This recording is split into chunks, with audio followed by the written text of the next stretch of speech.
This begins CD1. بسم الله الرحمن الرحيم وصلى الله على سيدنا محمد وعلى آله وصحبه وسلم تسليما ولا حول ولا قوة إلا بالله العلي العظيم. Imam al-Ghazali radiyallahu anhu, his name is Muhammad bin Muhammad al-Tusi. He had the laqab, which is a name that's given usually. People are given a laqab, like Sayyidina Hamza was called Asadullah. And then the kunya is Abu Hamid. But his laqab was Zainuddin, the beauty of the deen. He was born in Tus, in Khurasan, in 450 after Hijrah, which is about 1058. He was born into a very poor family. Not poor, extremely poor, but poor. His father was a weaver. And when he died, they were very young, and he put them in charge of a local sheikh there who was he wasn't an alim by any means, but he was a very righteous man and had some knowledge, and he educated them in their early education. But Imam al-Ghazali, both of them, Ahmad al-Ghazali, who's his brother, became a faqih and also a poet, and is noted for his spirituality as well. But Imam al-Ghazali very early on showed his brilliance, and they both entered into the madrasa. That's everything that his father left. He left towards their education. He asked this sheikh to give them their education, and then he ended up becoming a student. He went to one of the nearby cities and studied. And during that time, one of the greatest sheikhs of Islam happened to be in the area. And that's one of the things that you note in Islamic history. In fact, it's really noted in human history. You'll find very often that very brilliant people, they emerge at a time when there are other brilliant people to nurture their brilliance, which is very helpful. So Imam al-Ghazali was very fortunate, and so was Imam al-Juwayni, to have a student like Imam al-Ghazali, because one of the great blessings of a great teacher is to have great students. And Imam al-Ghazali became the student of probably the greatest teacher at the time, who was Imam al-Juwayni, who's called Imam al-Haramain. He was a brilliant Shafi'i faqih. His book in Usul is a very important book in Usul. And Imam al-Ghazali would go on to actually develop Usul and write his own book in Usul that surpassed his teacher's book. Imam al-Juwayni was also a great theologian. So Imam al-Ghazali, his genius emerges in fiqh early on, Usul al-fiqh, and also in ilm al-kalam. These were the two areas that he was really a master of. And during that time, there was a lot of trouble in the Muslim world for a lot of different reasons, but partly because the period that he was living in was a period in which the creed of Islam was going through some transitions. First of all, the Mu'tazila were still very powerful, and the Mu'tazila, they were rationalists, and they were people that believed that the aql, the intellect, should actually be the criterion by which you judged matters of religion. So you put the Quran under the microscope of the intellect, and the intellect examined the Quran, and then the intellect determined how you viewed everything. And the opposite of that was the traditionist path, which the intellect had very little to do with anything, and we just took revelation. So we took the Quran and we took the Hadith, and we understood them at a literal level, and we don't use the intellect to interfere with that understanding. Imam al-Juwayni was probably in the middle of that, and Fakhruddin al-Razi, a later scholar, said that in the verse that Allah says in Surah An-Nur, in Ayatul Nur, when he says Nurun ala Nur, that this is light upon light, he said it was Wahyun ala al-aqal. It's revelation on the intellect. That revelation illuminates the intellect. So you need both, and there should be a balance in the two. You don't want revelation mujarrad an al-aqal, that doesn't have intellect, but you don't want intellect overriding revelation. Whenever you can't understand revelation by the intellect, you say, oh, it must mean this, because it certainly can't mean that. حتى تعرف الطريق إلى الحضرة الإلهية وتبلغ إلى مشاهدة الجلال والجمال, until you know the road to the divine presence, and you will reach the witnessing of His majesty and His beauty. وتخلص نفسك من قيد الشهوة والغضب, and you free yourself from the constraints of desire and anger. وتعلم أن هذه الصفات لأي شيء ركبت فيك, and so that you will understand why these other qualities were designed in you, why they were placed in you. فما خلقها الله تعالى لتكون أسيرها ولكن خلقها حتى تكون أسراك. So these were not created in you in order for you to be their prisoner, but they were created in you in order to facilitate your journey, to take you on your journey.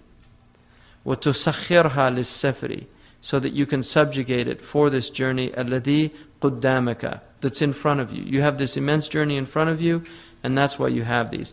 وتجعل إحداها مركبك, so that you can make one of them your vehicle. والأخرى سلاحك, and the other your weapon. حتى تصيد بها سعادتك, in order that you can hunt your joy, your felicity. So one is your beast, and the other is your sword, so that your weapon, so that you can hunt your felicity. That's what you're here in life to do, is to go out and hunt your joy, which is to know Allah subhanahu wa ta'ala and to be in His presence. And that's why you have these things. فَإِذَا بَلَغْتَ غَرَضَكَ فَقَاوَمْ بِهَا تَحْتَ قَدَمَيْكَ. So if you have reached your goal, then struggle with it under your feet. Like when you capture your prey, you have it under your foot. وَارْجِعْ إِلَى مَكَانِ سَعَادَتِكَ, and return to the place of your joy. وَذَلِكَ الْمَكَانِ قَرَارُ خَوَاصِ الْحَضَرَةِ الْإِلَهِيَّةِ, and that place is the place of the elect of this divine presence. وَقَرَارُ الْعَوَامِ دَرَجَاتُ الْجَنَّةِ. So the elect, their final abode is this divine presence, and the common people is the different degrees of paradise. And this is an articulation of what you can call the path of sanctification and the path of salvation. The path of sanctification is the path of the elect, which is to literally struggle in this life for a sanctified soul, so that you actually purify yourself in this world and you're free of the dross of your humanity in this world. And that's the path of the awliya, the path of the khawas, the path of the people, what we call in English the saints. These are the saints. And these are the people that are in the divine presence. They're in the divine presence here. And this is the path that the Prophet ﷺ definitely tread. And this is the path of the majority of his companions. And in fact, all of his companions, if you use the meaning of the companions, which is specific to a certain group of the people, of the Sahaba. But certainly the majority of his companions. It's enough just to have seen the Prophet ﷺ to have arrived. So those who saw him and truly believed in him, they were sanctified just by that, by seeing and being in the company of the Prophet ﷺ, in that presence. So the path of salvation is people that just get into paradise. And there's nothing belittling about that at all. وَمَنْ زَحْزِحَ عَنِ النَّارِ فَقَدْ فَازَ. If you're just وَأُدْخِلَ الْجَنَّةَ فَقَدْ فَازَ. Whoever is removed from the hellfire, entered into paradise, he's had foes, victory. So, but those are the two paths. فَتَحْتَاجُ إلى معرفة هذه المعاني حتى تعرف من نفسك شيئا قليلا فكل من لم تعرف هذه المعاني فنصيبه من القشور لأن الحق يكون عنه محجوبا. So you need to have knowledge of these meanings so that you know from yourself a little bit, because whoever does not know these meanings, all they have is the outward, the shells. They have just the shells of this teaching. لأن الحق يكون عنه محجوبا, but they're veiled from the reality, from the truth. So that's the first chapter of كمية السعادة.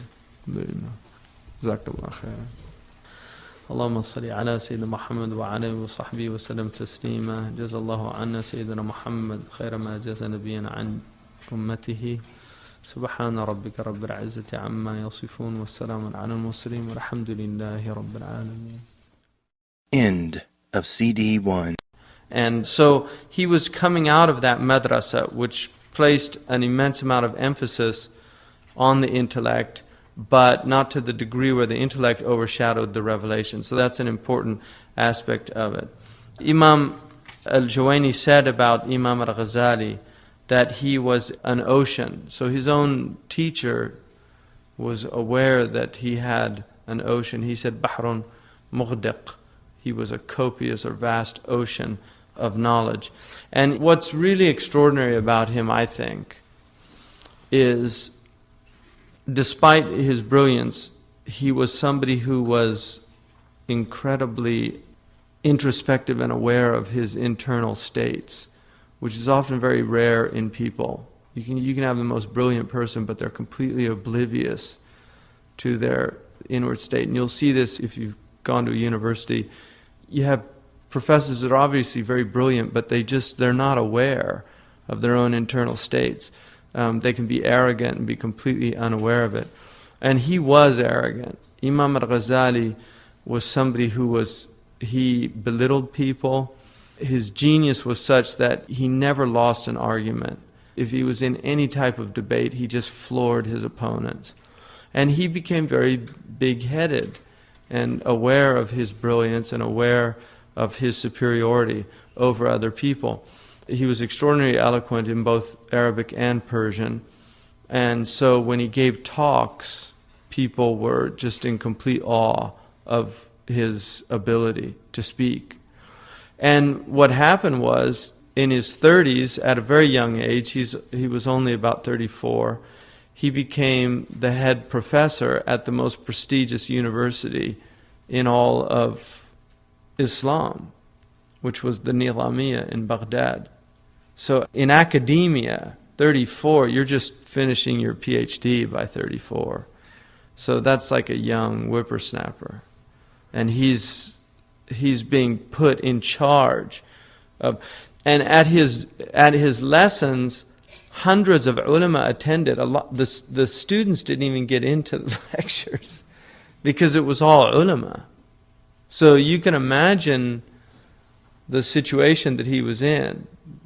It was the ulama that were attending his lectures. It wasn't the students, because a lot of them couldn't understand what he was talking about. So the thing about Imam al-Ghazali, I mean, this is really an unusual. Every discipline that he learned, he would write a book in it, and that book would become the definitive book of that discipline. In every single subject, he became the authority of that subject during his time. And just to give you an example, he wrote a book called Maqasid al-Falasifa, meaning the intention, the aims or ends of the philosophers. He learned philosophy in 2 years, he said, in his autobiography, in his spare time.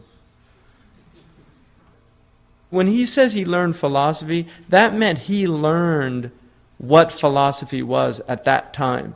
In other words, he knew the subject of philosophy, because at that time philosophy was limited.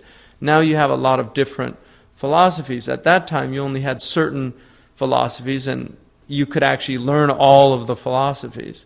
He mastered Plato, Aristotle, Ibn Sina, Al-Farabi in his spare time. He says he read it when he had free time. And then he wrote this book called Maqasid al-Falasifa. And the book was like a bestseller because he explained the philosophers better than they could explain themselves. And some of the ulama actually criticized him for making philosophy much more accessible than it had been before him. Because suddenly it was like, it's philosophy for dummies. You know, he made it so clear that everybody could understand it. And people suddenly thought, oh, he's a philosopher. He's joined the ranks of Al-Farabi and Ibn Sina, who were not considered to be within the Sunni matrix at that time. So he wrote this book, but he followed the book up with a book called Tahafut al-Falasifa, which is the incoherence of the philosophers. And the reason he did that was he wanted first to make sure everybody knew that he knew philosophy. And then he wanted to deconstruct philosophy. So he put a book out to let everybody know, okay, and so all the philosophers read it and they said, Muhammad, you know, he's quite a philosopher. And then he wrote a book to say, here's what's wrong with philosophy. So he showed them, and people don't realize the service that he did for Islam, because philosophy was threatening Islam. And that's why he did it. He says that he didn't find anybody else amongst the ulama that was doing that. And he felt an obligation to do that. So he did that. And he wrote a book called Tuhafat al-Falasifa. And he also did a great favor because he went through philosophy. He defined 6 branches of philosophy. And he said out of the 6 branches, 5 branches are actually fine. They're not really a problem. Politics isn't a problem. That's an Islamic science. Ethics isn't a problem. That's an Islamic science. Mathematics is not a problem. That's an Islamic science. He said these are all fine.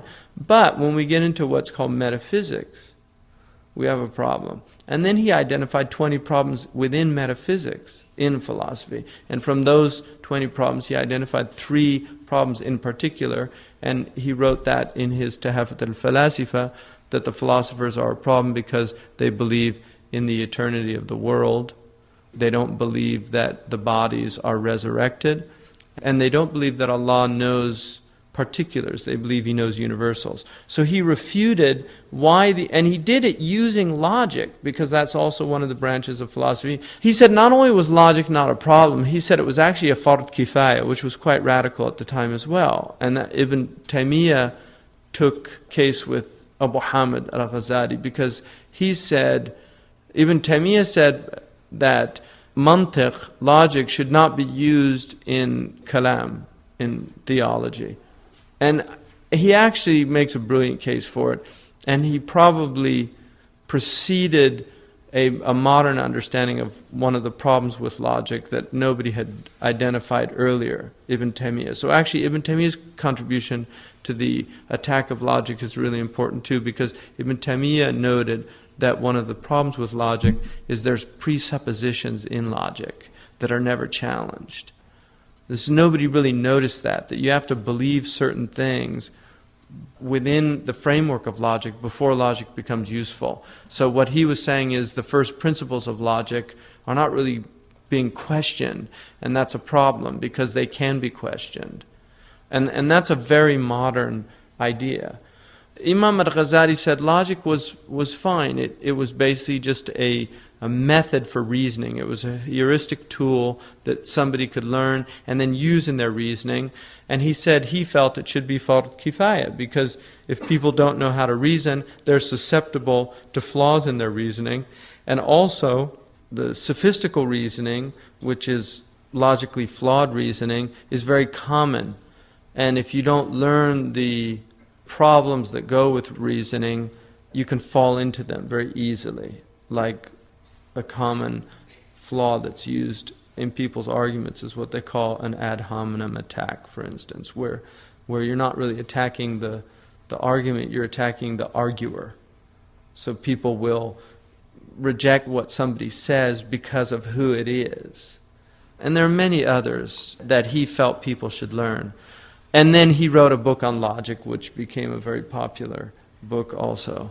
So he wrote this Tahafut al-Falasifa, and some people say that philosophy, he struck philosophy a blow in the Muslim world that it never recovered from. That's been an argument. And some people say that Imam al-Ghazali, it's actually problematic what he did, because philosophy was something that was beneficial, and about 100 years later, one of the great Andalusian scholars, Ibn Rushd, the grandson, not the grandfather, Ibn Rushd of Qurtuba, wrote a book, Tahafut al-Tahafut, The Incoherence of the Incoherence, which was a refutation of Imam al-Ghazali's book. And that book was taken up, oddly enough, in the West. So that became a major, major intellectual landmark in the West. The West did not take Tahafut al-Falasifa, they took Tahafut al-Tahafut. So the West actually chose to go the way of Ibn Rushd and not the way of Imam al-Ghazali. The Muslim world chose to go the way of Imam al-Ghazali and not the way of Ibn Rushd. Now, one could argue, and many modern Muslims have argued, is that Imam al-Ghazali is actually at the root of the backwardness and the problems that are wrong with the Muslim world. I mean, this is a modern argument that you'll actually find in books and amongst certain groups of thinkers in the Muslim world, particularly in the late 19th, early 20th century. There was a real attack on Imam al-Ghazali. Now you have to understand the importance of that attack, because Imam al-Ghazali was called Hujjat al-Islam, the proof of Islam. Imam al-Ghazali is to Islam what St. Thomas Aquinas was to Catholicism. He really laid the foundations for the Islamic religion during his time, and those foundations carried the religion for the next several centuries, really almost 1,000 years. So there are Muslims that argued that. Now, if you look at it at a deeper level, you have to become aware of the fact that the West has lost their religion. The path, the course that they chose to take destroyed their faith. Europe is a faithless civilization now. Really. Now, America is not a philosophical country. America has never engaged in serious philosophy. The only philosophical tradition in America is pragmatism. Europe was engaged in philosophy at a very deep level. It's a pragmatic country, and it's had a very interesting relationship with faith. It's kind of a love-hate relationship, but it's had an interesting relationship with faith.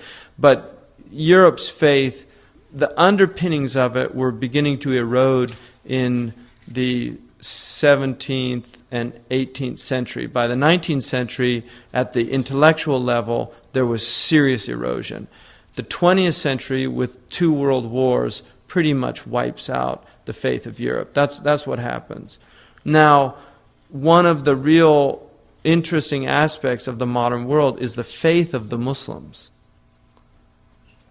I mean, this is something that if you look at the modern world, the faith of the Muslims is an anomalous aspect to the modern world.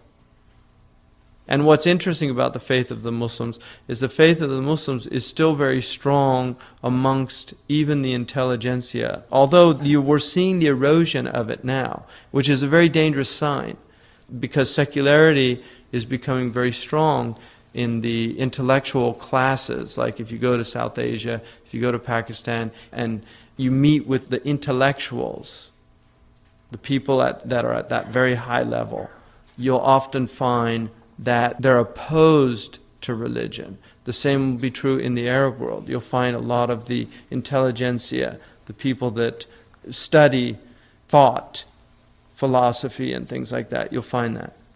So that is becoming the case, but it wasn't the case. So Imam al-Ghazali, he dealt this blow to philosophy.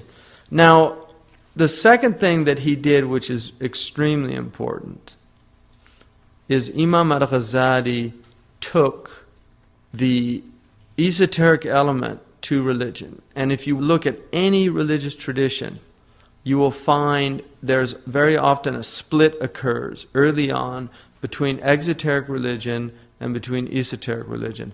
Exoteric religion is the formal aspect of the religion, the outward, it's the body of the religion. And so you have, for instance, in Judaism, the exoteric aspect of Judaism is the 613 laws that they have to follow to be a Jew. So you learn these laws, and they become often ritualized, and people tend to forget what they were originally there for and begin to really make that outward aspect of the religion the sole aspect of the religion. That's exotericism.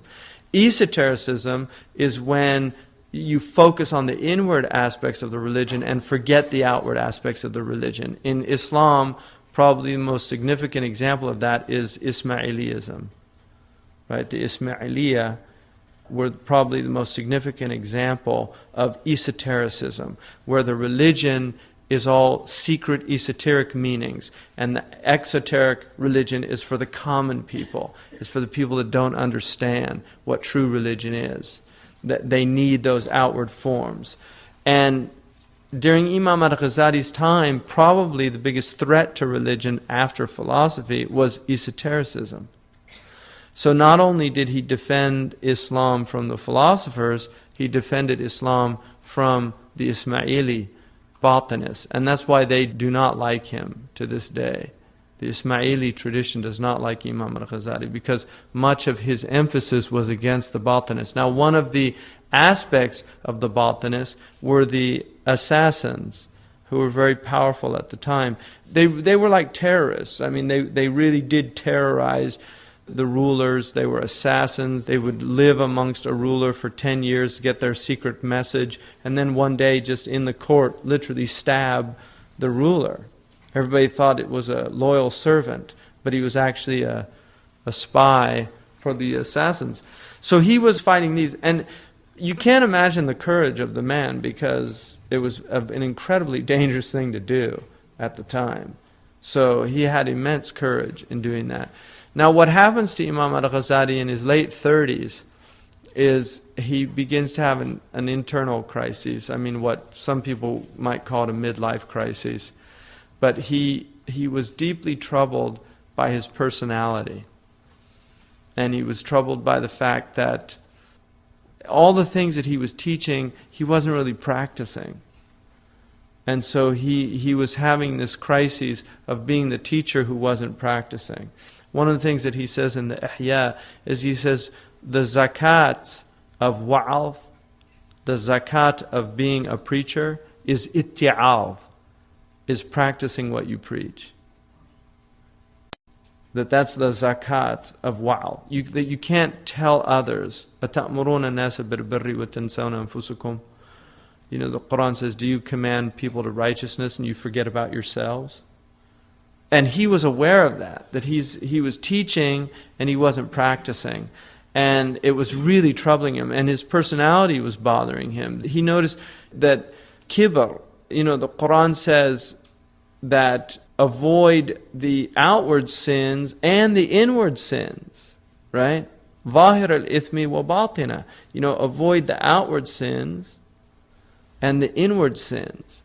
And so he felt that the formalists, he called them mutarassimun, the people of the rusum, the people of the form of the religion. And he said that the ulama of his time were mutarassimun. They had really turned Islam into a formalist tradition. And he said that the spirit of Islam was lost. And he said the esoterics, on the other hand, had removed the form and had this esoteric tradition that didn't have the protection of the exoteric tradition. So he saw this crisis in Islam, that the inward and the outward were not unified. And so that was another challenge that he took up. But he realized he couldn't do that if he wasn't real. If he wasn't living that thing, he couldn't do that. He couldn't tell people that this religion is about purifying the heart, and his heart wasn't pure. He couldn't do it. So, at the age of about 38, at the height of his eminence, literally everybody knew about this man. His book of ethics was the book that surpassed all the previous works of ethics. Ibn Miskawi, Raghib al-Isbahani. I mean, there were many great ethicists, but it was his book everybody was reading. His book on logic, his book on aqidah, his book in usul is still considered. I mean, I asked Sheikh Abdullah bin Bay, because he's a master of usul. I asked him, of all the books of usul, which one did he... I said, if you were on a desert island and you could only have one book of usul, what would it be? And he said the Muwafaqat, which is Imam Shatibi's book. And I said, but that doesn't really have all the... It doesn't have all the books of usul. It doesn't deal with all the subjects of usul. And he said, well, if I had to have a book that dealt with all, then it'd be al-Mustasfa of Imam al-Ghazali. So, and Imam al-Ghazali, he's really the first person to develop the science of the maqasid. Imam al-Shatibi took it to another level, but it was Imam al-Ghazali that really developed the science of maqasid al-Sharia.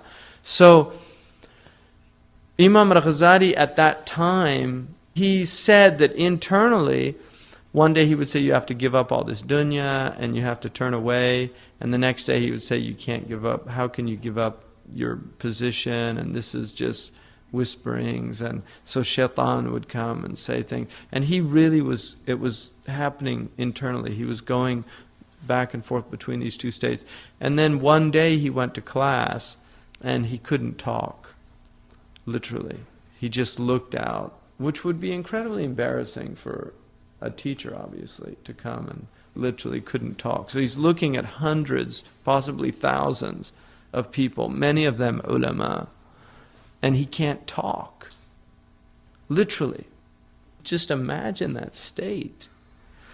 And they take him home, the doctors come, and he's described all of this. And the doctors are all looking, scratching their heads. Some say it's this, some say it's that. This humor's overridden the other humors. He needs bloodletting, he needs this, he needs that. And finally the doctors concluded this isn't in his body, it's in his soul. And they said, we're not psychiatrists, we're physicians, so he needs a psychiatrist. I mean, at that time they said ilm al-nafs, he needs somebody who knows the psychiatry, the knowledge of the self. And Imam al-Ghazali at that point realized that he had to set out on this journey. So he puts his family in a situation where they were taken care of. He had daughters. His only son died, Hamid. And his wife was taken care of. And he said he was going to go on Hajj. And he set out. And he spends 10 years of his life pretty much just traveling in the Muslim world and not telling people who he was and living in a total state of abasement. His livelihood was done by copying books out. He used to copy books and sell them. And he actually became a janitor. He became a janitor at the Umayyad Mosque in Damascus.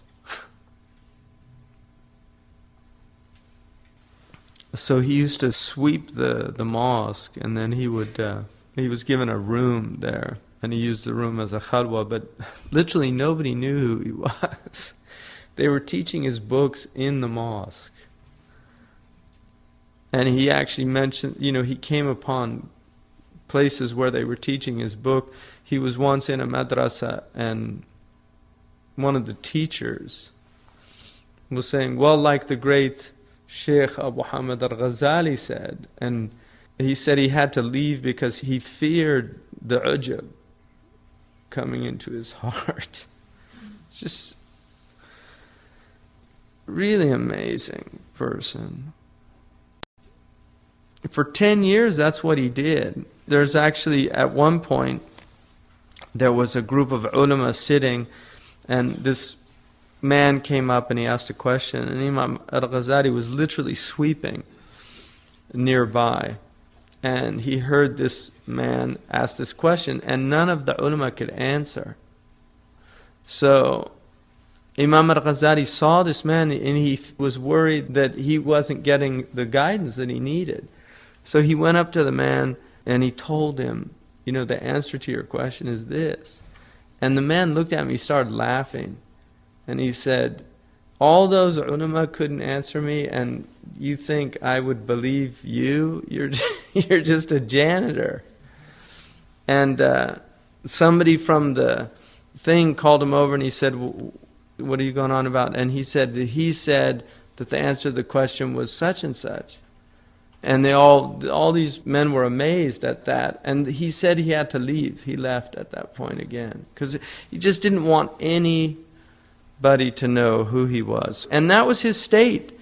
So at the age of 48, he goes back, partly because he missed his family and he wanted to see his daughters, but also because he had accomplished what he set out to do. And during that time, he wrote the Ihya Ulumuddin. So he goes back, and he did not want to go back to teaching. And he actually went back to Nisapur, he went back to Tus, to his city, and he set up a little place. And then because the ruler there imposed upon him to teach, he started giving some public classes. But he basically had just private teaching. And during that time, he wrote Ayyuhal Walad, and he wrote a few other books during that time. But one of the scholars at that time who had known him, Abdul Ghafir al-Farisi, said that I remembered what an arrogant and pompous person he was. And I'd heard that his character had completely transformed, and I didn't believe it. So I wanted to go see. And he said that he went, and he watched him, and he said, initially I thought that he was just faking it. كان يتكلف تواضعا, that he was just faking this humility. And he said, as I watched the man, I began to realize that he was completely transformed as a person. And so Imam al-Ghazali wrote this book, Ihya Ulumuddin, and in this book, what he did was he joined the esoteric and the exoteric aspects of Islam. He did something nobody had done before, which is he made a book of fiqh. Like he has Bab al-Tahara, he has Bab al-Zakat, Bab al-Siyam. He made a book of fiqh into a spiritual treatise. So instead of learning the formalistic rules of fasting, he was also teaching the secrets of fasting, why you're fasting. So he was teaching the maqasid, the spiritual maqasid of fiqh. And nobody had done that. They'd done it in books, separate books, but nobody had the idea of putting these two together and saying, this is the way you should teach this to people, because they have to know why they're doing these things. Because if they don't know why they're doing them, you'll turn this religion into this formalistic, meaningless ritual in which people don't know why they're doing these things. They don't know what the purpose of it is. So that's what he did. And it's really this incredible contribution to the Islamic tradition. And for that reason, the Ihya was taught all over the Muslim world and really became one of the most important books. Many scholars said that that was really the only book after the Quran that people needed. Many, many scholars have said that. If you look at the Yemeni tradition, like the way they teach in Tarim, the entire tradition is based on the Ihya. I mean, literally, the entire tradition. Imam al-Haddad, all of his books are based on the Ihya Ulumuddin and on the books of Imam al-Ghazali. So that's his contribution, and people have no idea. I don't think they have any idea of this man's stature in the history of Islam, but also that he has this incredible honor of being literally the man who saved Islam. That is who Imam al-Ghazali is. He's the man who saved Islam. And even though Islam is Allah's religion, He protects it nonetheless through people. And that's the man that Allah subhanahu wa ta'ala used to do that. And the reason, which is very clear, I think, is because of his ikhlas. And that's really the focus of his entire work, is he is saying, if you should do one thing in your life, it's to get ikhlas. That's really the whole point, is to get to be sound in your heart. And if you do one thing in your life, you should do that. And all of the accolades that go with life, all of the positions that go with life, all the things that people strive after, what he is saying is all of those things are completely irrelevant if you have not worked on your heart. Not only are they irrelevant, they will destroy you. And so he was willing to completely give up all of that out of fear of being destroyed. Because he says very clearly, I was afraid of my soul falling into perdition. I was afraid of being firewood for the hellfire. He states it very clearly that was my fear, and I was willing to do anything to remove myself from that state. And that's what he did. And that's why he is who he is. I mean, that is why we honor him today. That's why he has the position that he has. That's why Allah elevated him, because he abased himself for the sake of Allah. And so he is somebody eminently worth studying, and he's written no book that isn't a masterpiece. Even before, he had some criticisms of the books that he wrote before his spiritual period. And he only lived 6 years after he came out of his 10-year khalwa. He died the same age as his teacher, Imam Shafi'i. Not his direct teacher, but he did not live to be 80 or 90. I mean, we couldn't even imagine what he would have produced. He wrote over 200 books. So we couldn't even imagine what he would have produced had he had a very long life. But he had a life obviously filled with barakah. So he wrote a book, and this is his Arabic version of it. He wrote a book called Alchemy of Sa'ada, which means the Alchemy of Happiness. And he wrote this book, it was in Persian, the initial book, and he wrote it for common people. It's an abridgment of his Ihya. But then he wrote a very small Arabic treatise, which he called Kimya Sa'ada, also, the Alchemy of Happiness, about the heart. And he begins it, Alhamdulillah, الذي أصعد قوارب الأسفياء بالمجاهدة. Praise be to the one who elevated the bodies of the purified ones with struggle. So بالمجاهدة, he elevated the asfiya, the people. وأسعد قلوب الأولياء بالمشاهدة. He engendered happiness in the hearts of the awliya with witnessing, mushahada, witnessing, divine witnessing. وحل ألسنة المؤمنين بالذكر, and he ornamented the tongues of the believers with remembrance. وجل خواطر العارفين بالفكر, and he cleared the thoughts of the Gnostics, of people who know, with meditation. وحرس سواد العباد عن الفساد, and protected the majority of his servants from corruption. وحبس مراد الزهاد على السداد, and he constrained the people of zuhud, of giving up in what was right and upright. وخلص أشباح المتقين من ظلم الشهوات, and he saved the people of taqwa from the oppression of their desires. وصف أرواح الموقنين عن ظلم الشبهات, and he purified the spirits of people of certainty from the oppression of doubtful matters. وقبل أعمال الأخيار بأداء الصلوات, and he accepted the works of righteous people but through the performance of their prayers. وأيد خصال الأحرار بإسداء الصلات, and he helped the qualities of free people, the virtues of free people, by giving them connection to him. وأيد وأحمده حمد من رأى آيات قدرته وقوته. I praise him the praise of one who sees the signs of his power and his strength. وشاهد شواهد من فردانيته ووحدانيته, and witnessed the witnessing of his uniqueness and his unity.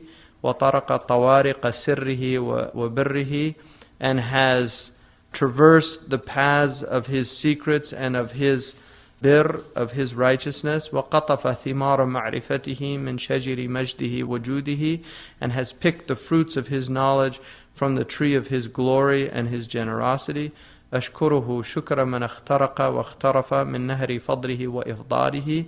I thank him the thanking of one who has forged and drunk from the river of his bounty and his generosity. وأؤمن به إيمان من آمن بكتابه وخطابه وأنبيائه وأصفيائه ووعده ووعيده وثوابه وعقابه. And I believe in him the belief of a man, of someone who believes in his book, in everything that he has stated, in his prophets, in his pure ones, in his promise, in his threat, in his reward, and in his punishment.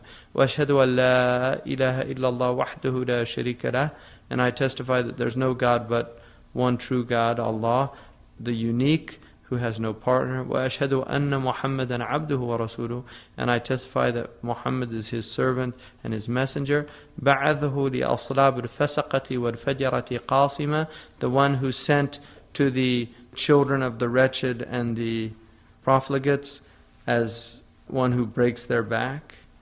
وَلِعُرَى الْجَاحِدِينَ وَالْمَارِقِينَ فَاصِمَةً. And to the handles, or those things that the atheists and the heretics cling to break it. وَلِبَاغِيَ الشَّكِّ وَشِرْكِ قَاهِرَةً.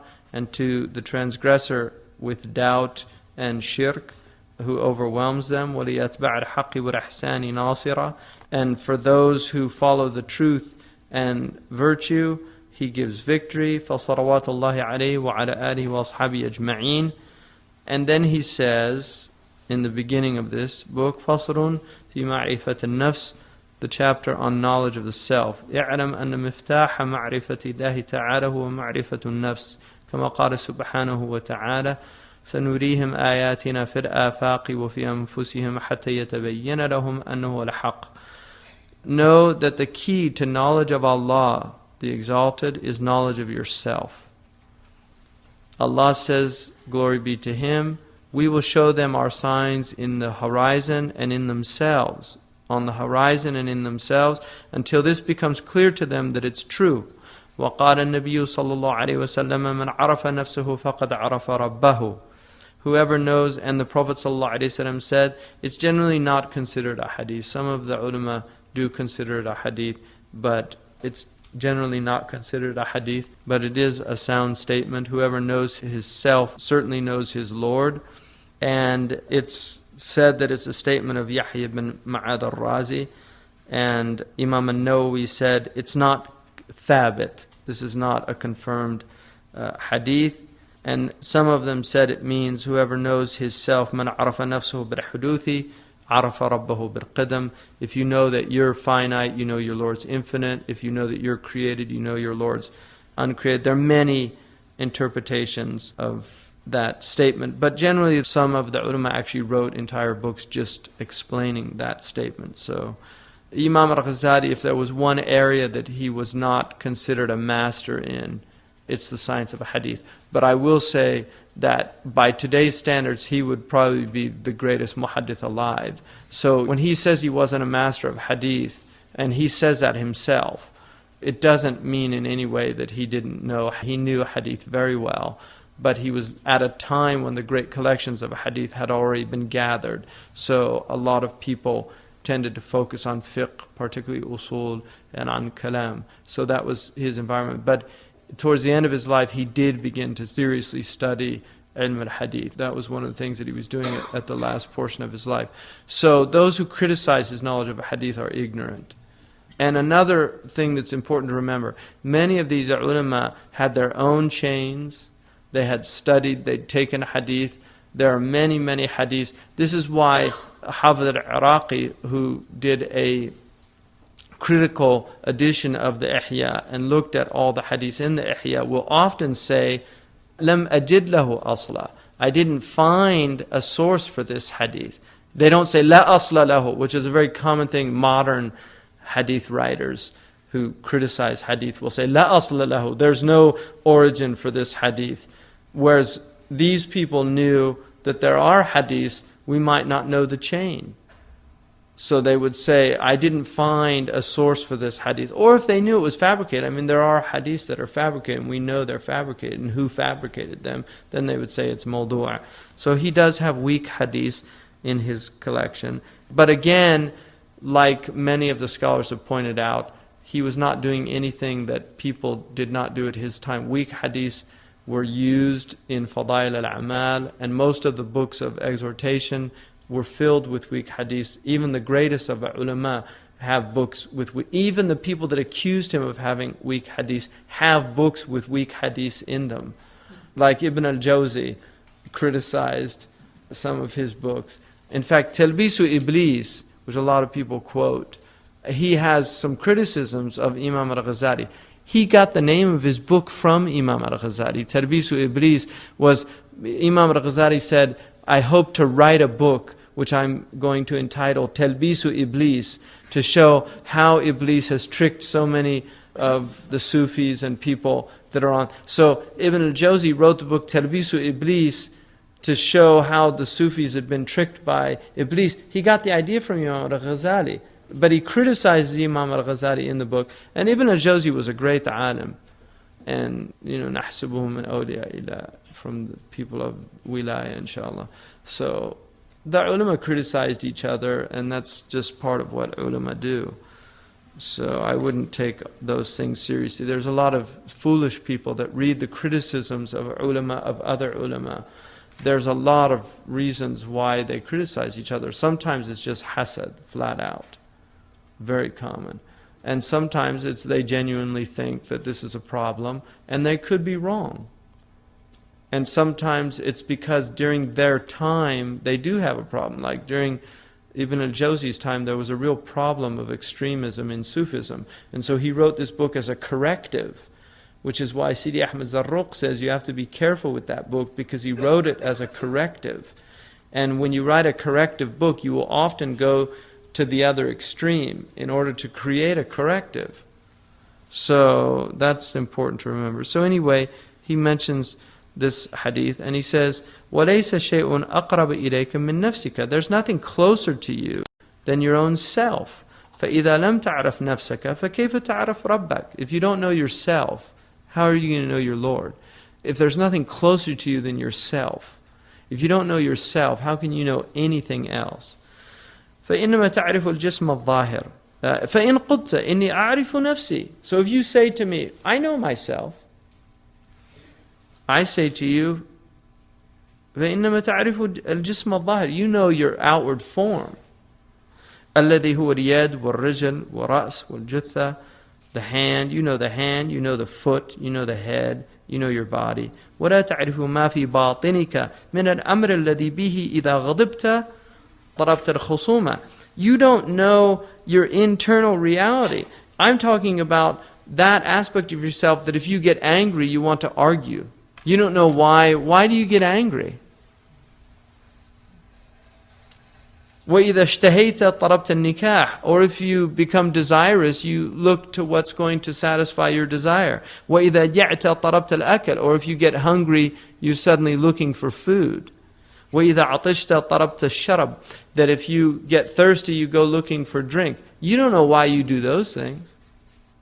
What's the thirst mechanism?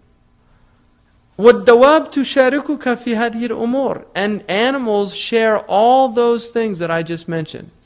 Animals have all those things. If they get hungry, they go and they eat. If they get thirsty, they go, they drink. The animals have that. So you have the knowledge of the animals. فالواجب عليك أن تعرف نفسك بالحقيقة حتى تدري أي شيء أنت. So it's an obligation upon you to know yourself in reality, the reality of yourself, so that you will know who are you. You'll know who you are. وَمِنْ أَيْنَ جِئْتَ إِلَى هَذَا الْمَكَانِ, and where you came to arrive at this place.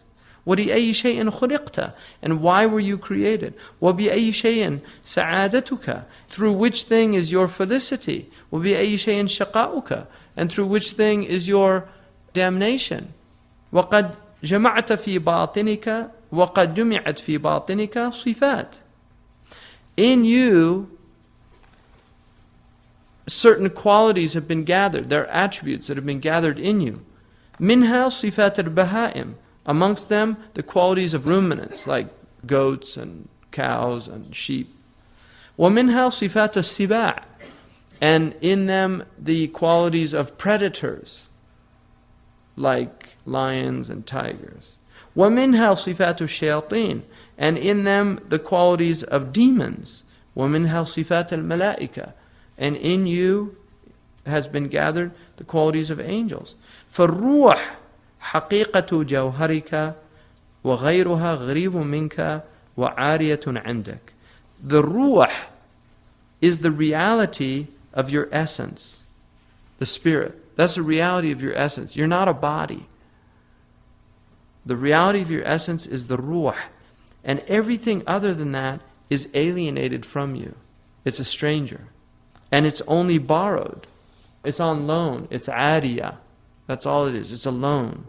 فَالْوَاجِبُ عَلَيْكَ أَن تَعْرِفَ هَذَا. So it's absolutely necessary that you know this. وَتَعْرِفُ أَنَّ لِكُلِّ وَاحِدٍ مِّنْ هَؤُلَاءِ غِذَاءٌ وَسَعَادَةٌ. And to know that each one of these qualities that are there, the ruminants, the predators, the demons and the angels, they have nourishment and they have joy. So each one of them has something that nourishes them, strengthens them, and also makes them happy. فإن سعادة البهائم في الأكل والشرب والنوم والنكاح فإن كنت منهم فاجتهد في أعمال الجوف والفرج. So the joy of the ruminants is eating, drinking, sleeping, and copulation. That's the joy of the ruminants. So if you're one of those, then exert all your effort in the works of your stomach and your genitals, if that's who you are. وَالسَّعَادَةُ السِّبَاعِ فِي الضَّرْبِ وَالْفَتْكِ. And the joy of the predators is in attacking and ripping the flesh. وَسَعَادَةُ الشَّيَاطِينِ فِي الْمَكْرِ وَالشَّرِّ وَالْحِيَلِ فَإِن كُنْتَ مِنْهُمْ فَاشْتَغَلْ بِاشْتِغَالِهِمْ. And the joy of the demons is in trickery and evil and strategies and machinations. So if you're one of them, then occupy yourself in what they're occupied in. وَالسَّعَادَةُ الْمَلَائِكَةِ فِي مُشَاهَدَةِ جَمَالِ الْحَضَرَةِ الرُّبُوبِيَّةِ وَلَيْسَ لِلْغَضَبِ وَالشَّهْوَةِ إِلَيْهِمْ طَرِيقٌ. And the joy of the angels is in witnessing the beauty of the divine presence. And there's no room for anger or for lust or desire. They have no inroad into these. فَإِن كُنْتَ مِنْ جَوْهَرَ الْمَلَائِكَةِ فَاجْتَهِدْ فِي مَعْرِفَةِ أَصْلِكَ. So if you are from an angelic essence, then struggle to know your source. This begins CD 2. بسم الله الرحمن الرحيم وصلى الله على سيدنا محمد وعلى آله وصحبه وسلم تسليما ولا حول ولا قوة إلا بالله العلي العظيم. اللهم افتح علينا حكمتك وانشر علينا رحمتك يا ذا الجلال والإكرام. وصلى الله على سيدنا محمد وعلى آله وصحبه وسلم تسليما. اللهم علمنا ما ينفعنا. So yesterday we looked at the section on Ma'rifatun Nafs, knowledge of the self, and why it was important. And then he talked about the different types of attributes that are in people, the ruminant attribute, the predatory attribute, the demonic and the angelic.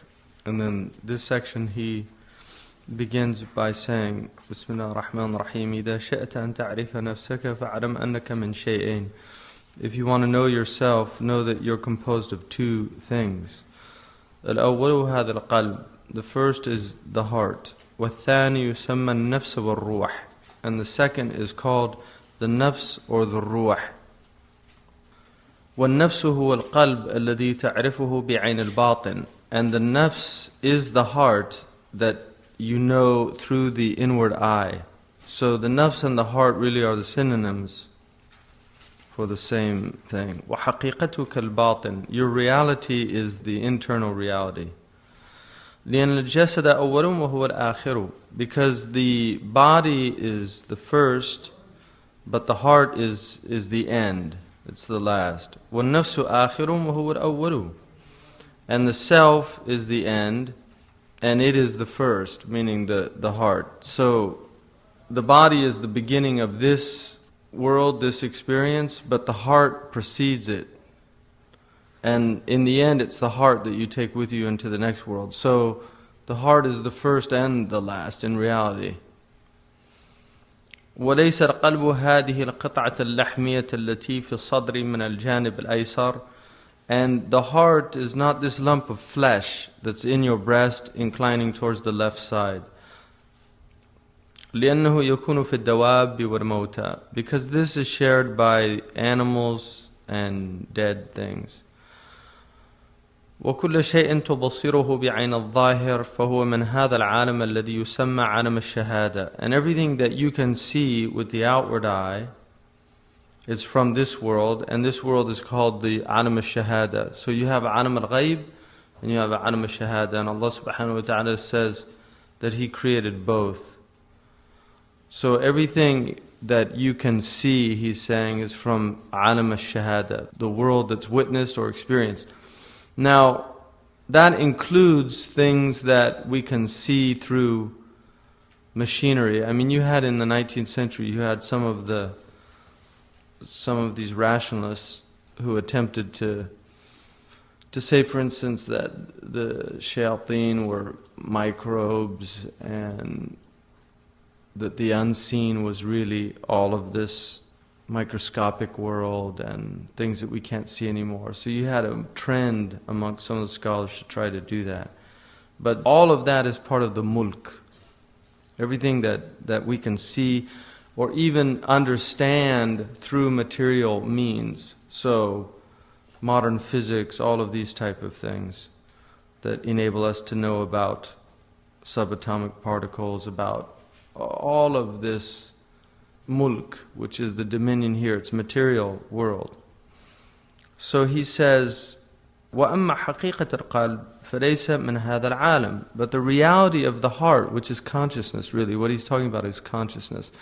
And in the West, you have a trend for some time now that has been trying to prove the biochemical foundations of consciousness. They want to prove that consciousness is actually material. This is the idea of mind and matter. And part of the reason they want to do that is because consciousness is a problem. It's a metaphysical problem. I mean, I was at a martial arts studio where one of my sons was taking a class. And I started talking with one of the other parents, and he was a biochemist, PhD from Berkeley. He was teaching biochemistry. And he asked me what I did. I said I taught religion and ethics, and I said I'm on the other side of the coin. And he said, well, maybe less so than you think. And I said, what do you mean? And he said, well, consciousness, we can't really explain that, can we? So he was a biochemist recognizing that problem of consciousness. It's a problem in science. Where does our consciousness come from? How do we know anything? Where does infinity come from? Where does that concept come from? Animals don't have that. Why can we even think of something like infinity? Infinity is not, we don't see it anywhere. We're temporal, we're in the world. But we can come up with concepts like that. That's consciousness. How can we even think about God? Just the idea of being able to contemplate God is an extraordinary thing. One of my favorite quotes is Einstein said, "The only incomprehensible thing to me about the universe is its comprehensibility." That is an amazing statement.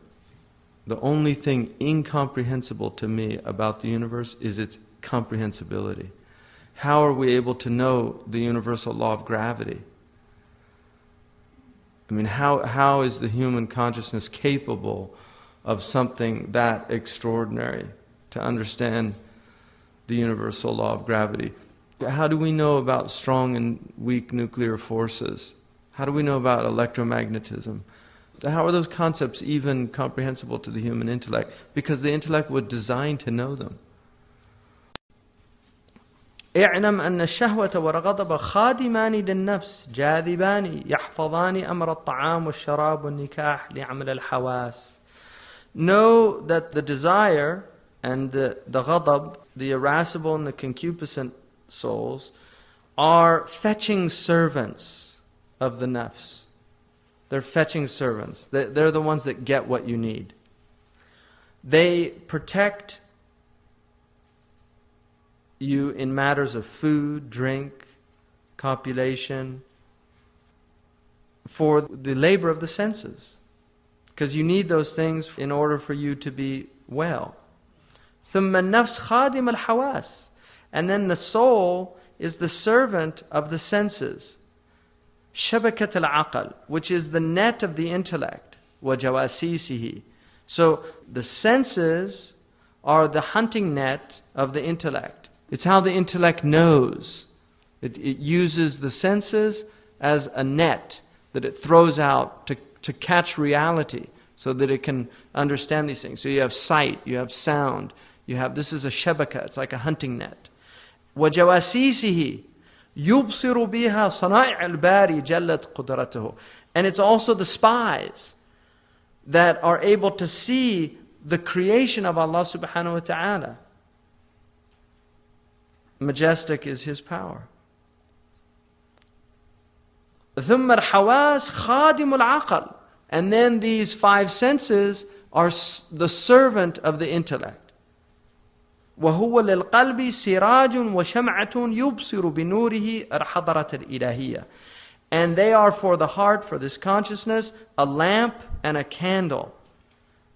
The light by which they're able to see the divine presence. They're able to experience it. لأن الجنة وهي نصيب الجوف أو الفرج محتقرة في جانب تلك الجنة.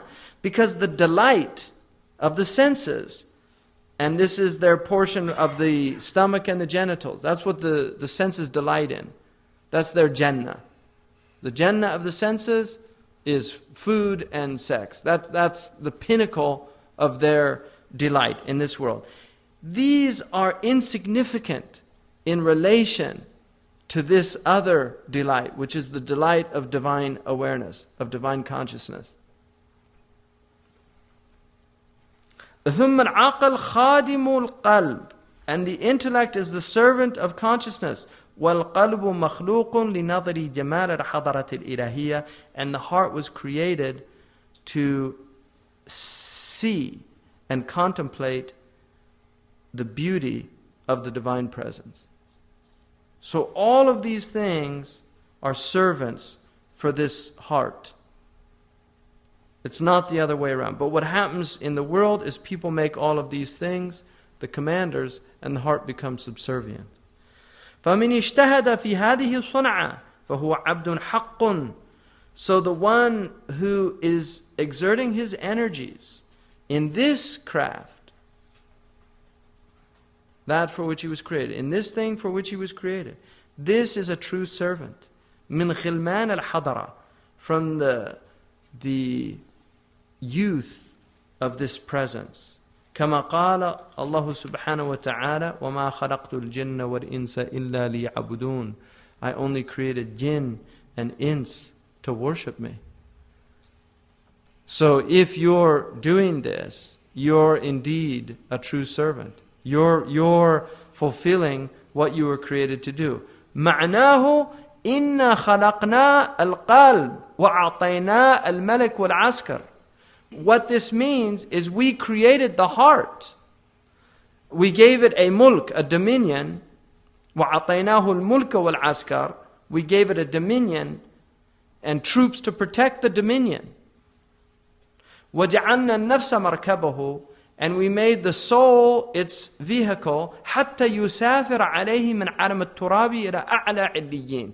In order for it to travel upon this beast of the nafs from this dusty world to the highest of the heights. I mean, that's what we've been given. فإذا أراد أن يؤدي حق هذه النعمة جلس مثل السلطان في صدر مملكته. So if he wanted to fulfill the right of this blessing, then he sits like the sultan in the midst of his dominion. وَجَعَلَ الْحَضَرَةِ الْإِلَهِيَّةِ قِبْلَتُهُ وَمَقْصِدُهُ. And he makes this divine presence his qibla, his direction, and his goal. وَجَعَلَ الْآخِرَةَ وَطَنَهُ وَقَرَارُهُ. And he makes the next life his true nation, his true birthplace, and his final abode. وَالنَّفْسَ مَرْكَبُهُ. And his nafs is his riding beast. وَالدُّنْيَا مَنْزِلَهُ. And the world is his way station. It's only a temporary alighting place. وَالْيَدَيْنِ وَالْقَدَمَيْنِ خُدَّامُهُ. And his two hands and his 2 feet are his servants. وَالْعَقْلَ وَزِيرُهُ. And his intellect is his minister. وَالشَّهْوَةَ عَامِلُهُ. And his desire is his laborer. It's doing the labor. وَالْغَضَبَ شِحْنَتُهُ. And his wrath is his police force. وَالْحَوَاسَ جَوَاسِيسُهُ. And his senses are his spies that he keeps in touch with his dominion. وَكُلُّ وَاحِدٍ مُوَكَّلٌ بِعَالَمٍ مِنْ عَوَالِمٍ يَجْمَعُ لَهُ أَحْوَالَ الْعَوَالِمِ.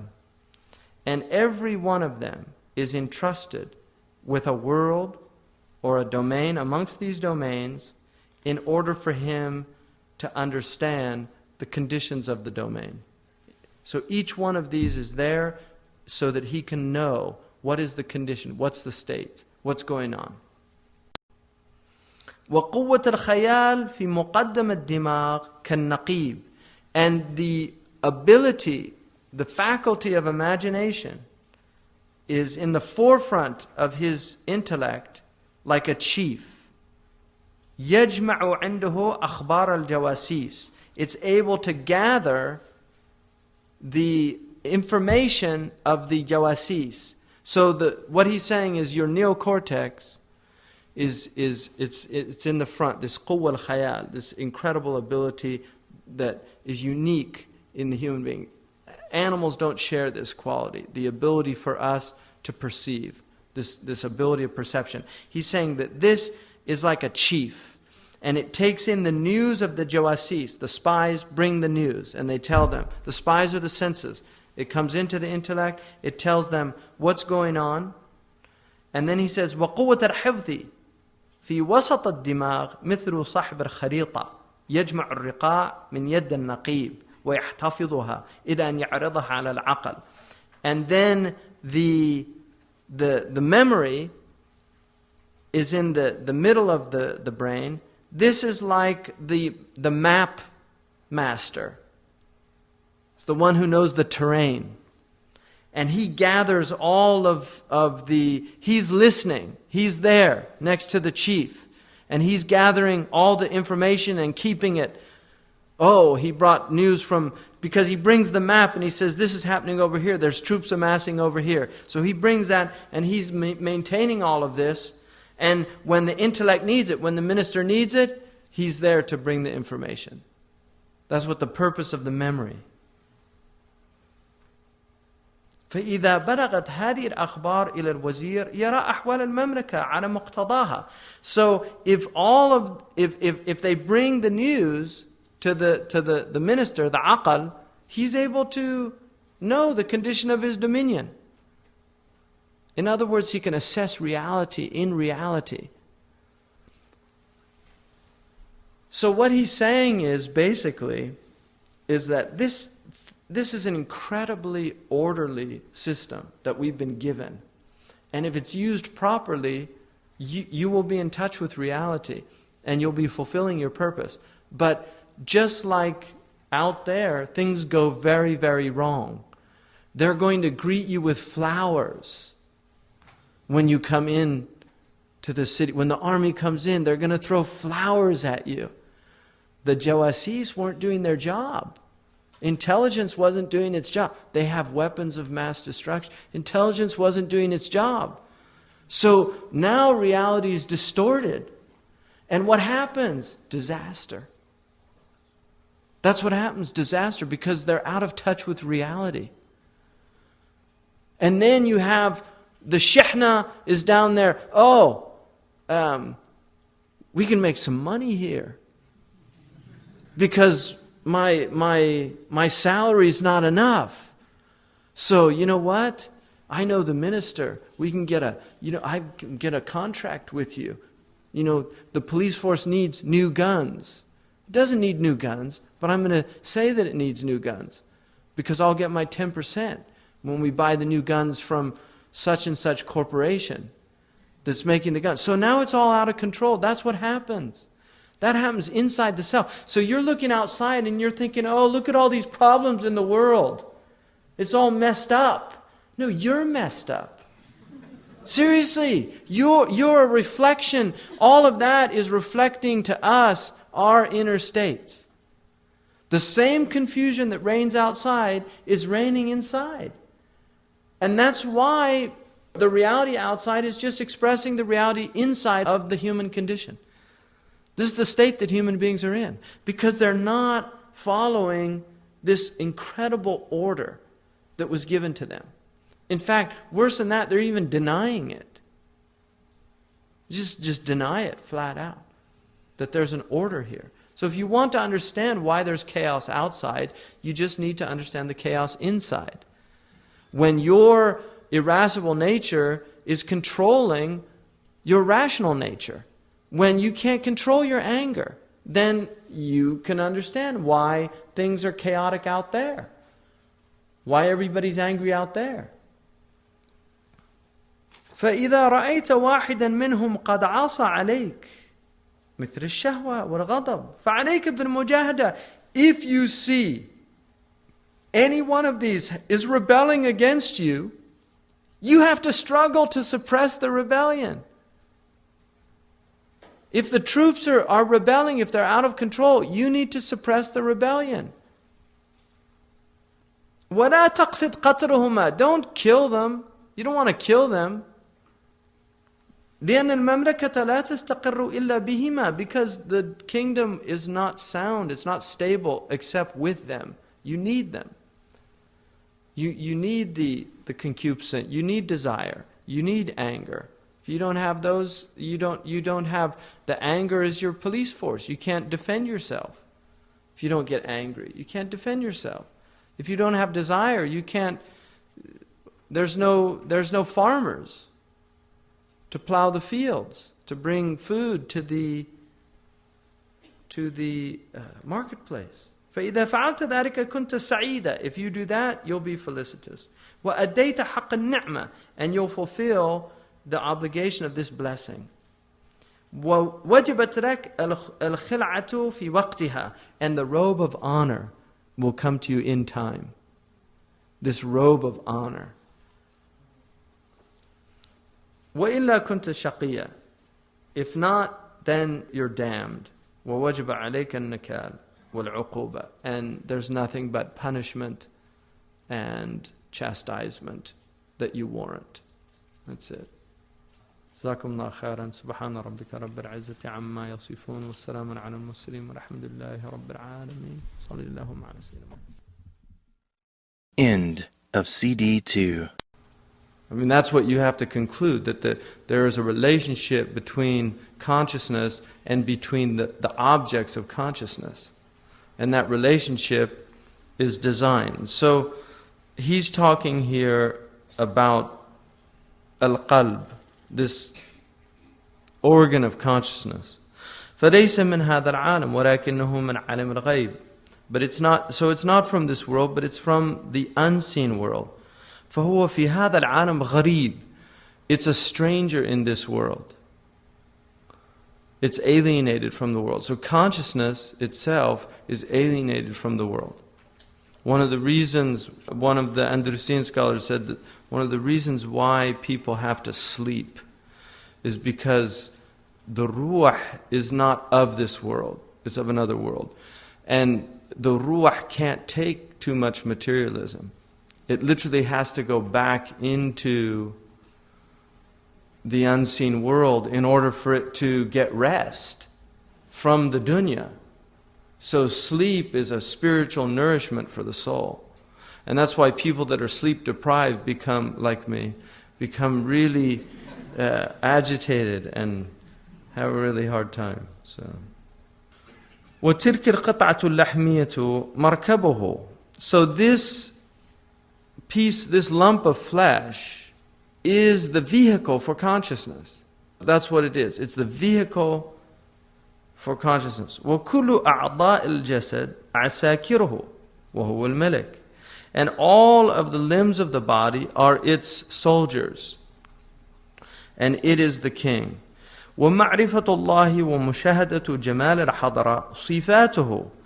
And the knowledge of God and the witnessing of the beautiful presence, this divine presence, these are the attributes of this heart. وَالتَّكْلِيفُ عَلَيْهِ.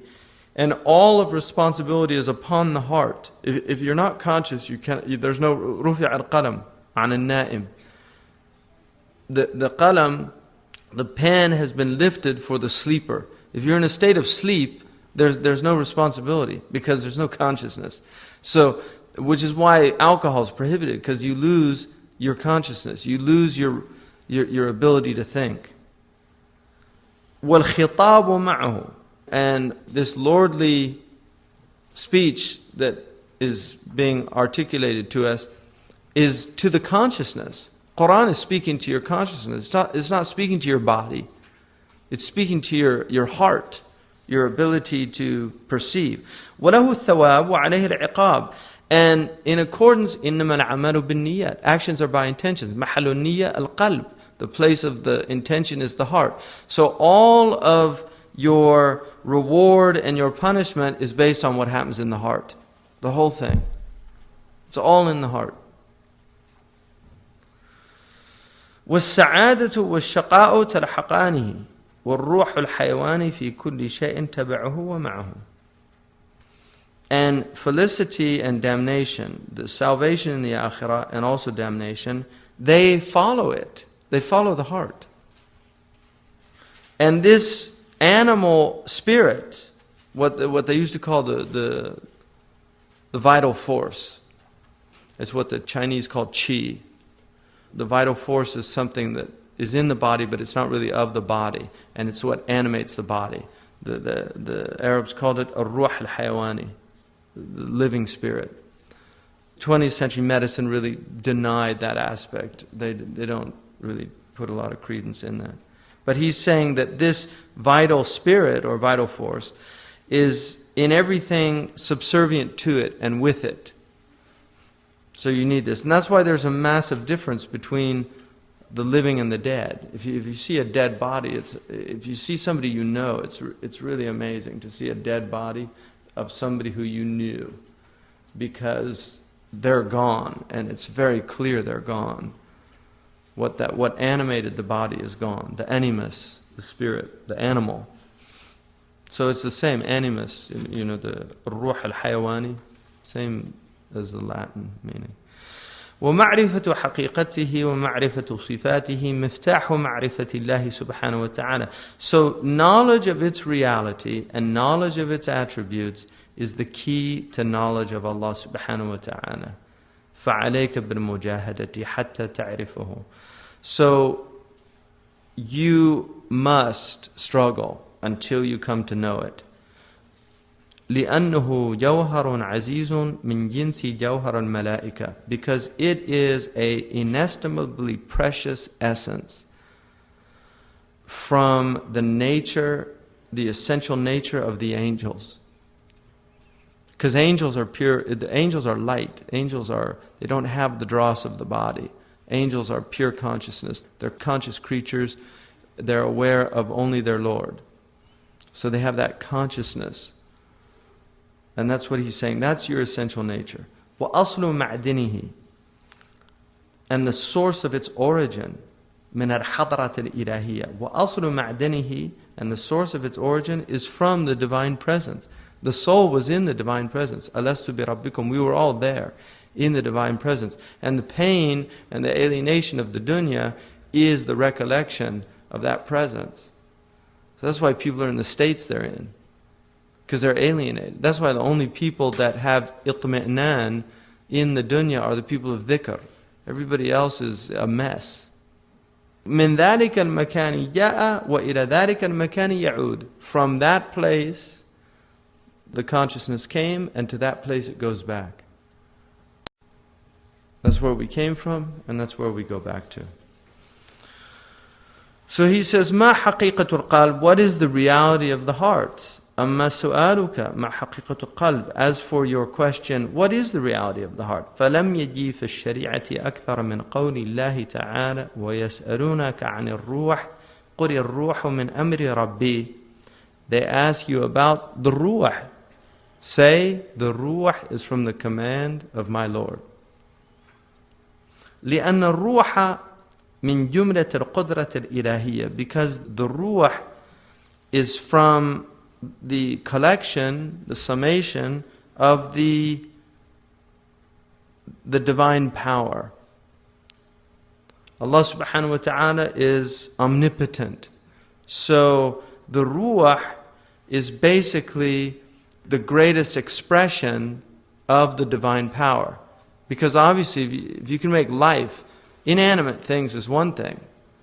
We can make forms and do things with inanimate things. Humans can do that. But to put life in, that's why the musawwir, أَشَدُّ النَّاسِ مُعَذَّبِينَ يَوْمَ الْقِيَامَةِ الْمُصَوِّرُونَ. People that have the greatest punishment are the form makers. Because Allah subhanahu wa ta'ala says, blow life into it now. Put life into it. Because that's, only Allah can do that.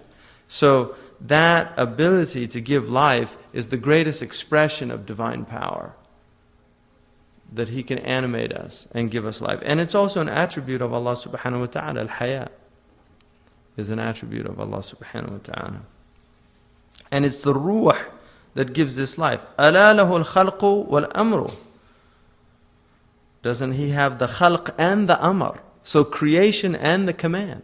So the command, the ruh is from the command of Allah subhanahu wa ta'ala. And the command precedes creation. So Allah creates, but He creates by the command. إِذَا أَرَادَ شَيْئًا أَنْ يَقُلْ لَهُ كُنْ فَيَكُنْ. When He wants a thing, He just commands it to be, and it is. So that's the command of Allah subhanahu wa ta'ala. فَالْإِنسَانُ مِنْ عَلَمَ الْخَلْقِ مِنْ جَانِبٍ وَمِنْ عَلَمَ الْأَمْرِ مِنْ جَانِبٍ. So the human being is from the created world from one aspect, but he's from the world of the command from another aspect, because he has a ruh. So you have a body and a ruh. فَكُلُّ شَيْءٍ يَجُوزُ عَلَيْهِ الْمَسَاحَةُ وَالْمِقْدَارُ وَالْكَيْفِيَّةُ فَهُوَ مِنْ عَالَمِ الْخَلْقِ.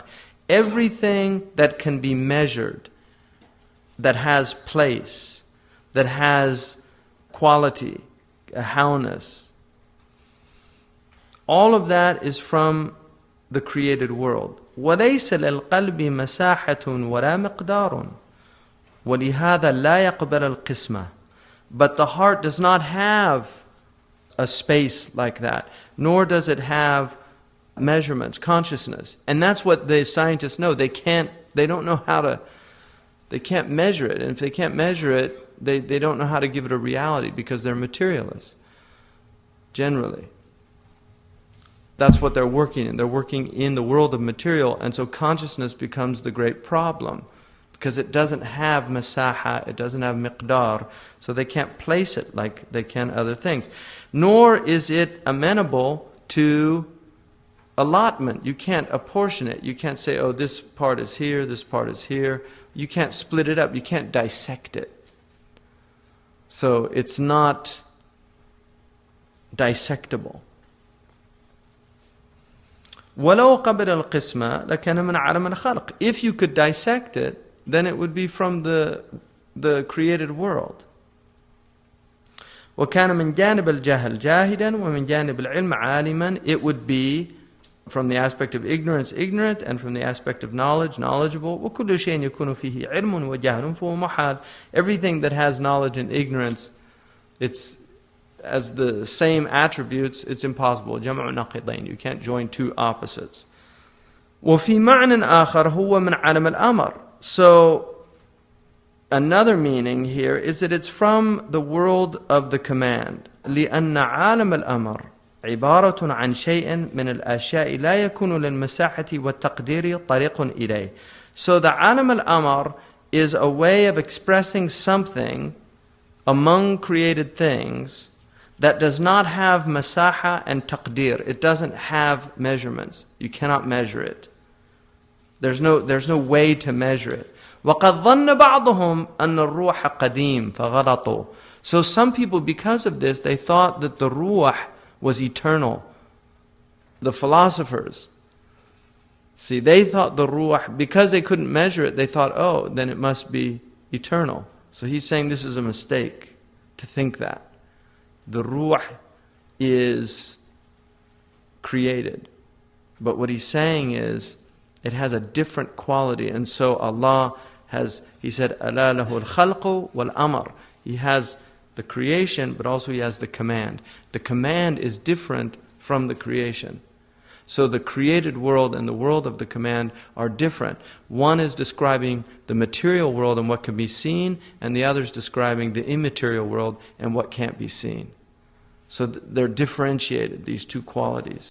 But he's saying, because of that differentiation, some people mistakenly thought, oh, that must mean it's not created. It's eternal with Allah subhanahu wa ta'ala. And that was the belief of some of the philosophers. وَقَالَ قَوْمٌ إِنَّهُ عَرَضٌ. And some of them said, oh, it's an accident. An accident in logic is something يَقُومُ بِهِ مَا قَامَ بِغَيْرِهِ. It's whatever needs something else to exist. So for instance, you have the flower, and then you have the color. The color is an accident, because the color exists through the substance. So the substance is essential, the color is accidental. That's what they call it. It doesn't mean by accident like we use it in common language. An accident is something that is not essential. And so that's what he's saying. Some of them said that the ruh was non-essential. It existed through the body. So what was essential was the body, the ruh was accidental. فَغَلَطُوا. But that's a mistake. لِأَنَّ الْعَرَضْ لَا يَقُومُ بِنَفْسِهِ. Because the accident cannot be substantiated by itself. It's not self-substantiating. وَيَكُونُ تَابِعًا لِغَيْرِهِ. And it always follows something else. فَالرُّوحُ هُوَ أَصْلُ إِبْنِ آدَمَ. The ruh is the origin of the children of Adam. It's the origin, so it can't be an accident.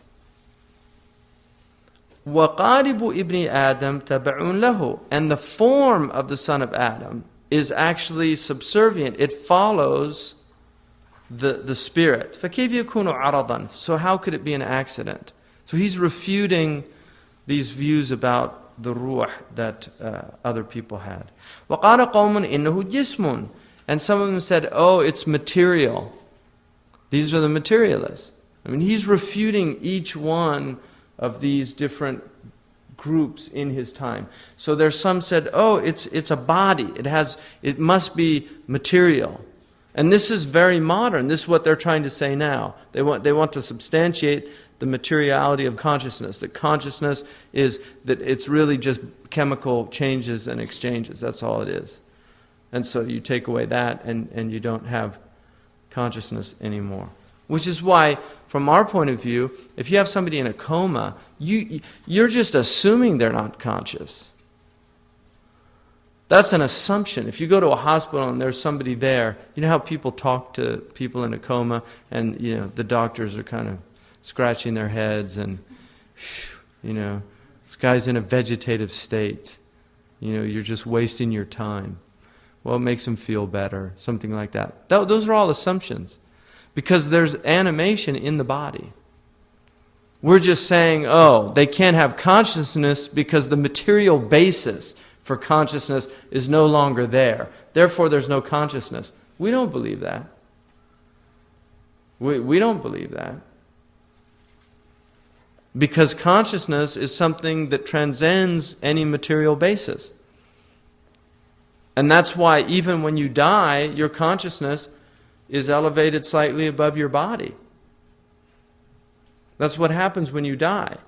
And the people in the grave hear the people's patter of their footsteps above the grave. We know that. It's in the hadith.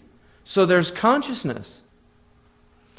And people who have had what they call near-death experiences, who have had those experiences where they separate from the body, people have tried to explain that material. It's just this massive release, endorphic release, etc., etc.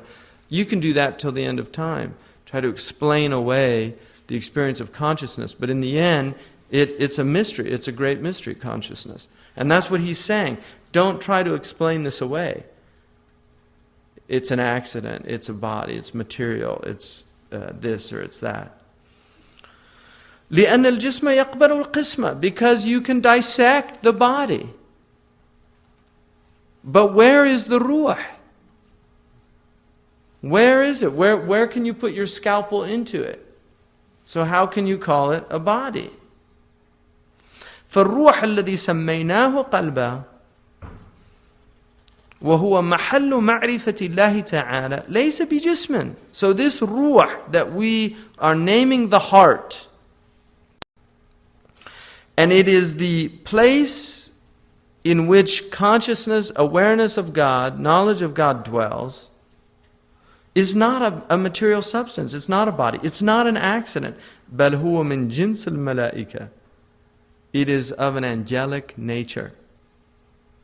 It's of an angelic nature. ومعرفة الروح صعبة جدا. Knowledge of this ruh is extremely difficult. لأنه لم يرد في الدين طريق إلى معرفته لأنه لا حاجة في الدين إلى معرفته. Because there's nothing in the religion that has come to us that will give us this knowledge. When they asked him about the ruh, Allah said, say the ruh is from the command of my Lord. That's the extent of the knowledge. So he's saying we can't have knowledge of its reality, but this is what we can know about it. لأن الدين هو المجاهدة, because the religion is struggle. That's the essence of the religion. If you want to understand the religion is not a metaphysical teaching. The religion is a struggle in the world. That's what the deen is. It's a struggle in the world. It's mujahada. وَالْمَعْرِفَةُ عَلَامَةُ الْهِدَايَةِ. And all knowledge is it's a sign that you're guided. That's what knowledge is. It's a sign that you're guided. كما قال سبحانه وتعالى وَالَّذِينَ جَاهَدُوا فِينَا لَنَهْدِيَنَّهُمْ سُبَلَنَا. Those who struggle for our sake, we will guide them to our pathways. We'll guide them to our pathways. وَمَنْ لَمْ يَجْتَهِدْ حَقَّ اجْتِهَادِهِ لَمْ يَجُوزْ أَنْ يَتَحَدَّثَ مَعَهُ فِي مَعْرِفَةِ حَقِيقَةِ الرُّوحِ. So if you're not expending all of your energy, it's not permissible for you to even talk about the reality of the ruh. It's not permissible. If you're not expending all of your energies, whoever does not expend all of his energies, he says, it is not permissible for him, it is not permissible to speak with him about the knowledge of the reality of the ruh. وَأَوَّلُ أُسِّ الْمُجَاهَدَةِ أَن تَعْرِفَ عَسْكَرَ الْقَلْبِ لأن الإنسان إذا لم يعرف العسكر لم يصح له الجهاد. And the first, the foundational phase of struggle, of mujahada, is to know the army of the heart, to know what the armies of consciousness is, because the human being If he does not know his army, he can't go to war. If you don't know who your soldiers are, you can't fight.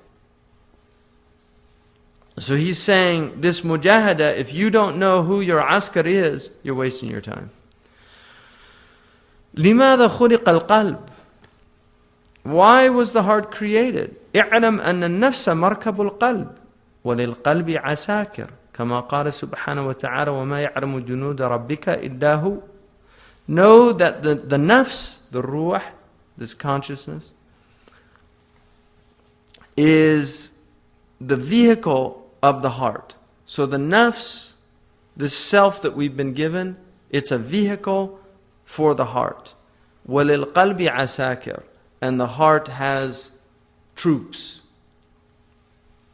كما قال سبحانه وتعالى, just as Allah, glorified and exalted be He, said, and no one knows the soldiers of your Lord save He.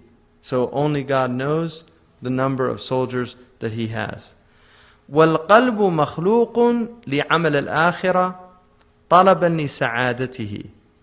The heart was created for otherworldly labor in order to seek felicity of the next life. That's why the heart was created. That's the purpose of the heart. وَسَعَادَتُهُ مَعْرِفَةُ رَبِّهِ عَزَّ وَجَلَّ. And its felicity is knowledge of its Lord, the exalted and the majestic. وَمَعْرِفَةُ رَبِّهِ تَعَالَى تَحْصُلُ لَهُ مِنْ صُنْعِ اللَّهِ. And this knowledge of its Lord, the exalted, is achieved through the creation itself. So the way that you know your Lord is through the creation. The way the heart comes to know Allah subhanahu wa ta'ala is through the creation. وَفِي أَنفُسِكُمْ. In your own selves. سَنُرِيهِمْ آيَاتِنَا فِي الْآفَاقِ وَفِي أَنفُسِهِمْ. He began it with that. It's through the self. And then he says, وَهُوَ مِنْ جُمْلَةِ عَالَمِهِ. And the heart itself is among the totality of its world. وَلَا تَحْصُلُ لَهُ مَعْرِفَةُ عَجَائِبِ الْعَالَمِ إِلَّا مِنْ طَرِيقِ الْحَوَاسِ. And you cannot know these wondrous aspects of the world except by means of the senses, your hawas. وَالْحَوَاسُ مِنَ الْقَلْبِ وَالْقَالِبُ مَرْكَبُهُ. So the senses are from the heart. So they're part of consciousness. The senses are from the heart. And the qalib, because the Arabs say al-qalb wal-qalib. The qalb, you have the qalb, the essence, and then you have the qalib, the body. So the body is the vehicle for the senses, for the experience of the senses. ثُمَّ مَعْرِفَةِ صَيْدِهِ وَمَعْرِفَةِ شَبَكَتِهِ. So you cannot get this knowledge except also by knowing how to hunt.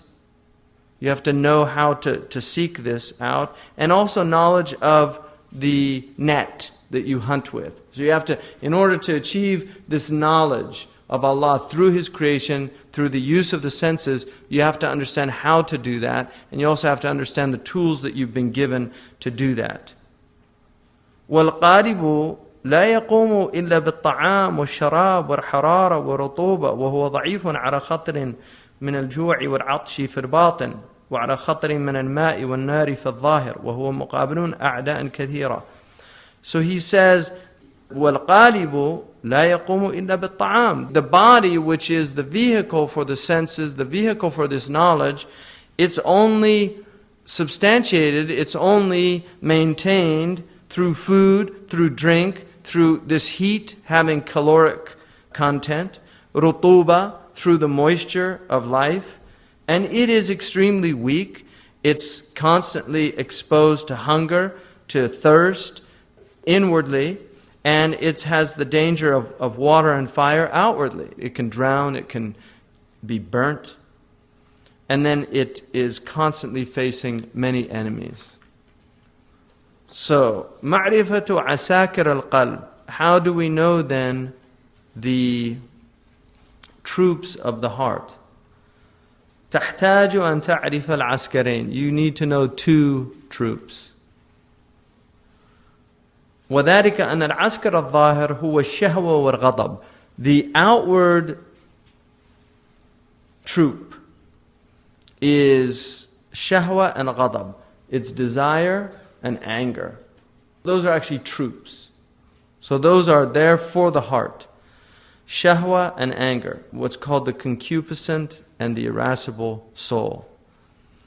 وَمَنَازِلُهُمْ فِي الْيَدَيْنِ. And the way station of these places, the way stations along the way, the places where they alight, the alighting places, the abodes of these, are the hand, في اليدين والرجلين والعينين والأذنين وجميع الأعضاء, and all of the limbs.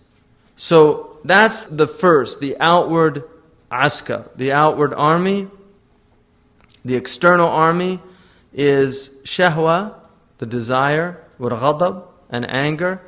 And the alighting places is in the hand, where it manifests, in the feet, in the eyes, in the ears, and in all of the limbs. وَأَمَّا الْعَسْكَرَ الْبَاطِنِ فَمَنَازِلُهُ فِي الدِّمَاغِ. As for the external troops, their alighting places are in the brain, consciousness. So he says, وَهُوَ قُوَّ الْخَيَالِ وَالتَّفَكُّرِ وَالْحِفْظِ وَالتَّذَكُّرِ وَالْوَهْمِ. And these are the powers of imagination, of reflection, of memory, of recollection, and of supposition. So these are all powers that you've been given in the heart. So you have the external and the internal. And these were created for you in order for you to achieve the goal of the heart. وَلِكُلِّ قُوَّةٍ مِّنْ هَذِهِ الْقُوَّةِ عَمَلٌ خَاصٌ. Every one of these faculties has a specific function. فَإِنْ ضَعُفَ وَاحِدٌ مِّنْهُمْ ضَعُفُ حَالُ ابْنِ آدَمَ فِي الدَّارَيْنِ. So if any of them is weakened, then the condition of the son of Adam in the two abodes is weakened. Any one of these. وَجُمْلَةُ هَذَيْنَ الْعَسْكَرَيْنِ فِي الْقَلْبِ. And the totality of these two armies is in the heart. وَهُوَ أَمِيرُهُمَا. And the heart, or the consciousness, is the amir, it's the commander. فَإِنْ أَمَرَ اللِّسَانَ أَنْ يَذْكُرَ ذَكَرَ وَإِنْ أَمَرَ الْيَدَ أَنْ تَبْطِشَ بَطَشَتْ وَإِنْ أَمَرَ الرِّجْلَ أَنْ تَسْعَى سَعَتْ وَكَذَلِكَ الْحَوَاسُ الْخَمْسُ حَتَّى يَحْفَظَ نَفْسَهُ.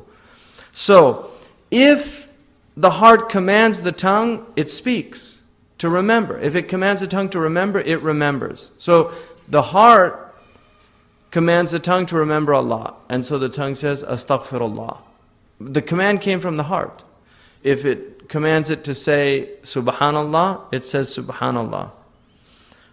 If it commands the hand to strike, it strikes. If it commands the foot to move, like if you're going to go to the Umrah, it's the heart that commanded the foot to go. That's how you set out. If you get up, it's the heart that commanded you to get up. Anything that you do, the command center is the heart. That's where it's coming from. This is very important because what he's trying to do is lay for you a foundation of understanding not only the nature of your consciousness, but the fact that you're going to be responsible for all of your actions. Because people don't think about this stuff. They go through life on automatic pilot. And they're not thinking about the fact that they're not on automatic pilot. That they actually have volition. They have animality. They have knowledge. They have all of these attributes that are attributes of the divine. Allah subhanahu wa ta'ala has put divine attributes in the human being. And then said, you're responsible for these divine attributes. I'm giving them to you for a reason. Not to play, not to eat, not to drink. I've got creatures that I created to do those things. You do those things also. But I have other creatures to do that. I don't need you to copulate. I don't need you to drink. I don't need you to eat. I've got creatures, plenty of them, that do that. That's their function. And yes, you share those qualities with them, but there's a hikmah. There's a reason. It creates humility. There's a lot of reasons for it. That's the most essential. It keeps you down to earth. Because they're better than you at it. So if you want to compete with them, they can eat more than you can. Really, a lion can eat more than you can. A rooster can copulate more than you can. All of them can outdo you in those things. That's not why you were created. So, know what your Amir is. The Amir is the heart. And he's going to explain why you have to have that knowledge. Because the troops mutiny. You have time when the army overthrows the commander-in-chief. It's called a coup d'etat. So that happens. The troops get out of control. And they take over. And then what happens? They wreak havoc in the land. You know, Ghana, they have a coup every couple of weeks. But what happens? Every time they have a coup, there's another, it's all disaster. People get shot. There's all this bloodshed, all this turmoil. They show pictures. It's all in chaos. The town's in chaos. That's what happens when the troops rebel. And then he says, so you've been given these 5 senses in order to protect yourself. If there's fire, you touch it, ouch, that burns. Okay, I know not to do that again. Right? You kick the rock. Dr. Johnson, Berkeley said everything is in the mind.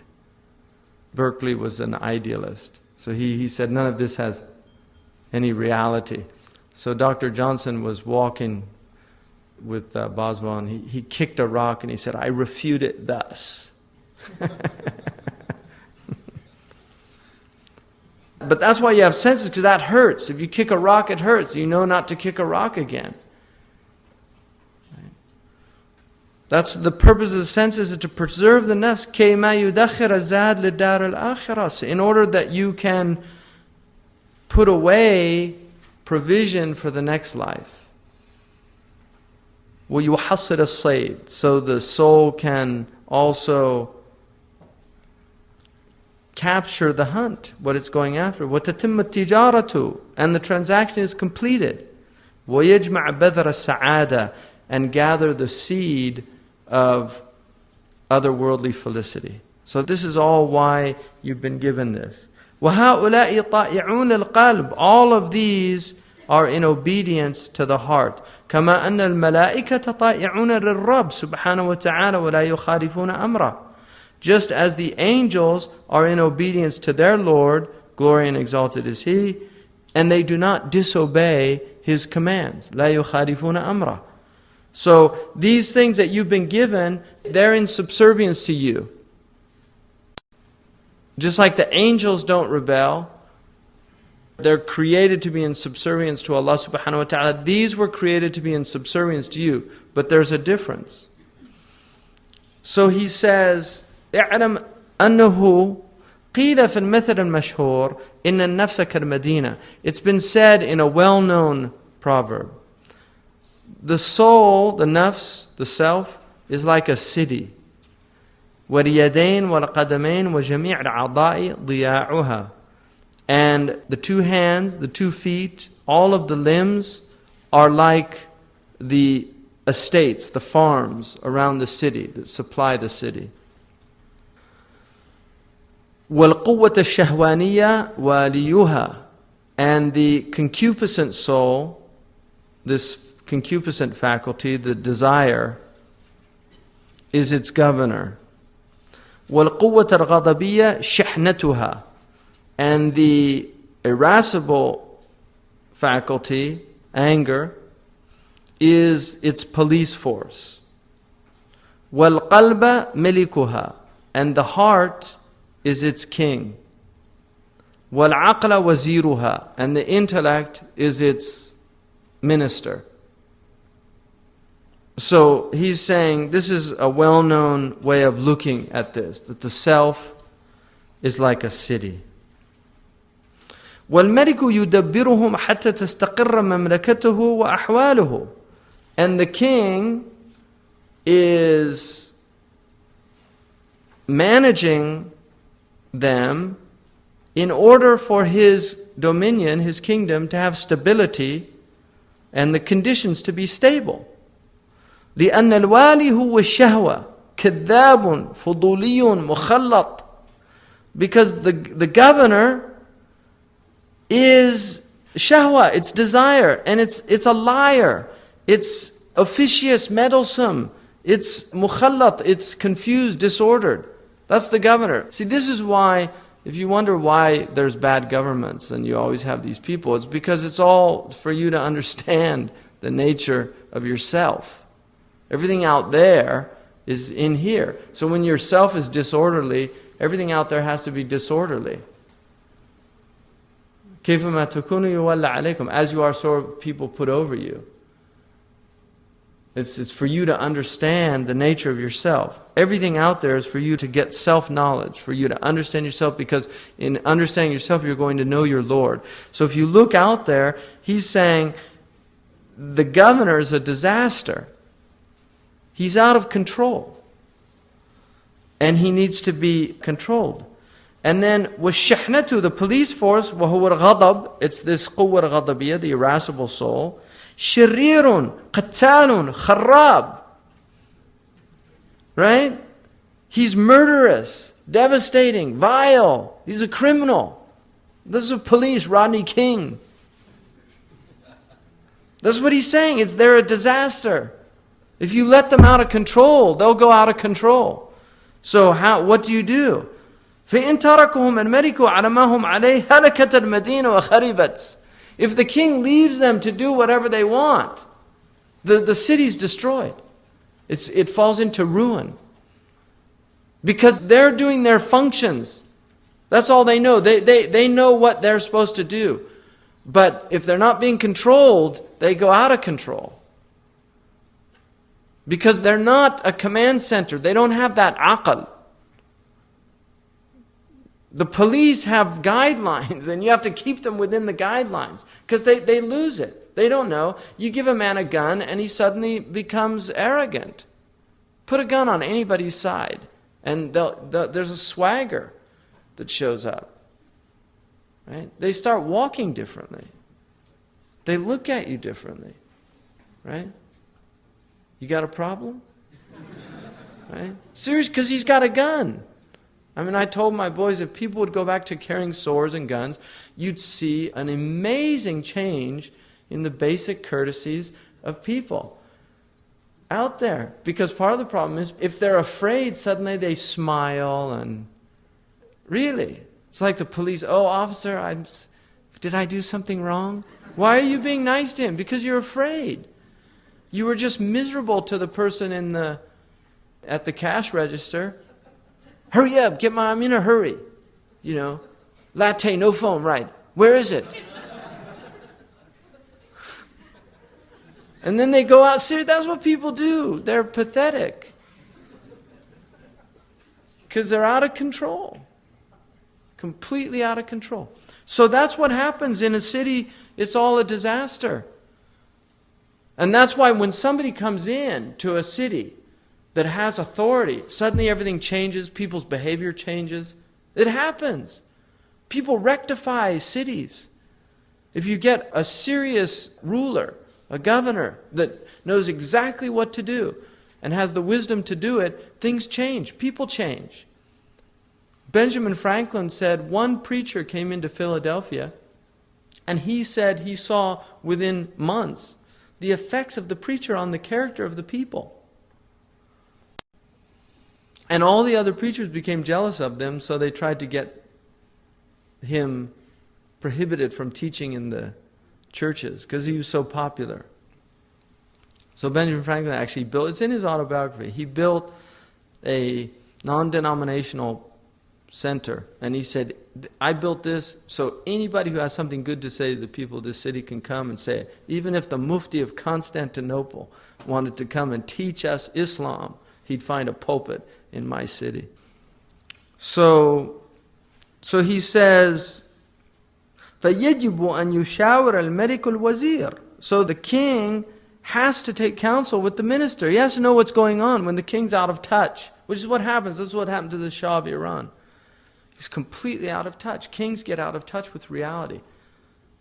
The Shah wasn't, he wasn't aware of people being tortured in the things with electrodes and things like that. They get out of touch. And then everybody's afraid to bother them with the details. And then suddenly they're overthrown. So he's saying, no, the king has a job. A minister once came to visit Imam al-Ghazali, and he said, وَقْتُكَ مَحْسُوبٌ عَلَيْكَ. Your time is all taken to account for. What are you doing visiting me? Go do your job. It's much better for you than to come and visit me. Because these people have immense responsibility. I mean, these people are going to have the biggest hisab on the Day of Judgment. The people that had authority over other people. The people that were responsible for the well-being of people. And how they betray them. They betray their trust. If you have an army, what's an army for? An army is for defense. That's what an army is for. An army is for defense. It's to defend a people from threats of aggression. If you use that army to aggress, they're not aggressors. The army's not aggressors. They just follow orders. But if you use that army to aggress and you kill people doing that, you're responsible for every single one of those lives that you wasted on the Day of Judgment. No, people have no idea the immensity of it. If they did, they wouldn't do it. If they did, they wouldn't run for office. It's only a fool runs for office. Which is why the Prophet ﷺ said, we don't give this affair to anyone who seeks it. Why? Because the very fact that they're seeking it means they don't understand what it is. If they knew what it was, they'd flee from it. So we're not going to give you that authority. Why? Because you want it. Which means that is the indication that you don't know what it is. It's an immense responsibility. It's a burden. And that's why he said, a man who leaves this world and has never been an emir over anyone is successful. People want authority. Everybody wants authority. Because they don't know what it is. Even a man in the house. The responsibility, كُلُّكُمْ رَاعٍ وَكُلُّ رَاعٍ مَسْئُولٌ عَنْ رَعِيَّتِهِ. Everyone is a shepherd, and every shepherd is responsible for his flock. You're going to be asked about every single one of the people you were responsible for. So, the king has to take counsel with the wazir, the aqal. وَيَجْعَلَ الْوَالِي وَالشِّحْنَ تَحْتِ يَدِ الْوَزِيرِ. And he has to put the governor and the police under the authority of the minister. So there's hierarchy. So the police aren't out of control. فَإِذَا فَعَلَ ذَلِكَ اسْتَقَرَّتْ أَحْوَالَ الْمَمْلَكَةِ وَتَعَمَّرَتْ الْمَدِينَةِ. If he does that, then the conditions of the kingdom are stabilized. You have a stable kingdom, and the city flourishes. وَكَذَلِكَ الْقَلْبُ يُشَاوِرُ الْعَقْلِ. And like that, the heart must take counsel with the intellect. Because if you follow your heart without the intellect, you have to listen. The minister, the king can't do it on his own, because the minister is the one that's in touch with reality. Do you see? The king is not in touch with reality. Where does he get his reality from? The minister. Where does the heart get its reality from? The intellect. Because the intellect's in touch with reality.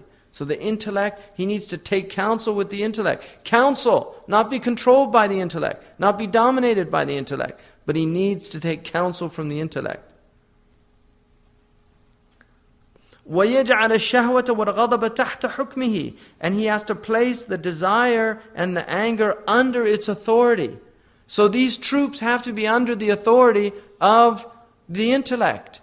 Your ghadab and your desire. The intellect is the minister. The desire is, that's the governor. And then the anger is the police. So he's using this as a metaphor so you can understand it. You can see it in the big one, you can see it in the little one. حتى تستقر أحوال النفس, so that the psychological condition is stabilized. People don't lose it. So the psychological condition is stabilized.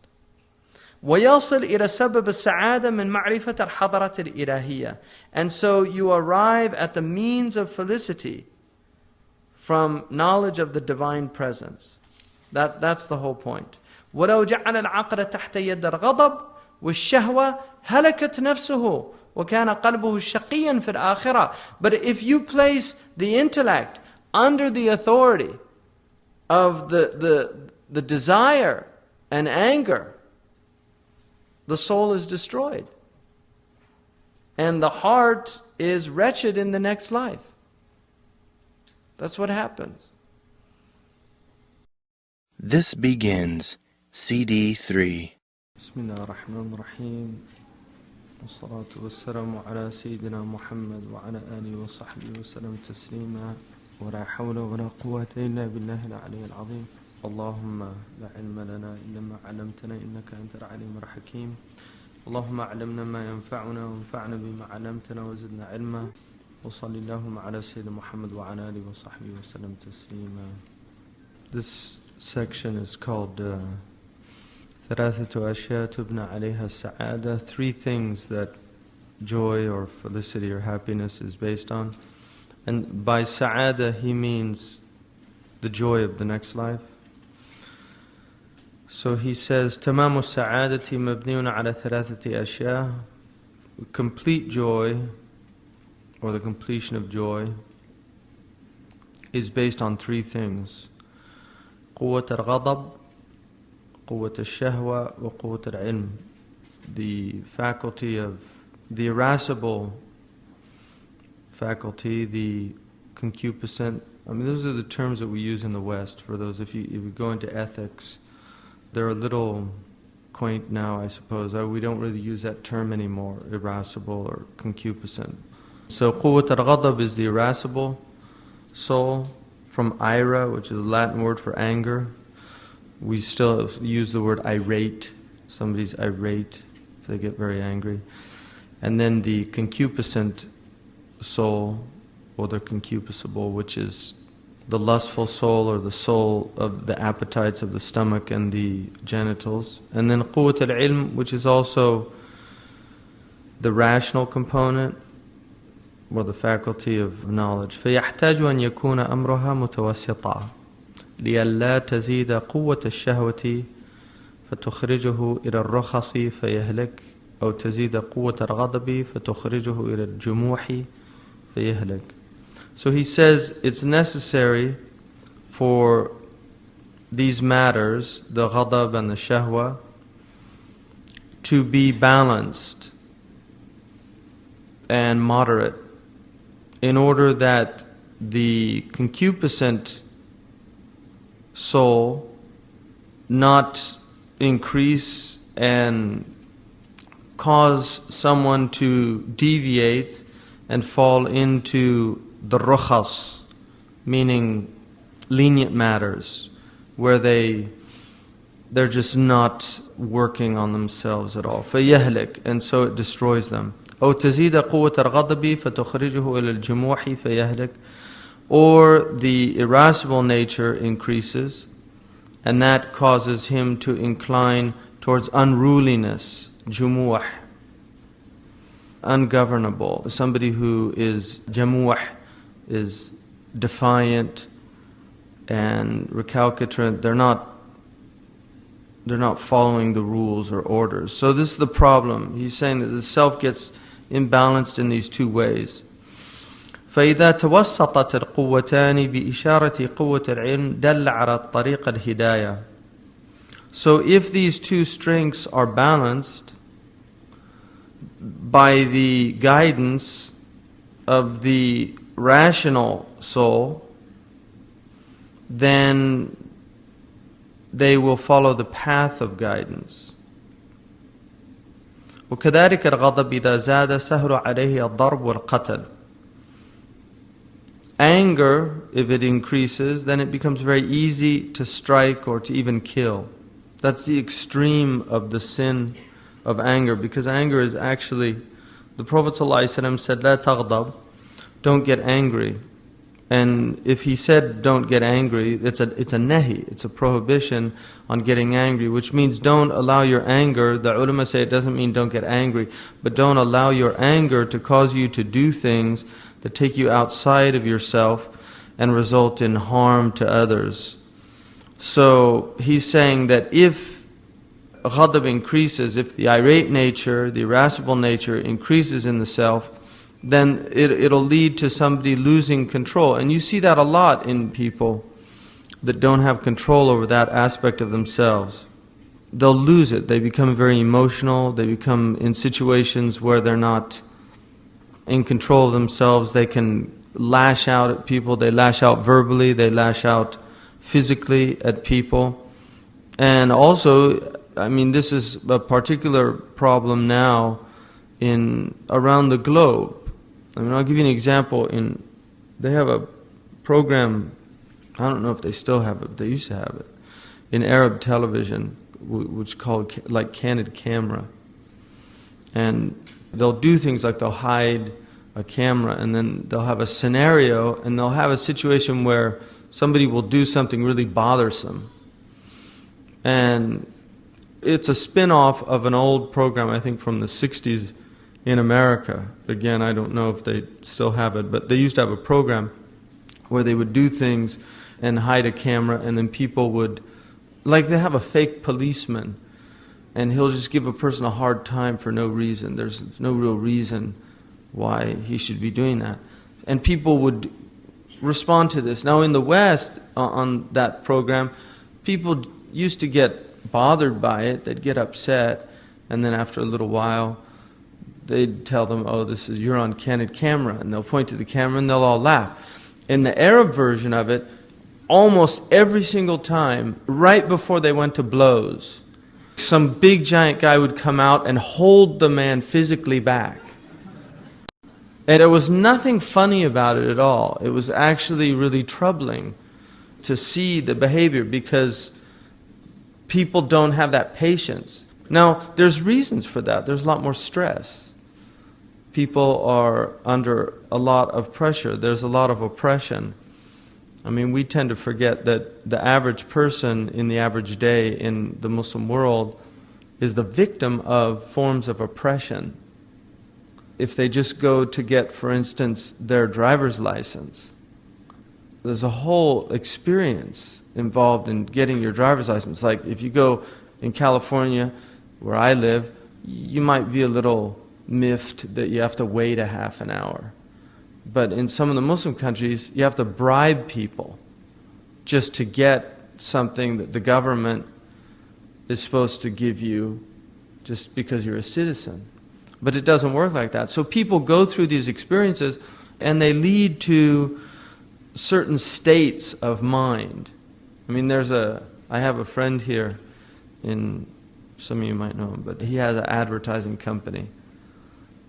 And in that advertising company, he had a campaign for tea called I'dal Mizajak, which in Saudi Arabia, I'dal Mizajak means straighten out your state, or just relax. I'dal Mizajak. So the campaign was all about the tea. If you just drink the tea, you're going to calm down. So he had a scenario where this guy comes in, and he's asking to get some rukhsa, that he needed, some official paper, and the guy tells him, come back later, like 2 hours or something. So he gets really angry, but he remembers drink tea. So he goes and drinks tea, and then he comes back, and the guy says, I told you come back 2 hours. He said, Habibi, sa'atain, usbu'ain, ma yahimmak, 2 hours, 2 weeks, doesn't matter. So, but that is social commentary in a commercial, because that's the state that people are in. So it's not tea that's going to help you. I mean, that's why advertisers are false advertisers. It might help a little bit. So I didn't have any tea. But that's what he's saying, is that if you allow this soul to get out of hand, the irascible soul, you'll end up in this state where you could even kill somebody. And that happens to people. People literally strike people. They strike their wives. Or the wife strikes the husband in less common situation, but it happens. So people fall into domestic violence because they can't control themselves. So the wife says something. And one of the things, and I've pointed this out many times, but one of the things for people that haven't heard this, one of the things that husbands and wives get into is they fall into these, what they call in kind of a pop psychology, dysfunctional relationships. But what will happen is people in marriages, they learn buttons to push.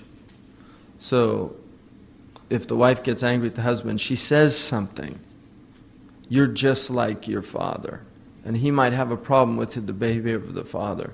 So that just sets him off. Or he says to her, you're just like your mother, or whatever they want to do. They have these buttons they know, and they push the button, and the person completely loses it. They lose control of their character. I had my 7-year-old, I heard some screaming, and I went upstairs. And one of them screaming, the other's looking sheepish. And I said, what's going on here? And he said, I pushed his buttons. So I was pleased that he understood what he was doing, because children learn that also. They know buttons to push. So these are automatic behaviors that people get into. What this is really about, what this science is about, is learning, instead of being an automatic, like an automaton, where you have buttons that you just react and you're not behaving as a conscious human being. What he's challenging you to do is to fully realize your humanity, your consciousness. So you're no longer behaving in a reactionary mode. Because that's what the concupiscent and the irascible soul are, reactionary souls. They're souls that are just reacting to events. You see something you desire and you can't control yourself. You go on an automatic pilot. You get into a certain situation and you can't control yourself. You react and become angry. And people do it all the time. They do the same thing. A good example of the irascible soul, there's people that just argue. That's all they do. Every conversation they get into, they have to argue. Every single conversation, they can't control themselves because they're on this automatic pilot. So he's saying if these aren't balanced in the self, then this is the situation that you have. وَإِذَا نَقَصَ ذَهَبَتِ الْغَيْرَةُ وَالْحَمِيَّةُ. If the irascible soul is deficient, there's no jealousy, and there's no hamiyya, there's no zeal to protect what needs to be protected, honor. So, on the other hand, it can be deficient. So somebody that, for instance, if you see the situation in Lebanon, that should get your blood boiling. It shouldn't be just something that you watch and then you go and have your dinner, which is what a lot of people do. It just doesn't mean a whole lot to them, because that aspect of their soul is diminished. And also you can have, it's diminished in the right things, but it's excessive in the wrong things. So that's also another type of imbalance that occurs. So he says, في الدين والدنيا, in both religion and worldly matters. وإذا توسط كان الصبر والشجاعة والحكمة. When it's balanced, you will see patience, courage, and prudence. So by patience here, he means temperance. And by courage, and hikmah. So you have these three virtues, and these are called the cardinal virtues, ummahat al-fada'il, in both the Greek and the Islamic tradition. The Greeks felt that the moral virtues were four. Sabr or iffa, which is the ability to control oneself. Shaja'a, which is courage. And hikmah, which is prudence or wisdom, practical wisdom. And the three of these, when they were balanced, they led to adl, justice. So you were a just human being. And this is why this is also related to classical medicine, which is the Tibb al-Arabi or Tibb al-Yunani, they call it. If you go to Pakistan, the Hamdard brothers, people know the Hamdard brothers. Ruh Hafsa.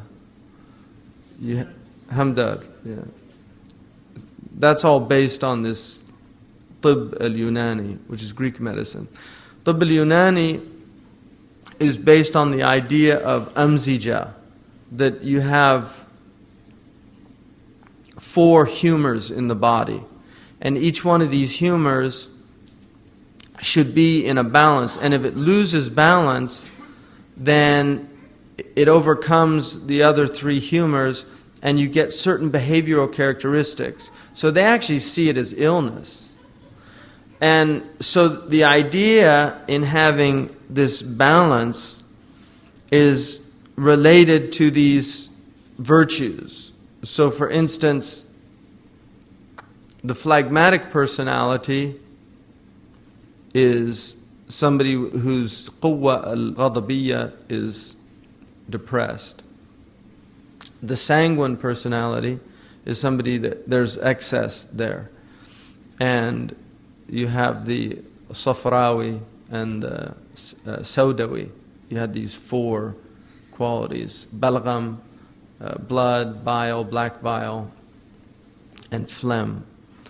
And depending on the balance of these humors was the state of the person. And there's a belief that food affects these. And Imam al-Bajuri says one of the proofs that the Prophet ﷺ acted in accordance with this understanding is that when he ate dates, he used to eat with them, sallallahu alaihi wasallam, cucumber. And he would say, "Hada yubarridu hada." This cools off this. Because dates in this medicine are hot and dry, and cucumbers are cold and wet. So they balance. If you look at an egg is a balanced food in this science.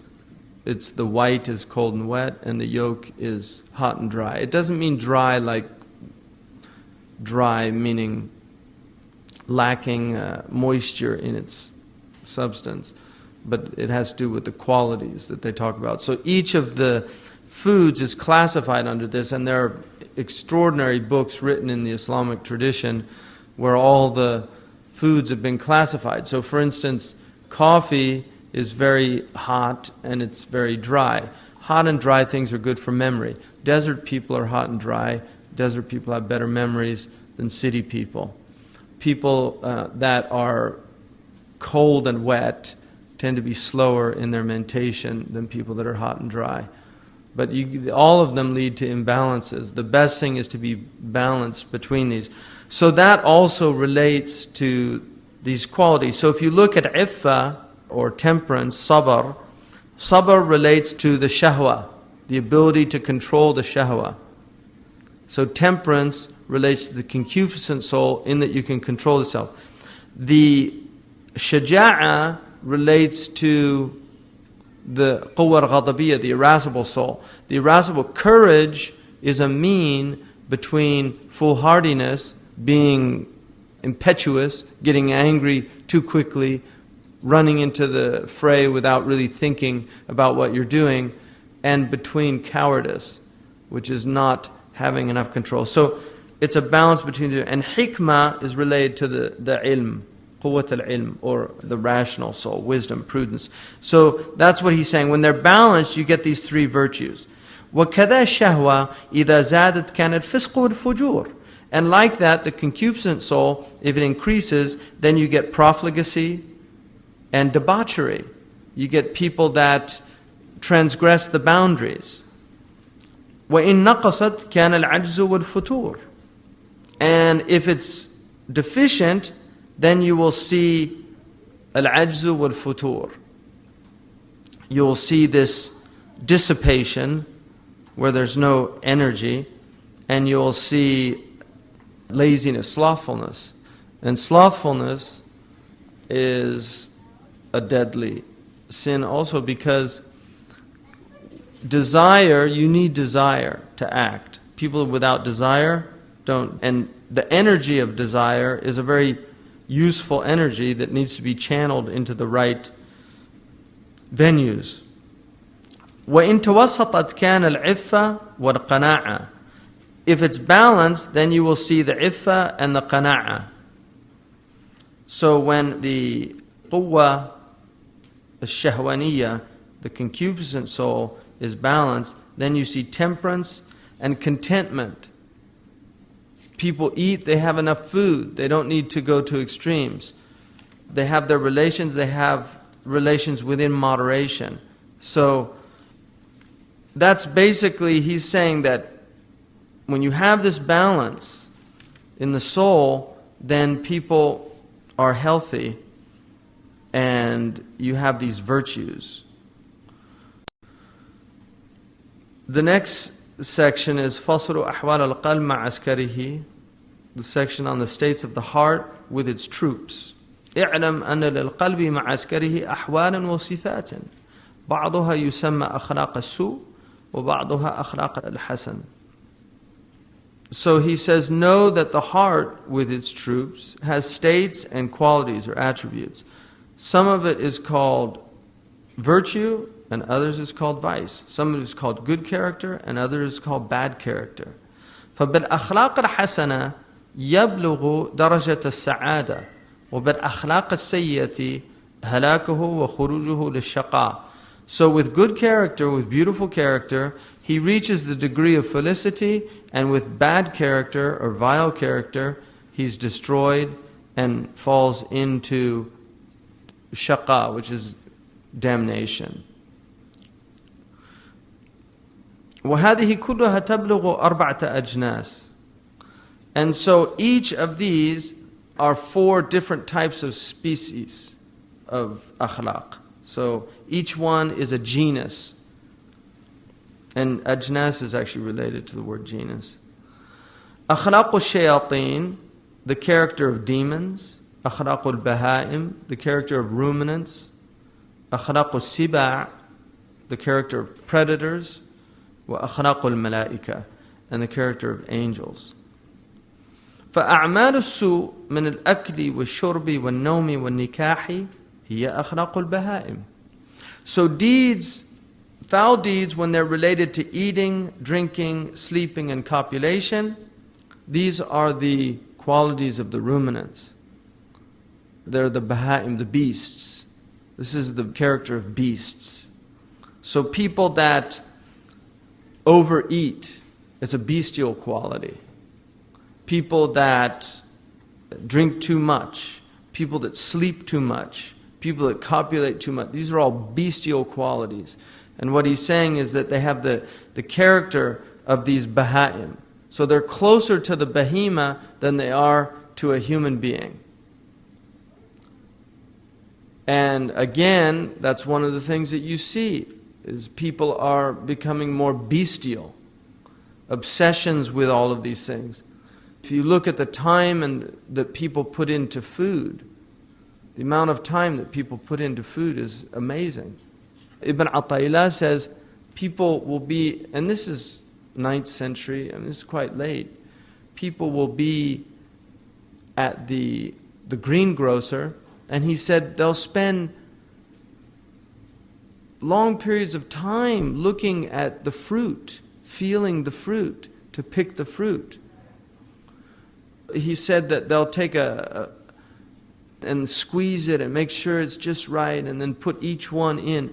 And he said when they go to pray, they pray like the chicken, pecking. So he said the things that for their stomach, they give all of this time. But for their prayer, they give no time. And he said the prayer is eternal. It's going to Allah. The food that you're picking out is going to the toilet. That's where it's headed. So he said, well, what a state that human beings are in. So this is what he's saying, is if these are your obsessions, then you're like the ruminants. You're like beasts. وكذلك أعمال الغضب من الضرب والقتل والخصومة هي أخلاق السباع. And also deeds that are related to anger, striking, killing, argumentation. These are the characteristics of predators. Aggressiveness. That's what the predators have. So your character is closer to the lions and the leopards. It's not human. وَكَذَلِكَ أَعْمَالُ النَّفْسِ. And also those qualities of the ego, of the nafs. وَهِيَ الْمَكْرُ وَالْحِيلَةِ وَالْغِشِ وَغَيْرُ ذَلِكَ. Things like subterfuge, faithlessness, disloyalty, deception, strategies, plotting and planning. Those are all qualities of the demons. So when that's your focus, you've become a demonic character. And people, if you don't think people don't plot, people are plotting. People plot. People plot. People plot in the most petty of matters. People will plot your downfall at the office, a place where you work. There's people that are literally plotting to make sure you don't get the promotion. I mean, this is a state of people. This is going on all the time, all around us. These are the states. There's ruminants out there, predators, and demons. And some people are an admixture of all three. And then he says, وَكَذَلِكَ أَعْمَالَ الْعَقْلِ. And also the actions or the deeds of the intellect. And intellect, unfortunately, he's using intellect as a very specific meaning. Now we use intellect to refer more to cognitive processes, mathematics, and things like that. The aql, the real aql, is a light. And يعقل النفس عن هواها. يعقل النفس عن هواها. It restrains the soul from its caprice. That's the real role of the aql, the hijab, the nuha. It's there to do that. التي هي الرحمة. I mean, the deeds of the intellect are mercy. Why? Because يرحم من في الأرض يرحمكم من في السماء. Have mercy on those on the earth, and the one in the heaven will have mercy on you. That's revelation. Revelation illuminates the intellect. So once you know that rahmah is a reason for which rahmah is bestowed upon you, you become a more merciful person. So that's the intellect. When it's functioning properly, it's directing the soul to those things that are beneficial to the soul in the next life. Because that's the purpose of the intellect, is to benefit you not here but in the next life. As well as here. But more importantly is the next life, because it's eternal. So your temporal existence is going to determine the nature of your eternal existence. So if you're a person of intellect, then the intellect is going to be guiding you in that way. وَالْعِلْمِ,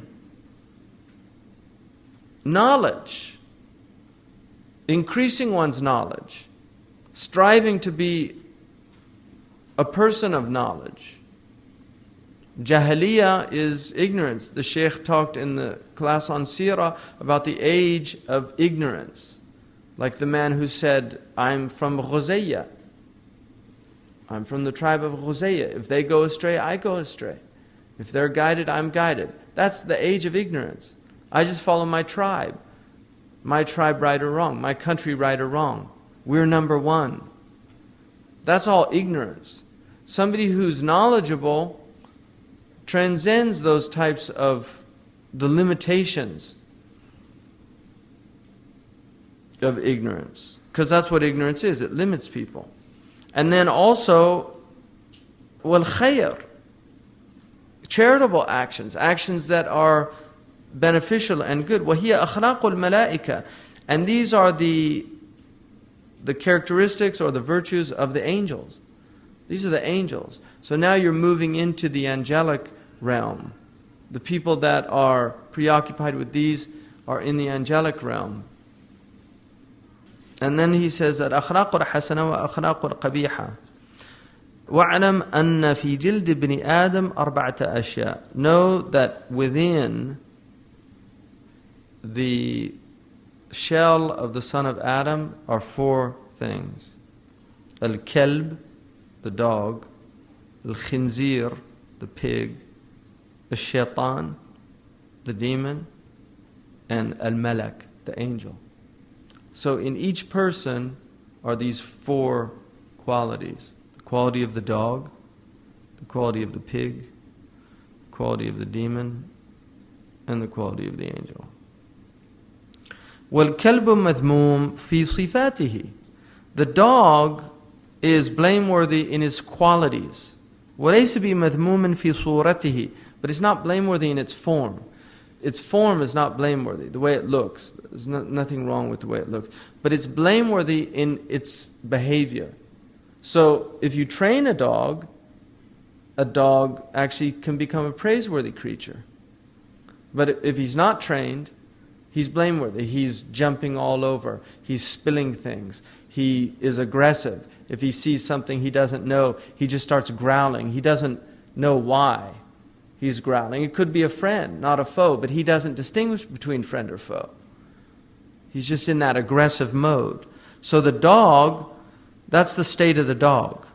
وَكَذَلِكَ الشَّيْطَانِ وَالْمَلَائِكَةِ ذَمُّهُمْ وَمَدْحُهُمْ فِي صِفَاتِهِمْ. And like that, the demon and the angel. The blame and the praise of these two creatures is in their qualities. It's not in their forms. إِنَّ اللَّهَ لَا يَنْظُرُ إِلَى صُوَرِكُمْ. The Prophet ﷺ said, God doesn't look at your forms. وَلَكِنْ إِلَى أَعْمَالِكُمْ وَقُلُوبِكُمْ. But at your deeds and what's the state of your heart, your intentions.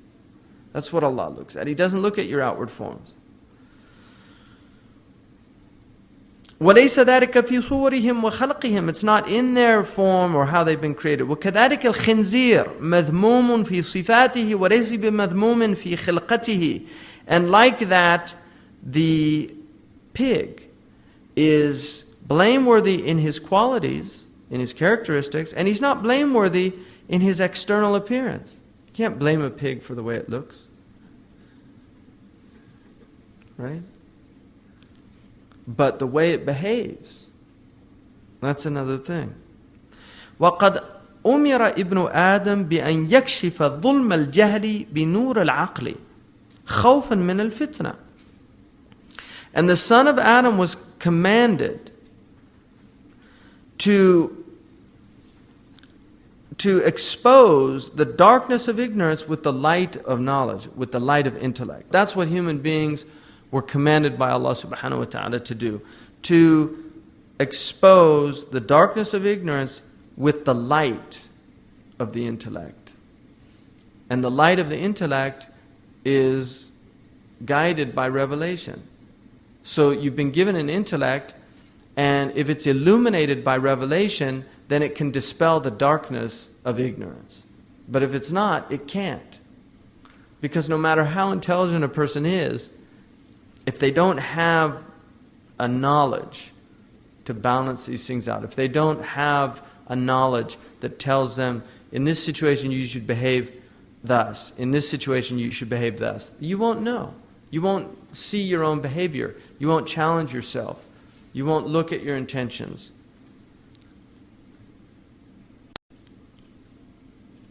So all of this is out of fear of this fitna. Fitna is a beautiful word in that it conveys an immense amount of meaning in one word. The word fatana means to test the metals for impurities. So when you heat metal, and it begins to melt away, you get what's called dross, D-R-O-S-S. That's what fitna does. It reveals the dross of humanity. So, I'll give you an example. When you had the cartoon controversy in Denmark, remember that? See, everybody's like, now it's over. The fitna's over. And everybody goes, the cartoons are still there. They're still there. You can look them up on the internet or wherever you want to. They're still there, but the fitna's over. Now the 30 dead people, they're dead. They're in their graves now because of that fitna, or however many people died. So the fitna's over. That's what fitna is. It reveals people's character based on the circumstances. Now, in Mauritania, how did they respond to the fitna? Well, unfortunately, the news didn't cover Mauritania. The ulama had an evening where they all got together in a huge auditorium and people came and they recited qasidas against Denmark. So they had a poetry protest where they had these Danimark, Markun Deniyun, Denmark, a low mark in history. And then the next day they had a demonstration, but before the demonstration they handed out flyers, adab al-mudahara, the adab of protest. And amongst the things that they guided the people to was not to do anything inappropriate, not to break the law, not to throw anything, not to attack or harm the Danish embassy, because it was an embassy that was legitimately there, and so it had the aman of the Muslims. So that's how they dealt with it, the fitna. They dealt with it like Muslims. But other people, they didn't. They dealt with it like the dog, the irascible soul. They completely lost it. They went crazy and threw things. And a lot of it is that it's an opportunity to do that. Because there's just a lot of pressure. A lot of those people, they're not religious people. They're just, a riot. Seriously. They just go to be in part of it's what's happening. Something's happening. I mean, there's some places I know, there's some in South Asia, any excuse for a good riot. Right? In Karachi, it's a riot today. It's true or not true, people, that's what they want, to go out and just riot. Because they're in a state. And so the circumstance provides the excuse to behave accordingly. That's what fitna is. So out of fear of fitna, we've been commanded to dispel ignorance with intellect in every situation. Because in every situation, if it's an ethical situation, there's either jahl or aql. Now, one of the meanings of jahl is also to act with zealousness. It's to act without hilm. Hilm is forbearance. Kana ahlam an-nas. He was the most forbearing of men. He never lost it. If you study his seerah, you will not see that the Prophet ﷺ ever lost control of his nature. It didn't happen, because he was always in possession of his aql. And the aql ya'qilu, it restrains. And so even when he was angry, his anger was measured. It was measured. It was appropriate. Because there's a time for anger. It's not just accept everything and don't get angry. No, you should get angry. And things should make you angry that are unjust, that are improper. But how does that anger manifest? That's the difference. So the Prophet ﷺ, كما قال النبي صلى الله عليه وآله وسلم, ما من أحد إلا وله شيطان ولي شيطان وإن الله قد أعانني على الشيطان حتى أسلم. There's none of you except that he has a demon. Even I have a demon. The Prophet ﷺ, even I have a demon. But Allah has helped me with my demon and he became a Muslim. So he's telling us there, you have a demon. When Aisha got very angry, what the Prophet ﷺ said, "Ataki shaitanuki? Did your shaitan give you a visit?" And he said, "Awali shaitan ya Rasulullah? Do I have a demon?" Everybody has a demon. So now you know. So what's going on? Are you behaving as a human being, or are you under the influence of a demon in your behavior? That's the question.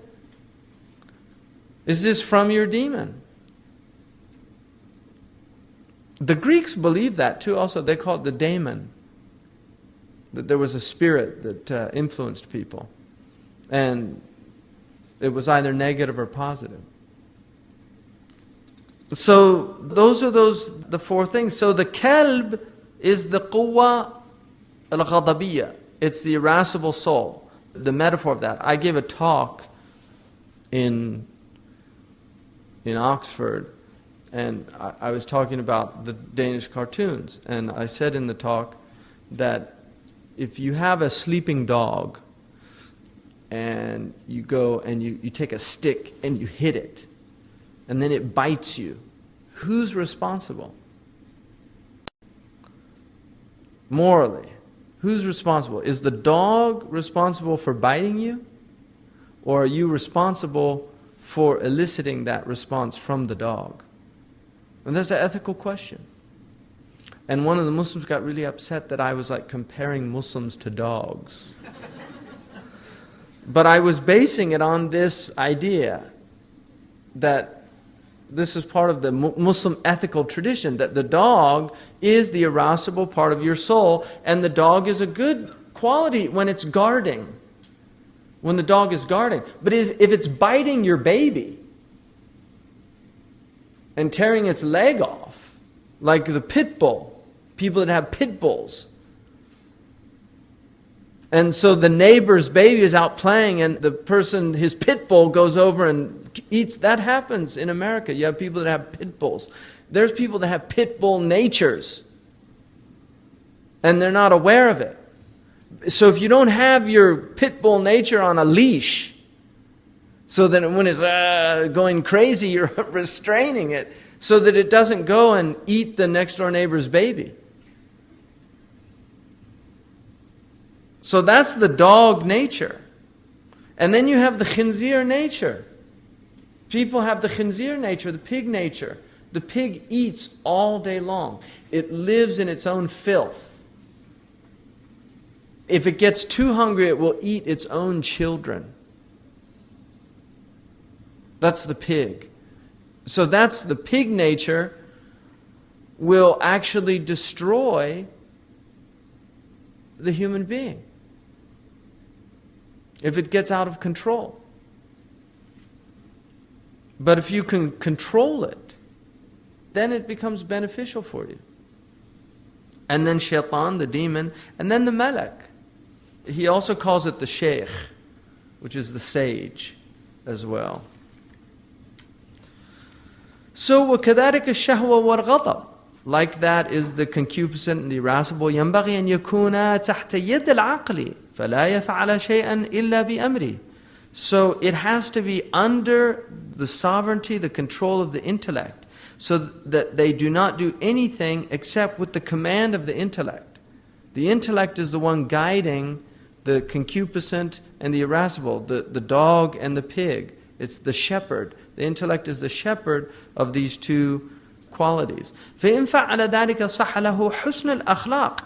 If he is able to do that, then the result is beautiful characteristics. The result is virtue. That's the result, that the person becomes a virtuous character. وَهِيَ صِفَاتَ الْمَلَائِكَةِ. And these are the qualities of angels. وَهِيَ بَذْرُ السَّعَادَةِ. And this is the seed of felicity in the next life. You're planting the seeds of felicity in the next life by acting according to this. وَإِنْ عَمِلَ بِخِلَافِ ذَلِكَ فَخَدَمَ الشَّهْوَةَ وَالْغَضَبَ صَحَّ لَهُ الْأَخْلَاقُ الْقَبِيحَةِ. But if they act in contradiction to that, and serve the concupiscent and the irascible soul, the result is vile qualities. The result is vicious character. وَهِيَ صِفَاتُ الشَّيَاطِينَ, and these are the qualities of demons. وَهِيَ بَذْرُ الشَّقَاء, and these are the seeds of wretchedness in the next life. فَيَتَبَيَّنْ لَهُ فِي نَوْمِهِ كَأَنَّهُ قَائِمٌ مَشْدُودَ الْوَسَطِ يَخْدُمُ الْكَلْبَ وَالْخِنْزِيرِ. This will manifest in a dream as if he's standing in a state of total constriction, serving the dog and the pig. So if somebody sees in their dream that they're serving a dog or a pig, and they're in a state of constriction, this is what it means. That's what he's saying, that in the science of dreams, that's what that means. وَكَانَ مَثَلُهُ كَمَثَلِ رَجُلٍ مُسْلِمٍ يَأْخُذُ رِجَالًا مُسْلِمِينَ يَحْبِسُهُمْ عِنْدَ كَافِرِينَ. And this type of person is comparable to the one who takes a group of Muslims prisoner and hands them over to kafirin, to disbelievers. It's as if you're taking the intellect prisoner and you're giving the intellect, the Muslim, you're giving them over to the kafirin. That's what he's saying. That when you surrender your will to your concupiscent and your irascible soul, to the pig and the dog and the demon, this is what you've done. You've surrendered Muslims to the kafirin. Because they're ingrates. They don't appreciate the ni'mah, the blessings. فكيف يكون حالك يوم القيامة إذا حبست الملك وهو العقل. So how will you be on the day of judgment if you have jailed the angel, your intellect, or jailed the king? It could be either one. تحت يد الشهوة والغضب, under the sovereignty of desire and anger. You've taken the king and put the king under the sovereignty of desire and anger. How will your state be? وَهُمَ الْكَلْبُ وَالْخِنْزِيرُ. So you've put the king into the hands of the dog and the pig.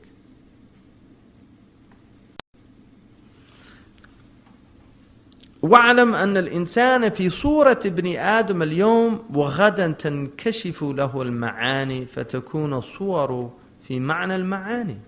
And know today that the human being is in the form of an Adamic creature. But tomorrow, the realities will be revealed, and the true state will be shown. So, what he's saying is that you might have the form of a human being, but your meaning is a dog or a pig or a demon. And that meaning is going to manifest. And that's why one of the blessings of this ummah is the Prophet ﷺ said, it does not have maskh al-zahir. It will not have transmogrification externally.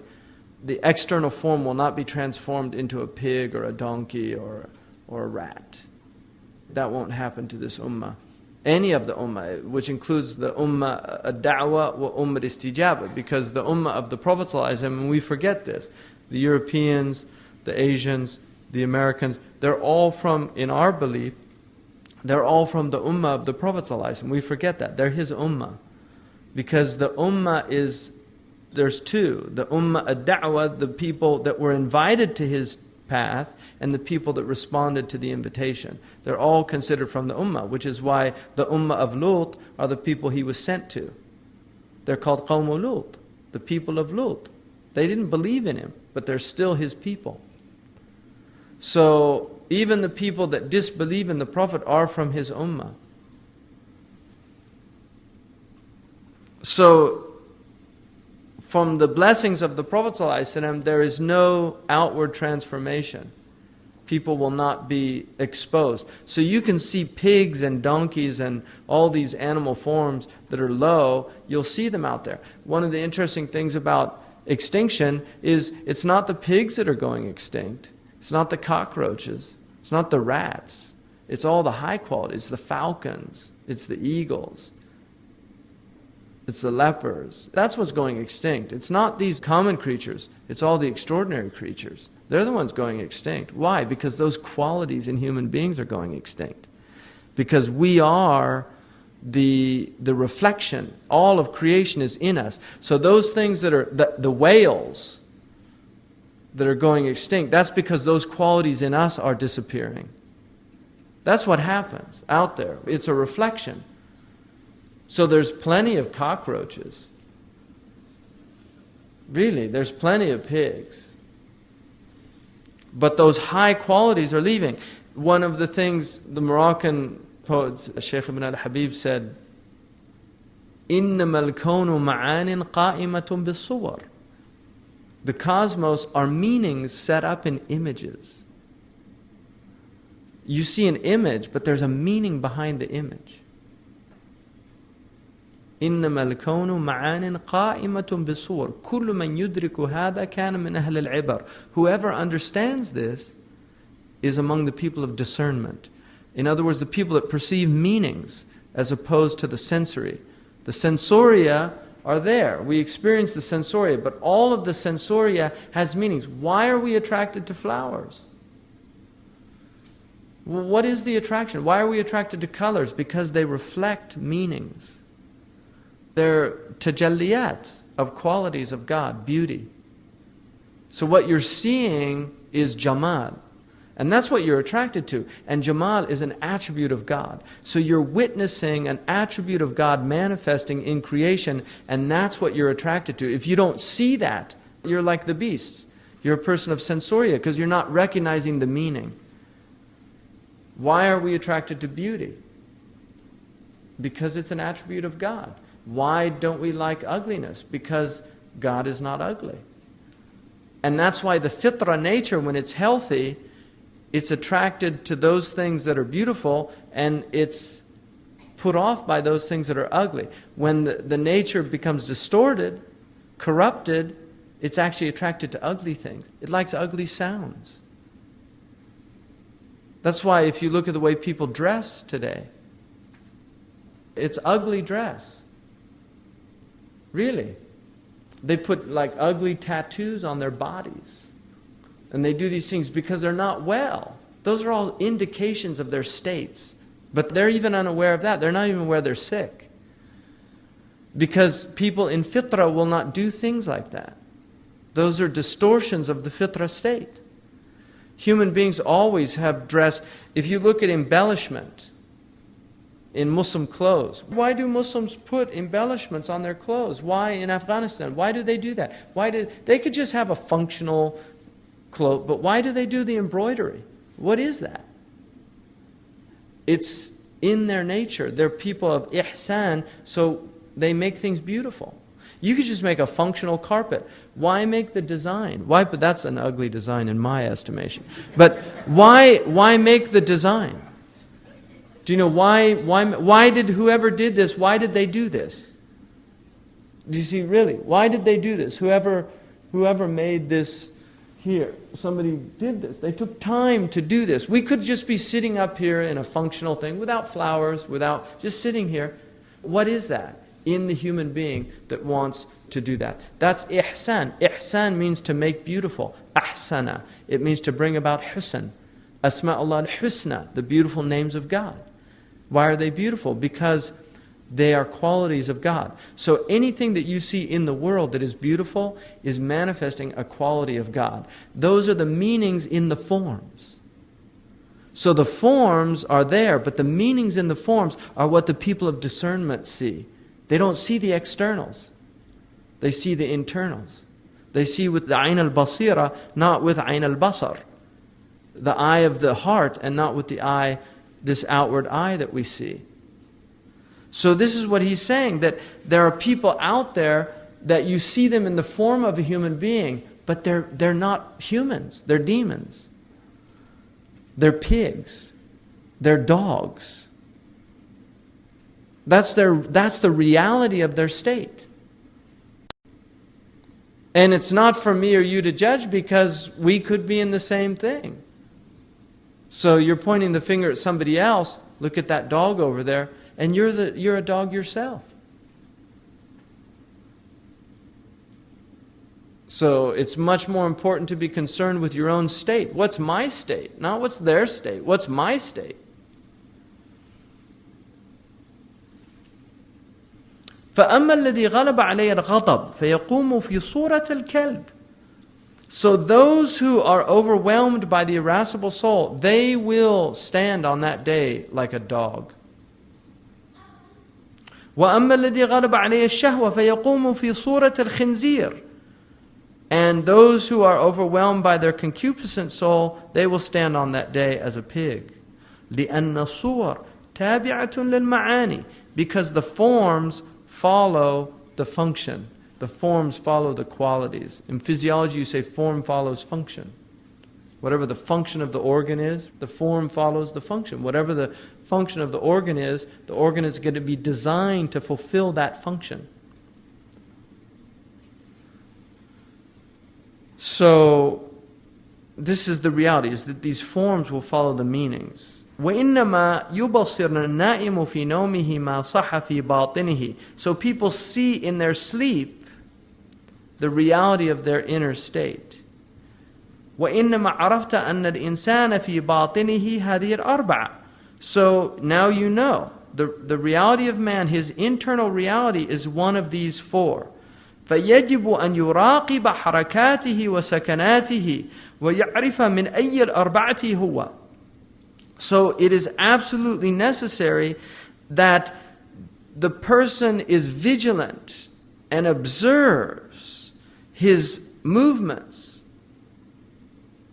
his states of movement and stillness, to see among which of the four does he belong. So this is about introspection, looking at yourself, reflecting on your behavior, on your character. What am I? Am I a pig? Am I a dog? Am I a demon? Or am I an angel?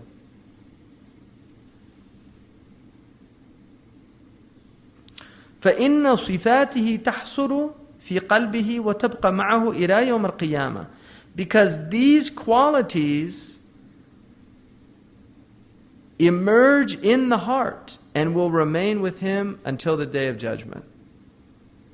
These are the qualities. So whatever your heart is filled with, if it's filled with anger, that's the reality. If it's filled with desire, that's its reality. If it's filled with treachery, unfaithfulness, makr, khuda, hila, all those things, then it's got the demonic qualities. And if it's filled with good, then it has the angelic qualities. Those are its realities. فإن بقي من جملة الباقيات الصالحات شيء فهو بذر السعادة. So if those things, the baqiyat al-salihat, the righteous, perpetual truths that go on forever, your dhikr, your prayer, your charity, your zakat, your hajj, all of those qualities, every good act that you did, even smiling in the face of your brother or sister, right? If you're a sister, even smiling in the face of your brother or sister, that's a charity that goes on. It's perpetual. So all of those qualities are going to be preserved by Allah, and these are all the seeds of felicity. These are all the things that you're planting here, and you will reap the harvest in the akhirah. وَإِنْ بَاقِيَ مَعَهُ غَيْرُ ذَلِكَ فَهُوَ بَذْرُ الشَّقَى. And if anything remains other than that, these are the seeds of wretchedness. These are the seeds of damnation. وَإِبْنُ آدَمْ لَا يَنْفَكُ وَلَا يَنْفَصِلُ عَنْ حَرَكَةٍ أَوْ سُكُونٍ وَقَلْبُهُ مِثْلُ الزُّجَاجِ. And the son of Adam is neither free of nor released from motion or stillness. You're either in motion, you're either doing something, or you're not doing something. You're either in a state of haraka or sakana. Right? In the du'as of the Prophet ﷺ, the fi harakati wa sakanatihi, right? Fi harakati wa sakanati, in my motion and my stillness. So you're in one state or the other. And your heart is like a glass. It's like a glass. وَأَخْلَاقَ السُّوءِ كَالدُّخَانِ وَالظُّلْمَةِ. And the Foul characteristics are like smoke and like darkness. They're going to distort the glass so that you can't see through the glass. فَإِذَا وَصَلَ إِلَيْهِ ذَلِكَ أَضْرَمَ عَلَيْهِ طَرِيقَ السَّعَادَةِ. So if these bad qualities reach the heart, then they cause a darkness that does not enable you to see with clarity. فإذا وصل إلى القلب, and then also وأخلاق الحسن كالنور والضوء, and the good characteristics are like light and clarity. فإذا وصل إلى القلب طهره من ظلم المعاصي. If they reach the heart, they purify the heart from the darkness of disobediences. From the darkness of disobedience. If these good qualities are being acted, then they cause a light to emanate in the heart. So the heart becomes functional. You can see with it. كما قال رسول الله صلى الله عليه وسلم أتبع السيئة الحسنة تمحها. Follow up a bad deed with a good deed, so it wipes it. The effects of it are wiped away. It's a polishing because there's oxidation that occurs, and that's what he's saying. وَالْقَلْبُ إِذَا مُضِيءٌ إِمَّا مُضِيءٌ أَوْ مُظْلِمٌ وَلَا يَنْجُو إِلَّا مَنْ أَتَى اللَّهَ بِقَلْبٍ سَلِيمٍ. And the heart is either illuminating or it's in darkening. It's one of the two. It will either darken or it will enlighten. And no one has salvation unless they come to Allah subhanahu wa ta'ala with a sound heart. لا ينفع مال ولا بنون إلا من أتى الله بقلب سليم. There's no benefit on that day except the one who comes to Allah with a sound heart. Alhamdulillah. Jazakumullah khairan. اللهم صل على سيدنا محمد وعلى آله وصحبه وسلم تسليما. سبحان ربك رب العزة عما يصفون والسلام على المرسلين والحمد لله رب العالمين. End of CD 3. This begins CD 4. بسم الله الرحمن الرحيم وصلى الله على سيدنا محمد وعلى آله وصحبه وسلم تسليما. اللهم لا علم لنا إلا ما علمتنا إنك أنت العليم الحكيم. اللهم علمنا ما ينفعنا وانفعنا بما علمتنا وزدنا علما. اللهم افتح علينا حكمتك وانشر علينا رحمتك يا ذا الجلال والإكرام. وصل اللهم على سيدنا محمد وعلى آله الكرام. ولا حول ولا قوة إلا بالله العلي العظيم. فصل في عجائب القلب. Section on the wonders of the heart. He says اعلم أن للقلب بابين للعلوم واحد للأحلام والثاني لعالم اليقظة وهو الباب الظاهر إلى الخارج. فإن نام غرق باب الحواس فيفتح له باب الباطن ويكشف له غيب من عالم الملكوت ومن اللوح المحفوظ فيكون مثل الضوء وربما احتاج كشفه إلى شيء من تعبير الأحلام. وأما ما كان من الظاهر فيظن الناس أن به اليقظة وأن اليقظة أولى بالمعرفة مع أنه لا يبصر في اليقظة شيء من عالم الغيب وما يبصر بين النوم واليقظة أولى بالمعرفة مما يبصر من طريق الحواس. So he says, know that the heart has two doors to the knowledges, the ulum, sciences. Sciences in the old use of that word scientia, to know. واحد للأحلام, one of them is for dreams, or really visions he means here, because Muslims discriminate between dreams that are from the ego, from the nafs, and then ru'a, or spiritual experiences that happen during sleep that are from Allah subhanahu wa ta'ala. And then the second is in the wakened state, or the world of waking consciousness. وهو الباب الظاهر إلى الخارج. So it's the external door to the outward world. فإن نام غلق باب الحواس. When he sleeps, he shuts the door of the senses. Because the experience that occurs in the sleep, it's not of this world. You're entering into the world of meanings. It's not, this world has meaning, but most people are overwhelmed by the sensory perception of the world, the sensoria, and so they don't delve into the meanings. They only see the outward form. يَعْلَمُونَ ظَاهِرًا مِنَ الْحَيَاةِ الدُّنْيَا. The Quran says they know the outward of this world. وَهُمْ عَنِ الْآخِرَةِ هُمْ غَافِلُونَ. But about the real world, they're in a state of heedlessness. So people experiencing the world experience it in a somnambulant state. They're sleepwalkers. The world is like dreams that they don't really know what it means. People have jumbled dreams. Adghath al-ahlam, the Quran calls it in Surah Yusuf. When the king asks them what his vision is, they say, oh, this is just meaningless dreams. Because they don't know what it means, so they just deny it has meaning. And that's a very common strategy for dealing with what you don't know what something means. Man jahila shay'an adahu. When you're ignorant of something, you become its enemy because you don't know. So, that doesn't mean anything because you don't understand it. So that's one way of dealing with meaning, is to deny meaning because you don't understand it. So he's saying that when you sleep, you're shutting off the world of the senses, because the senses are the biggest veil that Allah has made for man. The senses veil you from reality. And people that are of the senses, they can't get beyond the senses, so they're trapped in the senses. Which is why in many traditions, the basic strategy was to flee from the senses.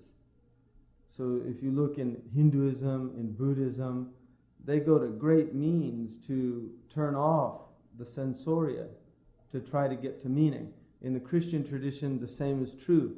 The monks would literally completely detach from the world, go to monasteries, often in deserts, because a desert is a place that is very useful to shut off the sensoria, because there's so little to stimulate you in terms of the senses.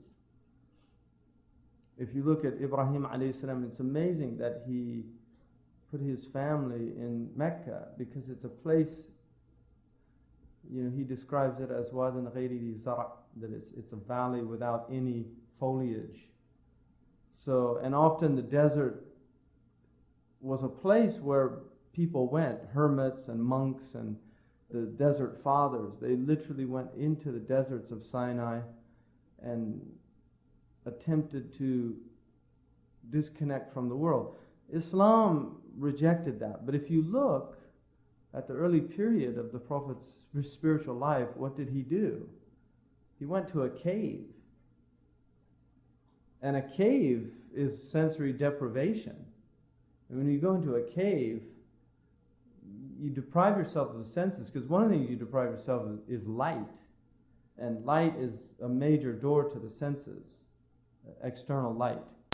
One of the things that you do as a strategy to help your prayer, if you're muwaswas or if you're mushawwish, somebody who's easily distracted, then it's usually makruh to close your eyes during the prayer, but it's permitted if you're somebody who is easily distracted, because the eyes open up the door of the senses. And so this is what they would do, is disconnect, meditation, all these different things.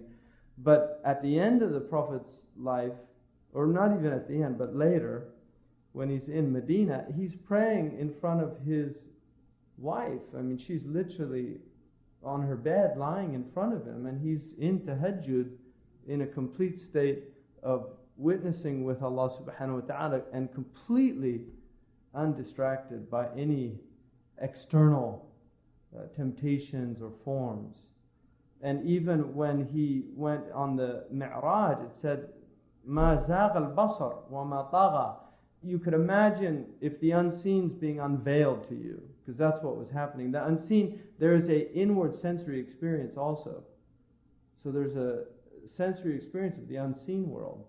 It's inward, it's not outward, but it's an experience. But his vision was not distracted by the unseen world. because he was so focused on his Lord. Even in the midst of all these wonders that are being revealed before his eyes didn't divert, and his heart never diverted, because his heart was completely in tune with reality. And reality is unicity. Reality is absolute, unadulterated oneness. So there's no other in reality. There's no distractions in reality. Reality is pure.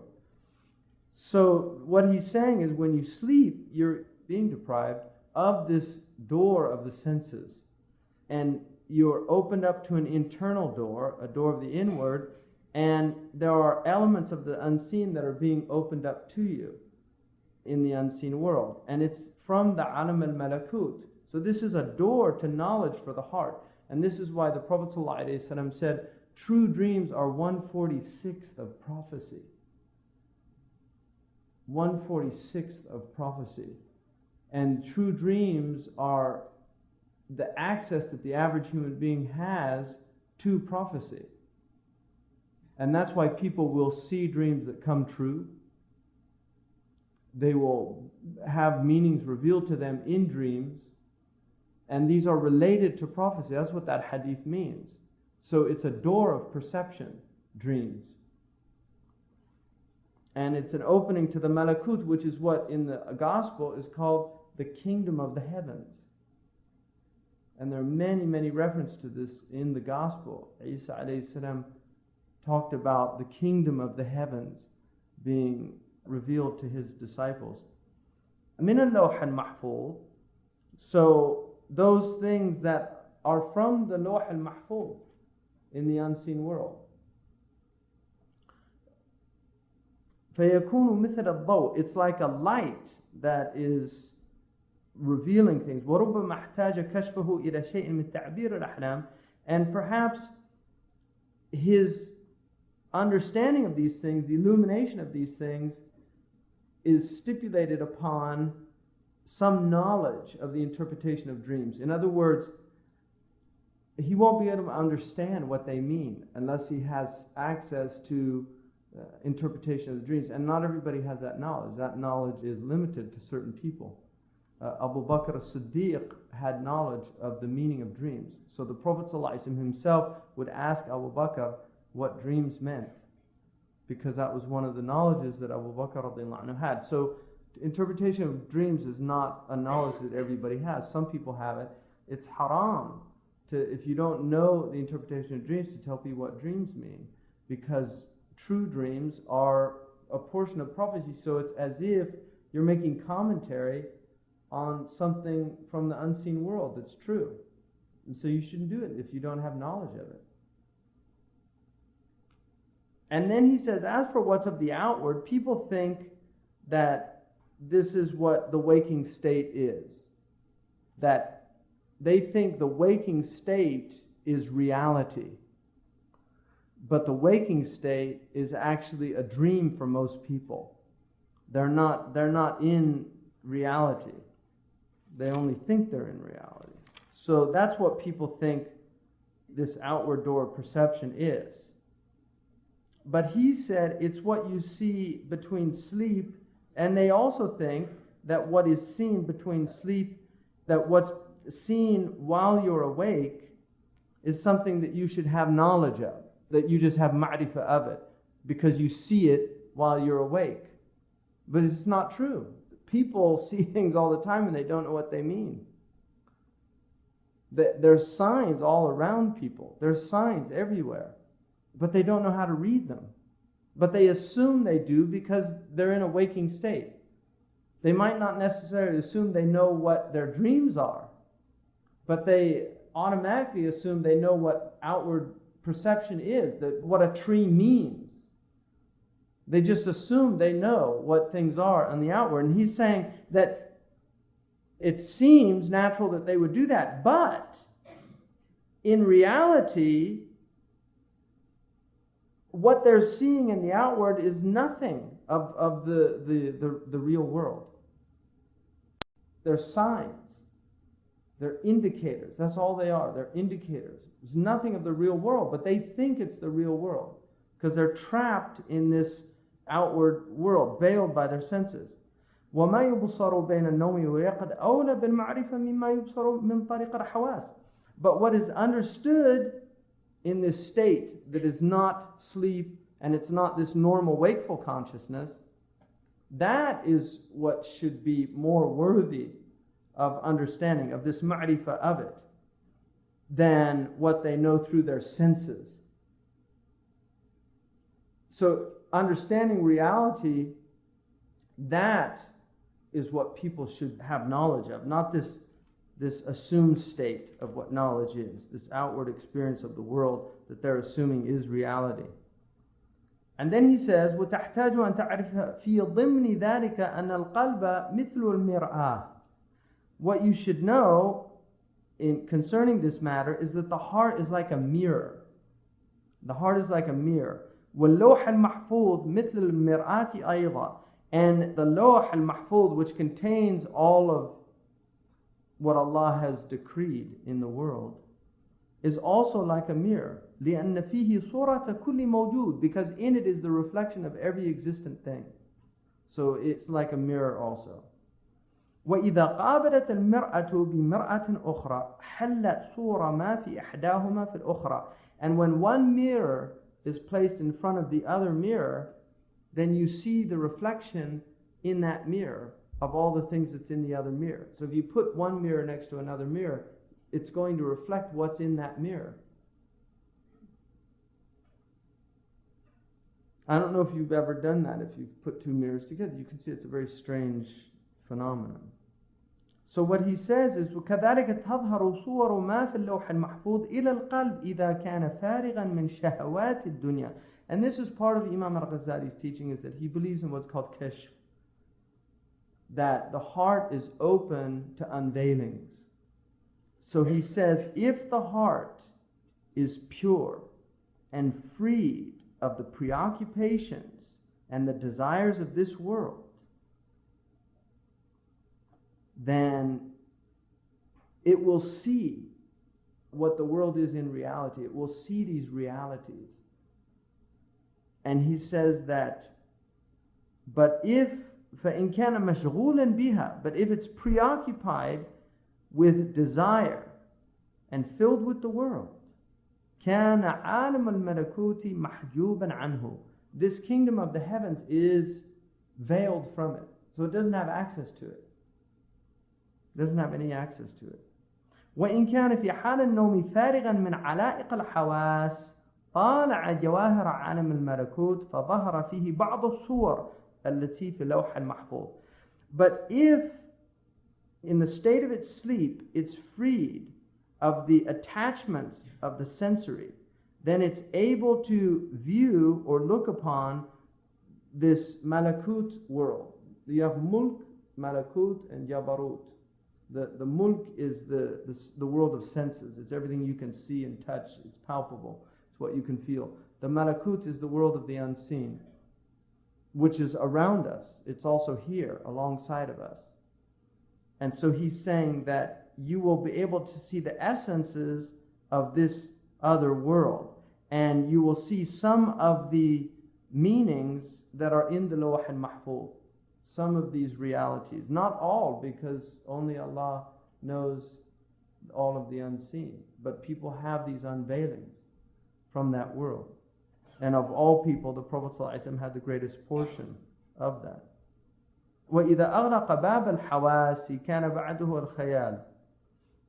And then if he shuts the door of the senses, then this imaginal world will emerge. And this is a technical term. It's not really imagination, but it's the imaginal world. لِذَلِكَ يَكُونَ الَّذِي يُبْصِرُ تَحْتَ السِّتْرِ الْقِشْرِ. And so what he will see is under the veil of the externalities. So what he's saying is, when you shut off the senses, you've still got the imagination. So there's still a filter. You don't see even the reality of the unseen world as it truly is. You're still veiled by the nature of your experience. And then he says, وَلَيْسَ كَالْحَقِّ الصَّرِيحِ مَكْشُوفًا. You won't see reality as it truly is. It won't be unveiled to you completely. because you're still filtered by your experience in this world. As long as you're in this world, there are filters. فإذا مات أي القلب بموت صاحبه لم يبقى خيال ولا حواس وفي ذلك الوقت يبصر بغير وهم وغير خيال. But if you die, in other words, your heart dies, your sensory consciousness dies. So the possessor of the heart, the imagination goes and the senses go. The imagination is to the intellect what the senses are to the body. It's still a type of veil. It's something we need. We need the senses to have some knowledge of reality, but the senses veil us. And the imagination, you need to have some knowledge of reality also, but it's still a veil. The reason that we can imagine paradise is because we have imagination. So you can think of things of the unseen world that you're told, angels. We can imagine beings that are made out of light, that have wings. We don't know what they are in reality, but Allah has given us an imagination. And the imagination is a door to perception of reality, but it's still a filter, just like the senses are a filter. So then he says, at that time you will see without any illusion, and you will see without any imagination. وَيُقَالُ لَهُ فَكَشَفْنَا عَنْكَ غِطَاءَكَ فَبَصَرُكَ الْيَوْمَ حَدِيدٌ. We have removed the veil from you, and now you have piercing sight. You see reality as it truly is. That's what happens when you die. And that's why you'll feel like you've just woken from a dream. When you die, it's the awakening, because you're no longer veiled by the senses and you're no longer veiled by the imagination. You're going to experience things as they truly are. So what he's saying is that your heart is a mirror. Now, what is a mirror? Is the mirror the thing itself? When you look in a mirror, is it the thing itself? It's not, is it? It's a reflection of the thing. You know, when you look in the mirror, you wonder, do I really look like that? Is that how people are perceiving me? You don't know, because you can't see yourself. It's a very strange thing that Allah has done for all of us. We can see other people, but we can't see ourselves except through a mirror. But the mirror, is it distorting it? Do you know how mirrors distort sometimes? Your face looks longer than it does, or shorter, or wider. That's the nature of mirrors. So the heart is like that also. The heart, you don't know, is my perception of reality distorted? If you're an introspective person, a lot of people don't think of these things. So the mirror might be distorted. It might need reframing. It might need recasting. So that's what Allah subhanahu wa ta'ala says in Surah Al-Qaf. فَكَشَفْنَا عَنْكَ غِطَاءَكَ فَبَصُرُكَ الْيَوْمَ حَدِيدٌ. We have removed the veil from you, and now you see with piercing sight. It's clear as day. وَاعْلَمْ أَنَّهُ مَا مِنْ أَحَدٍ إِلَّا وَيَدْخُلُ فِي قَلْبِهِ الْخَاطِرَ الْمُسْتَقِيمِ وَبَيَانُ الْحَقِّ عَلَى سَبِيلِ الْإِلْهَامِ. And know that there's nobody except that sound thoughts will enter his heart, and the clarification of truth will enter his heart by way of inspiration. Everybody will have true inspiration if they're humans. They're going to have true inspiration in life. Like Winston Churchill said, everybody stumbles on the truth at least once in their life. But like myself, they usually get up, brush themselves off, and carry on. You know, that's what kufr is. It's when you know the truth, but you just choose to ignore it. You choose to cover it up. So he's saying that people will be exposed to the truth in their life, and their hearts will be open to the truth by way of inspiration. وَذَلِكَ لَا يَدْخُلُ مِنْ طَرِيقِ الْحَوَاسِ بَلْ يَدْخُلُ فِي الْقَلْبِ وَلَا يَعْرِفُ مِنْ أَيْنَ جَاءَ. It won't come by way of the senses. It's something that comes by way of the heart, and he will not know where it came from. لِأَنَّ الْقَلْبَ مِنْ عَالَمِ الْمَلَكُوتِ. Because the heart is from this other world. It's not of this world. Your consciousness is not of this world. It's of another world. That's what consciousness is. And that's why sleep is so important. Because that's what sleep does. It's a door to that other world.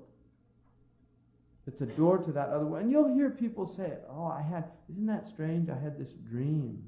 And then it happened. Isn't that strange? See, they can't understand it. Isn't that strange? Isn't that weird? Because they don't know what it means. Most people are cut off from these realities. So when they experience them as strange, as wondrous. There's other people that's their normal state. It's not strange at all. It's just their normal state. Because they have much more access to reality than most people. وَالْحَوَاسُ مَخْلُوقَةٌ لِهَذَا الْعَالَمِ عَالَمُ الْمُلْكِ. The senses were created for this world. The world of the mulk, of the dominion, the outward dominion. فَلِذَلِكَ يَكُونُ حِجَابُهُ عَنْ مُطَالَعَةِ ذَلِكَ الْعَالَمِ إِذَا لَمْ يَكُنْ فَارِغًا مِنْ شُغْلِ الْحَوَاسِ. And for that reason, he is veiled from looking on to the other world if he's not emptied of the distractions of the senses. So if you're not emptied of these distractions, then you're veiled. You don't have access, which is the state of most people. We're preoccupied. And then he says, وَلَا تَظُنَّنَّ أَنَّ هَذِهِ الطَّاقَةَ تَنْفَتِحُ بِالنَّوْمِ وَالْمَوْتِ فَقَطْ. But don't think that this capacity is opened during sleep and death only. Don't think it's only these two means. You have to die or you have to go to sleep to see reality. بل تنفتح باليقظة لمن أخلص الجهاد والرياضة وتخلص من يد الشهوة والغضب والأخلاق القبيحة والأعمال الرديئة. No, it opens during the wakeful state to those who are sincere in their jihad and in their riyada.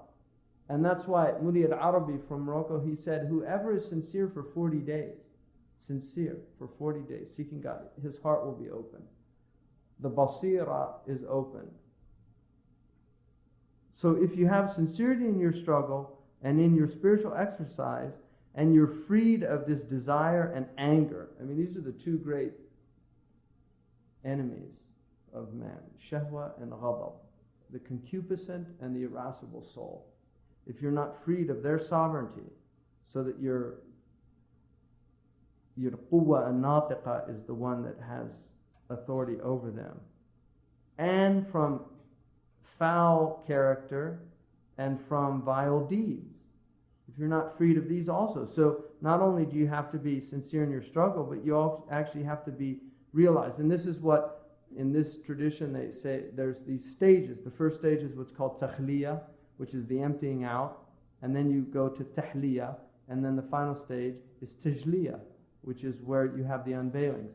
So the takhliya is emptying the self of desire and anger, and emptying the self of vile characteristics, and then the tahliya is embellishing the self, adorning the self with prophetic character, that you begin to follow the sunan, and not just the outward sunan. There's plenty of people that cut their mustache, or trim their nails, or wear their robe a certain way, or eat with 3 fingers, or go into the masjid with the right foot and come out with the left foot and say the du'as when they do certain things, if they drink, if they eat, whatever they do, they follow those outward sunan, which are important, and they shouldn't be belittled in any way, shape, or form, because they're part of the prophetic character. They're the externals of the prophetic character. But who are the ones who take on the inward prophetic character? The akhlaq of the Prophet ﷺ, his forbearance, his patience, his mercy, his charity, his generosity, his kindness, his humility. That's the tahliya. يتحلى بأخلاق الأنبياء. That adorning the self with the qualities and characteristics of the prophets. And all of the character of the prophets are in the Prophet Muhammad ﷺ, because he's jami'un. He's al-jami' of the akhlaq al-anbiya. He has all of the characters and qualities of the prophets. So that's what he's saying, that if you do that, then these things will happen. فَإِذَا جَلَسَ فِي مَكَانٍ خَالٍ وَعَطَّرَ طَرِيقَ الْحَوَاسِ. So if he's sitting in an empty place, a place like the mihrab, that's where Maryam was, right? She was in the mihrab. What was she doing? What was the Prophet ﷺ doing in Ghar Hira? What was he doing in his tahajjud? What was he doing? He was in a place where he was freed of distractions. وَعَطَّرَ طَرِيقَ الْحَوَاسِ. And he basically cut off the inroads of the senses. وَفَتَحَ عَيْنَ الْبَاطِنِ. And opened up his inner eye. See, just as you have this eye and it's closed, you can close it like that and then you don't see anything. If you open it, suddenly you see things. You have an inner eye also. The inner eye for most people is not only closed, it's like a spiritual cataract. It doesn't have access. It's literally blinded by the veils of wrong action, by the veils of ignorance, by the veils of desire. All of these different things. That's what the state of the spiritual eye is. The spiritual eye is more sensitive than the physical eye. Look what happens when a little piece of dust gets in your eye, or a hair, like a hair follicle from your eyelash, if it gets in the eye. And look what displeasure and distraction you fall into. You can't even open your eye. You can't see. The spiritual eye is more sensitive than the outward eye. And the spiritual eye, if you open it up, and look what we fill our sensory eyes with that are all inroads to the spiritual eye. So the spiritual eye is blinded by the senses. And one of the most extraordinary aspects of the prophetic character is lowering the eyes. Even when the Prophet walked, he said one of the adabs of the road is ghadd al-basar, when you're on the road. Now what about all these forms that we take in? What about all the images?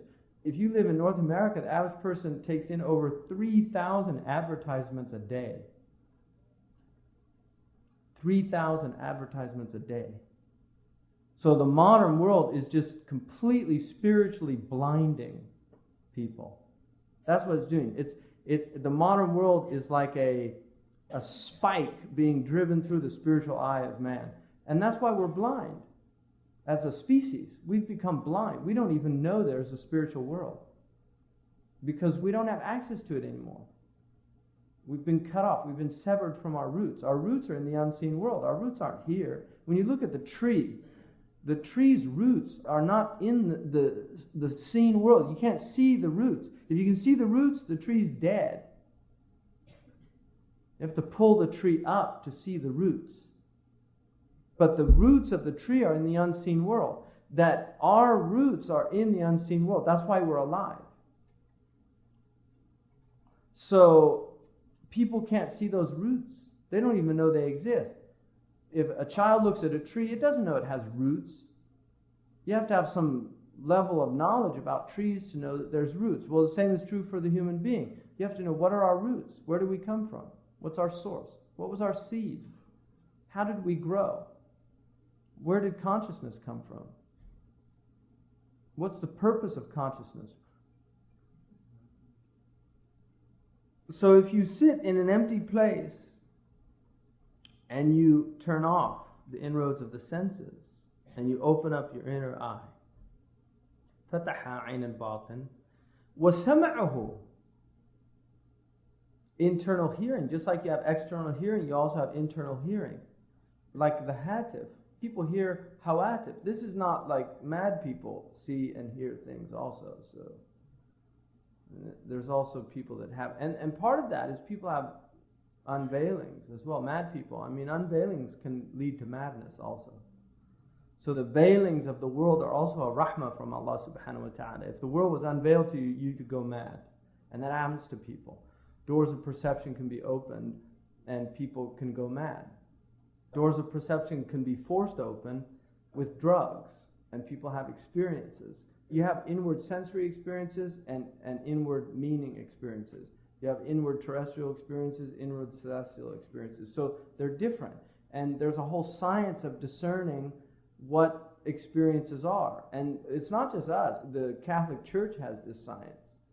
The Buddhists have this science. The Hindus have this science. I mean, this is known in other traditions also. Not in the same way that it is in our tradition, but they do discern between different types of experiences. So the Catholic Church has a science of discernment, and they believe it's a gift of the Holy Spirit, that you're able to determine whether an experience is a genuine spiritual experience or whether it's an emotional experience that you think is a spiritual experience. You've got people in Pentecostal states speaking in tongues, feeling the Holy Spirit throughout their body. They have physical sensations. Don't deny their realities. Those people, if you meet people that have been born again, they have had very real experiences. They've had very real and powerful experiences. And that's why their faith is often very strong. But a lot of those experiences are not spiritual experiences.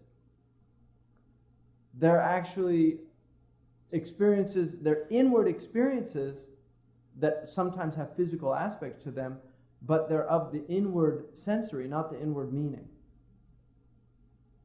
So they're not true experiences, but that's a knowledge to discern between these type things, and it's a sophisticated knowledge that people have. So people can be deluded. This is very easy, and that's why when you really get into serious practice, you need a guide in that. You can't do this on your own. I mean, Imam al-Ghazali did. He's very rare, and there are people that do it.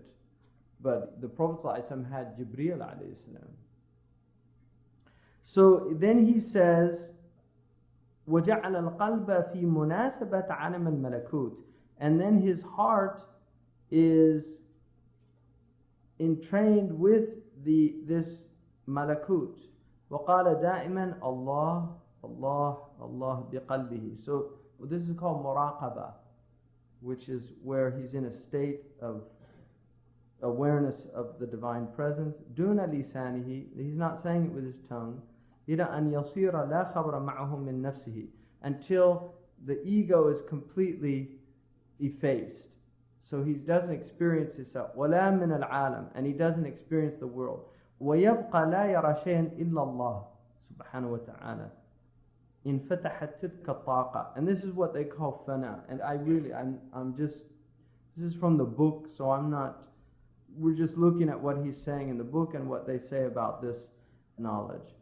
So he says, then this capacity is open.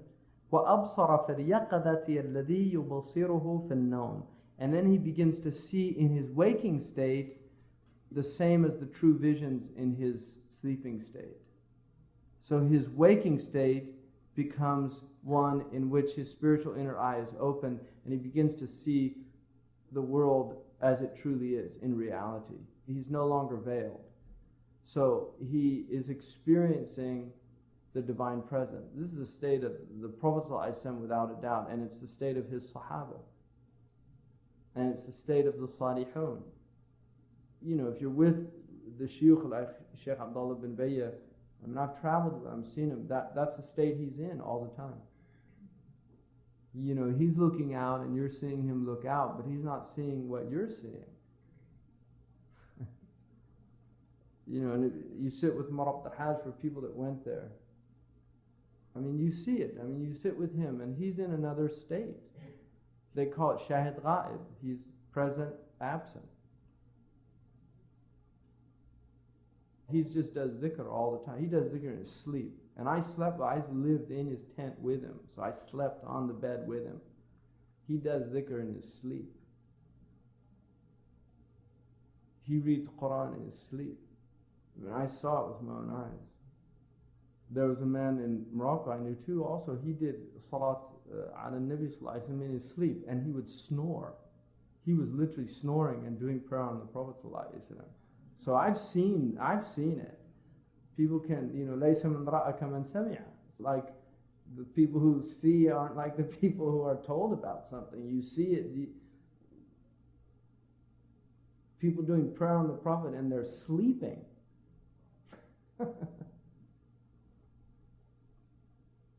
فَتَظْهَرُ لَهُ أَرْوَاحَ الْمَلَائِكَةِ, and then he sees the spirits of the angels, وَالْأَنْبِيَاءِ وَصُورَ الْحَسَنَةِ الْجَمِيلَةِ وَانْكَشَفَ لَهُ مَلَكُوتُ السَّمَوَاتِ وَالْأَرْضِ, the kingdom of the heavens and the earth. It's in the Gospels. I mean, it's talked about this a lot, the kingdom of the heavens and the earth. It's the same teaching. وَرَأَى مَا لَا يُمْكِنُ شَرْحُهُ وَلَا وَصْفُهُ, and he sees things that you can't elucidate and you can't articulate in a book.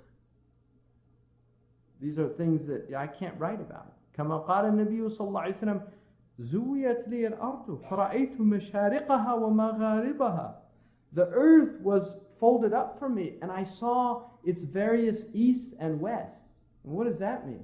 Now we know that at every horizon there's a new east and a new west. As you're moving, there's always a new east and a new west. It's not just one east and one west. We know that it has multiple east and west based on where you are, right? So the Prophet ﷺ said, I saw all of the earth. It was shown to me, all of the different horizons of the earth. So he acknowledged that there were multiple horizons. It's an unseen experience. And also قال الله عز وجل وكذلك نري إبراهيم ملكوت السماوات والأرض. And like that we showed Ibrahim the kingdom of the heavens and the earth. It's in the Quran. We showed Ibrahim the kingdoms. Why? لِيَكُونَ مِنَ الْمُوقِنِينَ, so that he had certainty. So he had certainty. يقين. لأن علوم الأنبياء عليهم السلام كلها كانت من هذا الطريق.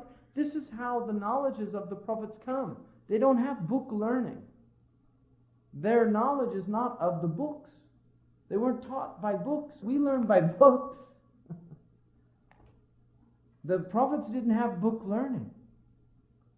The Prophet ﷺ had learning just by having the hand placed on his back in the hadith. And he said, عَلِمْتُ كُلَّ شَيْءٍ. It's a sahih hadith. I knew everything just by having the hand placed on his back at the point of the seal of prophecy. And he said, عَلِمْتُ كُلَّ شَيْءٍ. I knew everything. So those are the doors of perception that the Prophet said. لَا مِنْ طَرِيقِ الْحَوَاسِ. It's not the senses. We learn through the senses. We touch, we dissect, we feel, we take apart, we open up the heart, we look in, the heart has 4 chambers. There's people that know the heart has 4 chambers and they don't have to look inside the heart because it's unveiled to them. But this is how we learn. We learn by taking things apart. There's people that don't learn to do that. They look at something, they know what it is because it's unveiled for them. كما قال سبحانه وتعالى وَاذْكُرِ اسْمَ رَبِّكَ وَتَبَتِّلْ إِلَيْهِ تَبْتِيلًا. Allah says, تَبَتِّلْ إِلَيْهِ تَبْتِيلًا. What does tabattul mean? Inqita'. It means to detach, disconnect. Tabattal ilayhi, cut off in order to go to Him. In order to be open to your Lord, you need to detach from other than your Lord. معناه الانقطاع عن كل شيء وتطهير القلب من كل شيء. It means to disconnect from everything, to purify the heart from everything. والابتهال إليه سبحانه وتعالى بالكلية, and to beseech Him with your entire being. It's to beseech Him with your entire being. People make dua, right? People make dua, but maybe they're thinking about other things, or they're just not really there even. There's people, when they pray, they're not present at all. The Sahaba, according to the hadith, the man who was shot with the arrow, they waited till he prayed to pull it out because he didn't feel it. We have that in the books. Because he was in prayer and he was completely oblivious to pain. Those are real experiences that people had. وَهُوَ طَرِيقَ الصُّوفِيَّةِ فِي هَذَا الزَّمَانِ. This is the path of the people of Tasawwuf. And Imam al-Ghazali, if you read his Munqidh min al-Dalal, he said there were basically 4 types of knowledge. There was scientific knowledge, and there was the philosophical knowledge, people that used theories. It's not scientific in that way, but they come up with theories about the world. They could be right, they could be wrong. It's what we call opinion, but not opinion in the modern sense of the word. Opinion is a type of knowledge. Opinion is conclusions that are arrived at after much thought, and it could be right or wrong. So it's not like knowledge in that way, but it is a type of knowledge. It's not just uneducated. People say what we call an educated opinion, but it used to be that's what opinion meant. And then there's revelation, which is from the prophets, and then there's kashf, which he said was the knowledge of the people of tasawwuf. And he also felt that the people of tasawwuf, he said that he felt that their path was the soundest path because it led to a type of faith that was rooted in experience. It wasn't rooted in believing in what you were told. It was actually that you experienced the truths of these things. And he felt that that was truly following the Prophet ﷺ, because you weren't just following him in his words and deeds, but you were actually following him in his states. In the same way you can't follow him in his words and deeds as he was indeed. And the same is true as in his states. But that's what he understood. And it's not just like you have fuqaha that are a disaster, you have people that claim tasawwuf that are a disaster. And part of the problem is the majority of people today are so far, people from South Asia, what the state of the pirs and all those, it's a disaster. Or if you go to Egypt and Morocco and a lot of Muslim world, and you look at people that have these claims, and they've given tasawwuf a very bad name. But historically, tasawwuf was part of Islam. It was the inner dimension of Islam. And the best book for it is the Ihya Ulum ad-Din. And that is the best book that we have in this science. End of CD 4. This begins CD 5. وَأَمَّا طَرِيقُ التَّعْلِيمِ فَهُوَ طَرِيقَ الْعُلَمَاءِ. But the way of learning, book learning, that's the way of the ulama. But this isn't book learning. That's what he's saying. Now I'll give you an example. Ibn Ata'illah, who was an alim, who became a Sufi. He was originally an alim, then he became a Sufi. And then he had openings. And that's where we got the hikam of Ibn Ata'illah. Isa ibn Abdul Salam used to go sit in his class, and he would say, هذا الكلام حديث العهد بالرحمن. These words are coming directly in close proximity to the merciful. In other words, he was saying it's not book learning. He didn't get this knowledge from books. He didn't get it from books. And what he said is only the externalities of what he knew and experienced. وهذه الدرجة الكبيرة مختصرة من طريق النبوة.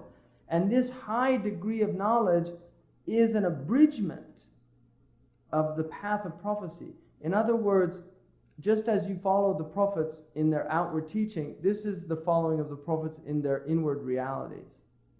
And it's not prophecy, hasha, because only the prophets have access to revelation, but it's inspiration, it's ilham. Sayyidina Umar had this, right? The Prophet ﷺ said, from my ummah, min ummati, the muhaddithin, the people that hear, they have this inner hearing. And he said, وَإِنَّ Umar لَمِنْهُمْ. And Umar's one of them. Umar had this knowledge. I mean, the Sahaba, many of them had great access to this. لأنه وقع في قلوبهم بلا واسطة من حضرة الحق. كما قال سبحانه وتعالى آتيناه رحمة من عندنا وعلمناه من لدنا علما. I mean, this is what Allah says, فَوَجَدَ عَبْدًا مِنْ عِبَادِنَا, right? When they came upon Al-Khadr. And he's not a prophet. The majority of ulama say that he's not a prophet.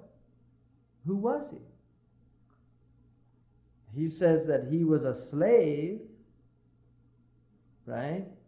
They found عبدا من عبادنا, a servant from amongst our servants. آتيناه رحمة من عندنا, we gave him mercy, grace from our presence. وعلمناه من لدنا علما, and we taught him from our presence. This is what they call علم اللدني. This isn't book knowledge. Al-Khidr had a different type of knowledge. And then what did Musa say? قال له موسى هل اتبعك على أن تعلمني مما علمت رشدا. The adab of his question is amazing. May I follow you? هل اتبعك. First he's asking istifham. هل. May I follow you in order that you might teach me مما علمت, some of what you've been taught. He doesn't say all of what you've been taught. He's not assuming, I'm going to learn everything. Maybe, can I follow you? Maybe, so that you can teach me some of what you've been taught. And then what is rushda from this guidance? قال إنك لن تستطيع معي صبرا. You won't be able to be patient, because knowledge is hard. This knowledge is knowledge that takes patience. It takes much perseverance, much practice. He said, وَكَيْفَ تَصْبِرُ عَلَى مَا لَمْ تُحِطْ بِهِ خُبْرًا. And how can you be patient about what you don't encompass? In other words, because you don't understand this, how are you going to be patient to learn it? قال ستجدوني إن شاء الله صابرا ولا أعصي لك أمرا. You will find me, insha'Allah, patient, and I won't disobey you. And that's a relationship between the student and the teacher. You have to be patient, and then if the teacher's a true teacher and he tells you to do things, you have to do what they say for your own benefit. وَهَذِهِ الطَّرِيقَةُ لَا تُفْهَمُ إِلَّا بِالتَّجْرِبَةِ. This is a path that will never be comprehended except by continuous practice. Tajriba is to over and over again, not one time. Yujarribuhu means to do it many times. People want to do one time and then, oh, nothing happened. I didn't get any benefit. And Murabta Hajj told me that you don't worship Allah to have experiences. It's not why you do it. There's people that want to have experiences. I pray and nothing happens. I do this, nothing happens. I get up at night, nothing happens. He said, if that's what you're trying to do, then that's what you're doing the thing for. Whereas you should be doing it just solely for the sake of Allah subhanahu wa ta'ala. And he said, if Allah gives you gifts out of that, alhamdulillah. If He doesn't, alhamdulillah, it doesn't matter. Because you're a servant of Allah subhanahu wa ta'ala. وَإِن لَمْ تَحْصُلْ بِالذَّوْقِ لَمْ تَحْصُلْ بِالتَّعْلِيمِ. And what can't be acquired by taste won't be acquired by study. Really, theoretically they believe that the ability to recreate you from your genetic material is on the horizon. They believe that they're going to be able to do it, and they don't believe Allah can do it. الثانية معرفة علمه سبحانه وتعالى وأنه محيط بالأشياء كلها لأن هذه العجائب والغرائب لا تمكن إلا بكمال العلم. And then the second is to know. So the first is to know that He has complete قدرة. He's قادر على كل شيء. And the second is to know that Allah subhanahu wa ta'ala, that He has complete knowledge. So He's omnipotent and omniscient because He encompasses all things. He could not make all of these wonders and marvels unless He had complete knowledge. And the third, الثالثة أن تعلم أن لطفه ورحمته وعنايته متعلقة بالأشياء كلها وأنها لا نهاية لها لما ترى في النبات والحيوان والمعادن من سعة القدرة وحسن الصور والألوان. And then the third is that you should know that His kindness, His grace, His mercy, His providence, His care is connected to all, engaged with all of these things. And there's no end to it. And you should see this in the flora and the fauna and the mines and all of this vast power that He has displayed in creating these beautiful forms and colors that we witness in the world. لأنها مفتاح معرفة الصفات الإلهية, because all of these things are the key to knowing the divine attributes. وهو علم شريف, and this is a honorable knowledge. وذلك معرفة عجائب الصنائع الإلهية, it is the knowledge of the wonders of God's creation. ومعرفة علم الله, and to know the vastness of God, the majesty and magnificence of God subhanahu wa ta'ala وقدرته, and His power. إذا عرفت هذا العز, if you know this عز, this preciousness, والشرف, and this honor, والكمال, this perfection, والجمال, this beauty, والجلال, this majesty, بعد أن عرفت جوهر القلب, once you know the essence of the heart, of consciousness, أنه جوهر عزيز, that this essence is a precious essence, قد وهب لك, it was given to you, وبعد ذلك خفي عنك, and after that it was hidden from you, this gift.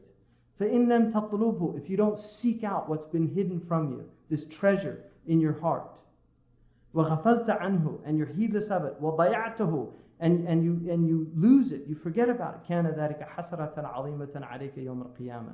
It's a great tragedy and loss on the day of judgment for you. فاجتهد في طلبه, exert every effort in seeking it. واترك أشغال الدنيا كلها, and leave the preoccupations of this world, all of it. وكل شرف لم يظهر في الدنيا فهو في الآخرة فرح بلا غم, because every honor that doesn't manifest in this world, in the next world it will be joy without grief. وبقاء بلا فناء, and perpetuity without cessation. وقدرة بلا عجز, and power without incapacity. ومعرفة بلا جهل, and knowledge without ignorance. وجمال وجلال عظيمان, and great beauty and majesty. وأما اليوم فليس شيء أعجز منه لأنه مسكين ناقص. But today nothing is more lower than this thing. It's impoverished, neglected. إنما الشرف غدا, the honor is tomorrow. إذا طرح من هذه الكيمياء, if this alchemy is thrust على جوهر قلبه, on the essence of his heart, حتى يخلص منه شبه البهائم, until he's freed of being like animals. ويبلغ درجة الملائكة, and he achieves the ranks of angels. فإن رجع إلى شهوات الدنيا فطرت عليه البهائم. So if he returns to the desires of this world, animals are preferable to him يوم القيامة, on the day of judgment. لأنها تصير إلى التراب, because they go to dust. ويبقى هو في العذاب, and he goes to punishment and chastisement. نعوذ بالله من ذلك, we seek refuge in Allah from that. ونستجير به, and we seek refuge in Allah subhanahu wa ta'ala, and we seek His protection. وهو نعم المولى ونعم النصير, what a great master He is, what a great giver of victory. والحمد لله رب العالمين. وصلى الله على سيدنا محمد وعلى آله وصحبه أجمعين. آمين. سبحان ربك رب العزة عما يصفون والسلام على المرسلين والحمد لله رب العالمين. This completes the last CD in this series. والواجب التصديق بها حتى لا تحرم شعاع سعادتهم. And it's an obligation to believe in this. And this is what's important for us. We should believe in this and its people, so that you're not deprived of the emanations of their joy. At least you should believe in the people, so that when you sit with them, you're not deprived of the emanations of their joy. So even if you're not one of them, you're not deprived of their state. هم القوم لا يشقى بهم جليسهم. They're the people that sit with them are not wretched. Just sitting with them is a blessing, with those people. وَلَا نُزَكِّ عَلَى اللَّهِ أَحَدًا. It's not making tazkiyah and saying, we know who Allah's elect or chosen are. No, but this is, the Prophet said, وَإِن كَانَ لَابُدَّ مِنْهُ فَيَقُولْ أَحْسِبُهُ. This is what I think about him. We don't say anything, Allahu Alam. Everybody's under, like one friend of mine said about Marabt al-Hajj. He's a student of Marabt al-Hajj. He said, أنت تعلم محبتي لمربط الحاج لكن لم يزل تحت قيد بحث. He's still under the microscope of examination. In other words, as long as he's alive, he's susceptible to fitna, he's susceptible to... So we don't make any... This is what we believe about them. This is our perception of them. That's tasdeeq. And that's what he's saying. And Imam al-Ghazali said this is the least level of wilayah. It's the people that deny these people that are in really serious trouble. Really, they're serious. They're not well. And if you sit with them, you'll know they're not well. And they're obsessed with attacking them and speaking ill of them. It's amazing. I mean, their hearts are just, they're not well. And the fact that Allah has put them in that, that's their state. So don't be with those people. Don't listen to them. I mean, the people that talk about the awliya are really not well. Allah yahdina wa yahdihim. Allah guide us and them. But it's a bad state to be in. There's people, I once went to a dars and this man just started attacking Abu al-Hasan al-Shadhili. I was like, why is he attacking him? What? I mean, somebody, the ummah shahidat lahu bil khair. The ummah has testified that he was amongst the righteous. So why you want to put him amongst somebody else? Why even risk that? It's a very strange thing to do, but people do that. But why do they do that? Well, he says, وَهُوَ مِنْ عَجَائِبِ الْقَلْبِ. It's from the wonders of the heart. وَمَنْ لَمْ يُبْصِرْ لَمْ يُصَدِّقْ. Those who don't see, don't believe. كما قال سبحانه وتعالى بل كذبوا بما لم يحيطوا بعلمه ولما يأتيهم تأويله. They denied what they had no knowledge of, nor did they have knowledge of its interpretation. That's what Allah says. They just denied it because they didn't have knowledge of it. وَقَوْلُهُ وَإِذَا لَمْ يَهْتَدُوا بِهِ فَسَيَقُولُونَ هَذَا إِفْكٌ قَدِيمٌ. If they don't have any knowledge, if they haven't reached guidance of this matter, they just say, oh, these are just old lies. These are just lies. They've been repeated before. And what he's saying is this knowledge is a knowledge of tajriba. The beauty of that statement is what makes something a science is what Sir Karl Popper called its falsifiability. Something is scientific if it's replicable. If you can falsify it, in other words, if you can't replicate it, you can prove that it's not replicable. So for instance, if you freeze water, like I learned water freezes at 32 degrees Fahrenheit, right? Or 0 Celsius if you're from England. That's what you learn in school. Did you ever actually test that? No, you just assume that it must be true because they're telling you in school and it's in the books. That's taqleed. That's called taqleed. You just believe the authority because he's an authority, and who am I to question an authority? Right? I'm just a humble, insignificant bloke. He's a big professor. So, but if you take a thermometer and you put it in the water and you put the water into a freezer and you watch the water and it gets down to 32 degrees, if you touch the water, oh, it's ice.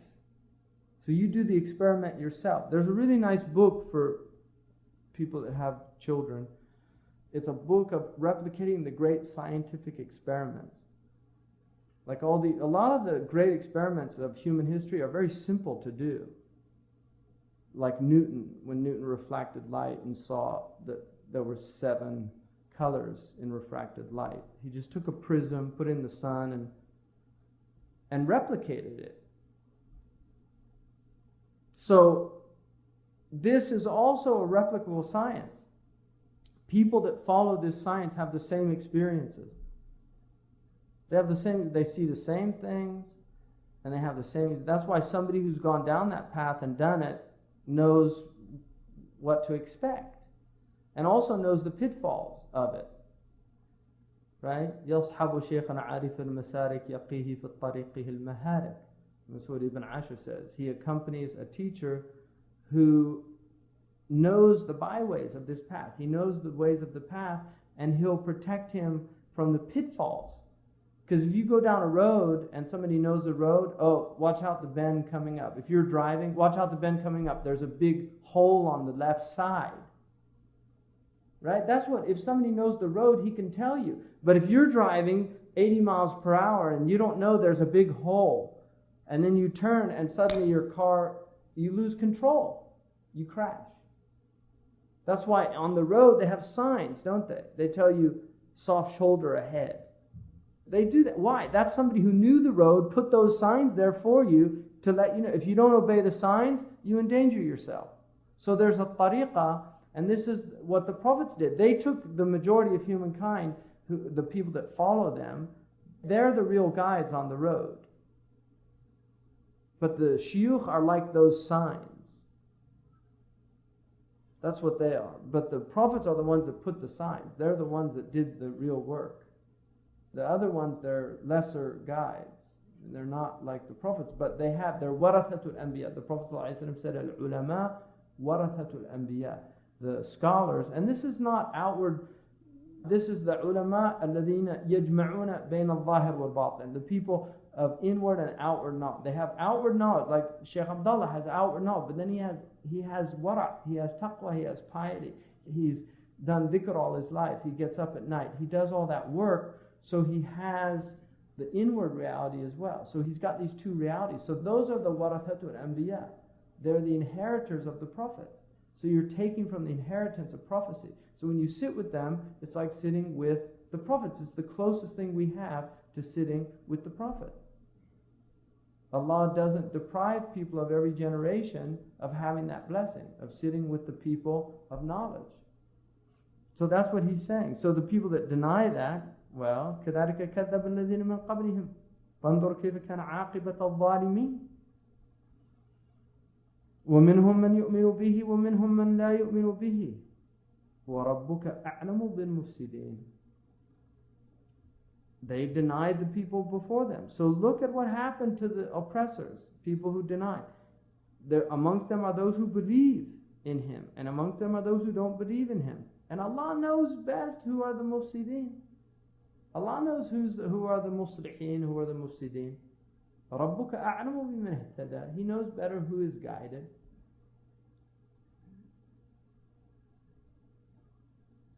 وَإِن كَذَّبُوكَ فَقُلْ لِي عَمَلِي وَلَكُمْ عَمَلُكُمْ أَنْتُمْ بَرِيئُونَ مِمَّا أَعْمَلُ وَأَنَا بَرِيءٌ مِمَّا تَعْمَلُونَ. And if they deny you, say, I have my actions. You have your actions. I have my actions. You have your actions.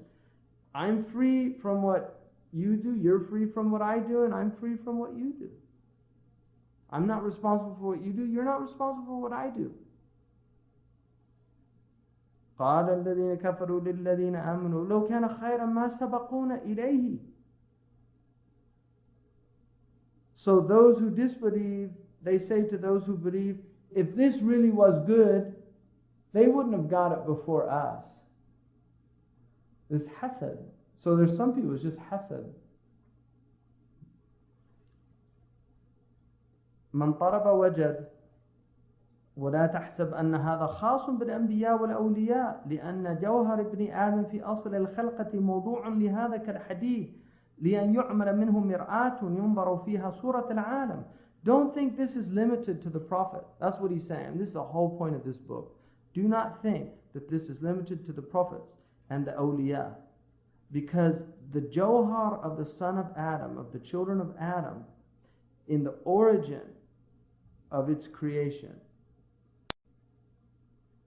was made for this. We were created to know Allah. This is what we were created for. We were created for ma'rifah. مَا خَلَقْتُ الْجِنَّ وَالْإِنسَ إِلَّا لِيَعْبُدُونَ. What does Ibn Abbas say in the tafsir? إِلَّا لِيَعْرِفُونَ. That's what he said it means. To know Allah. فَاعْلَمْ أَنَّهُ لَا إِلَهَ إِلَّا اللَّهِ. Know that there's no God but Allah. Fa'lam. It's ilm. But it's not book knowledge. A Christian, a Jew, a Hindu, anybody can learn Tawheed. They can study a book and they can teach it. You could have a professor of Aqidah here from Cambridge, and he can teach you our creed better than a lot of Muslims. Wallahi. They have Orientalists that know the creed, the book knowledge of the creed better than a lot of Muslims do. Even some of the ulama, they have deeper knowledge. That's not what he's talking about. Like iron. The iron was created to make mirror out of it so that you can see the forms of the world in it. إِلَّا الَّذِي صَدَأَ. Unless it oxidizes, فَيَحْتَاجُ إِلَى إِجْلَاءٍ. Deoxidizing it, removing that rust. أَوْ جَدُبَ فَيَحْتَاجُ إِلَى صَقْلٍ. Or it becomes dried and it needs to be polished. أو سبك لأنه قد تلف, or it needs to be reframed because it was broken. So you have to recast it. وكذلك كل قلب إذا غلب عليه الشهوات والمعاصي لم يبلغ هذه الدرجة. And just like that, every heart, if it's overwhelmed by desire and by disobedience, it can't reach this degree. It can't reach this level. وإن لم تغلب عليه تلك الدرجة. كما قال النبي صلى الله عليه وسلم ما من مولود إلا يولد على الفطرة. No child except that it's born on fitra. There's a fitra, it's open to this knowledge. The child's open to this knowledge, it's born like that. وقال الله تعالى وأشهدهم على أنفسهم ألست بربكم قالوا بلى. And then he caused them to witness over themselves, am I not your Lord? And they said بلى, because that's what happened. إذا أخذ ربك من بني آدم. When your Lord took from the children of من ظهورهم ذرياتهم وأشهدهم على أنفسهم ألست بربكم قالوا بلى شهدنا أن تقولوا يوم القيامة, so that they can't say on the day of judgment إنا كنا عن هذا غافلين. We had no knowledge of this. So we've already witnessed this. It's just a reaffirmation of what we've already witnessed. We've already witnessed our Lord in the unseen world. We've already witnessed Him, that He's one, and that He's our Lord. And so it's a reaffirmation in the dunya of this reality. كذلك بنو آدم في فطرتهم التصديق بالربوبية كما قال سبحانه وتعالى فطرة الله التي فطر الناس عليها. And also Banu Adam in their fitrah, they believe in the lordship of Allah subhanahu wa ta'ala. Just as Allah subhanahu wa ta'ala said, this is the fitrah of Allah. This is the original nature that Allah has created the human being on. فطر الناس عليها. والأنبياء والأولياء هم بنو آدم. They are the children of Adam. So they're the models. The prophets are the models for human beings, but they're human beings. قال سبحانه وتعالى قل إنما أنا بشر مثلكم. I am a man just like you. يوحى إلي. But I have this revelation coming to me. وكل من زرع حصد. All those who sow the seeds will reap the fruit. وَمَنْ مَشَى وَصَلْ. And if you set out on the path, you'll arrive. وَمَنْ طَلَبْ وَجَبْ. And if you seek, you'll find. I mean, that's in the gospel too, right? If you seek, you'll find. وَالطَّلَبُ لَا يَحْصُلُ إِلَّا بِالْمُجَاهَدَةِ. But seeking is only achieved through struggle. If you sit on a couch and somebody says, "What are you doing?" And he said, I'm seeking my provision. You're not seeking your provision. You're sitting on a couch. If somebody's sitting there and I'm hungry, he doesn't get up and go to the kitchen and make himself something to eat. He's waiting for somebody else to do it. I'll wait till the wife comes home. Right? Seriously, that's what people do. They don't want to struggle themselves. They want somebody else to struggle for them. So he's saying, no, you have, and then he says, so بالمجاهدة وطلب شيخ بالغ عارف قد مشى في هذا الطريق, and also finding a truly Gnostic, a knowledgeable person who has this knowledge, who's gone on this path. وإذا حصر هذان الشيئان لأحد فقد أراد الله له التوفيق.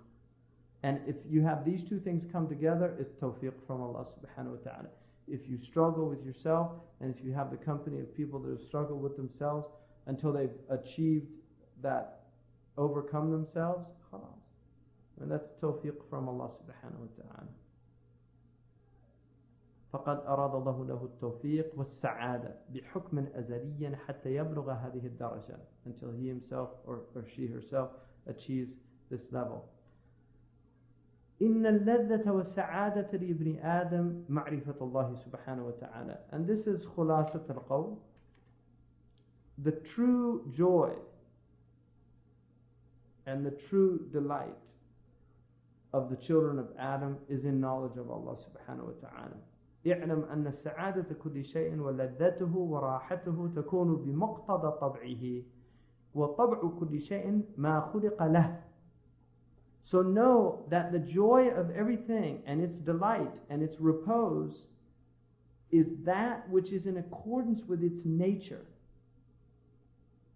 The joy of everything is that which is in accordance with its nature. وَطَبْعُ كُلِّ شَيْءٍ مَا خُلِقَ لَهُ. And the nature of everything is that for which it was created. So you have to know, if you want to know the nature of a thing, you have to know its telos. Why was it created? What's its purpose? So if you look, he says, فَلَذَّةُ الْعَيْنِ فِي الصُّورَ الْحَسَنَةِ. The delight of the eye is in its witnessing beautiful things. قُرَّةُ الْعَيْنِ, it's if you see a beautiful face, the eye is delighted. تَتَمَتَّعْ. If you see a beautiful flower, the eye is delighted. تَتَمَتَّعْ. Why? Because it was created to witness beauty. That's what it was created to do. So its joy is in fulfilling the purpose of its creation. That's where its real joy is. The eye, that's why the eye doesn't, if it sees something ugly, there's no joy in it. Why? Because it wasn't created for that. It was created to witness beauty. That's its purpose. And that's why Isa alayhi salam, when they all looked at the dead carcass of the dog, they said, Ma ansanahu, the dog. And he said, Ma abyata asnana. How white its teeth are. Because he was in that state of mushahada. So he looked at the beauty even in the ugliness. That's what he saw. He saw the beauty even in the ugliness. So the delight of the eye is in seeing beautiful. وَلَذَّةُ الْأُذْنِ فِي الْأَصْوَاتِ الطَّيِّبَةِ. And the delight of the ear is in beautiful sounds. The ear delights in beautiful sounds because that's what it was created, to hear good things, to hear beautiful things. It delights in wisdom. It delights in the speech of the righteous. It delights in truth because that's what it was created for. And likewise, it يَمُدُّ أَصْوَاتًا إِنَّ أَنْكَرَ الْأَصْوَاتِ لَصَوْتَ الْحَمِيرِ. The ugliest of sounds is the sound of the donkey. Because the ear hears it, it's ugly sound.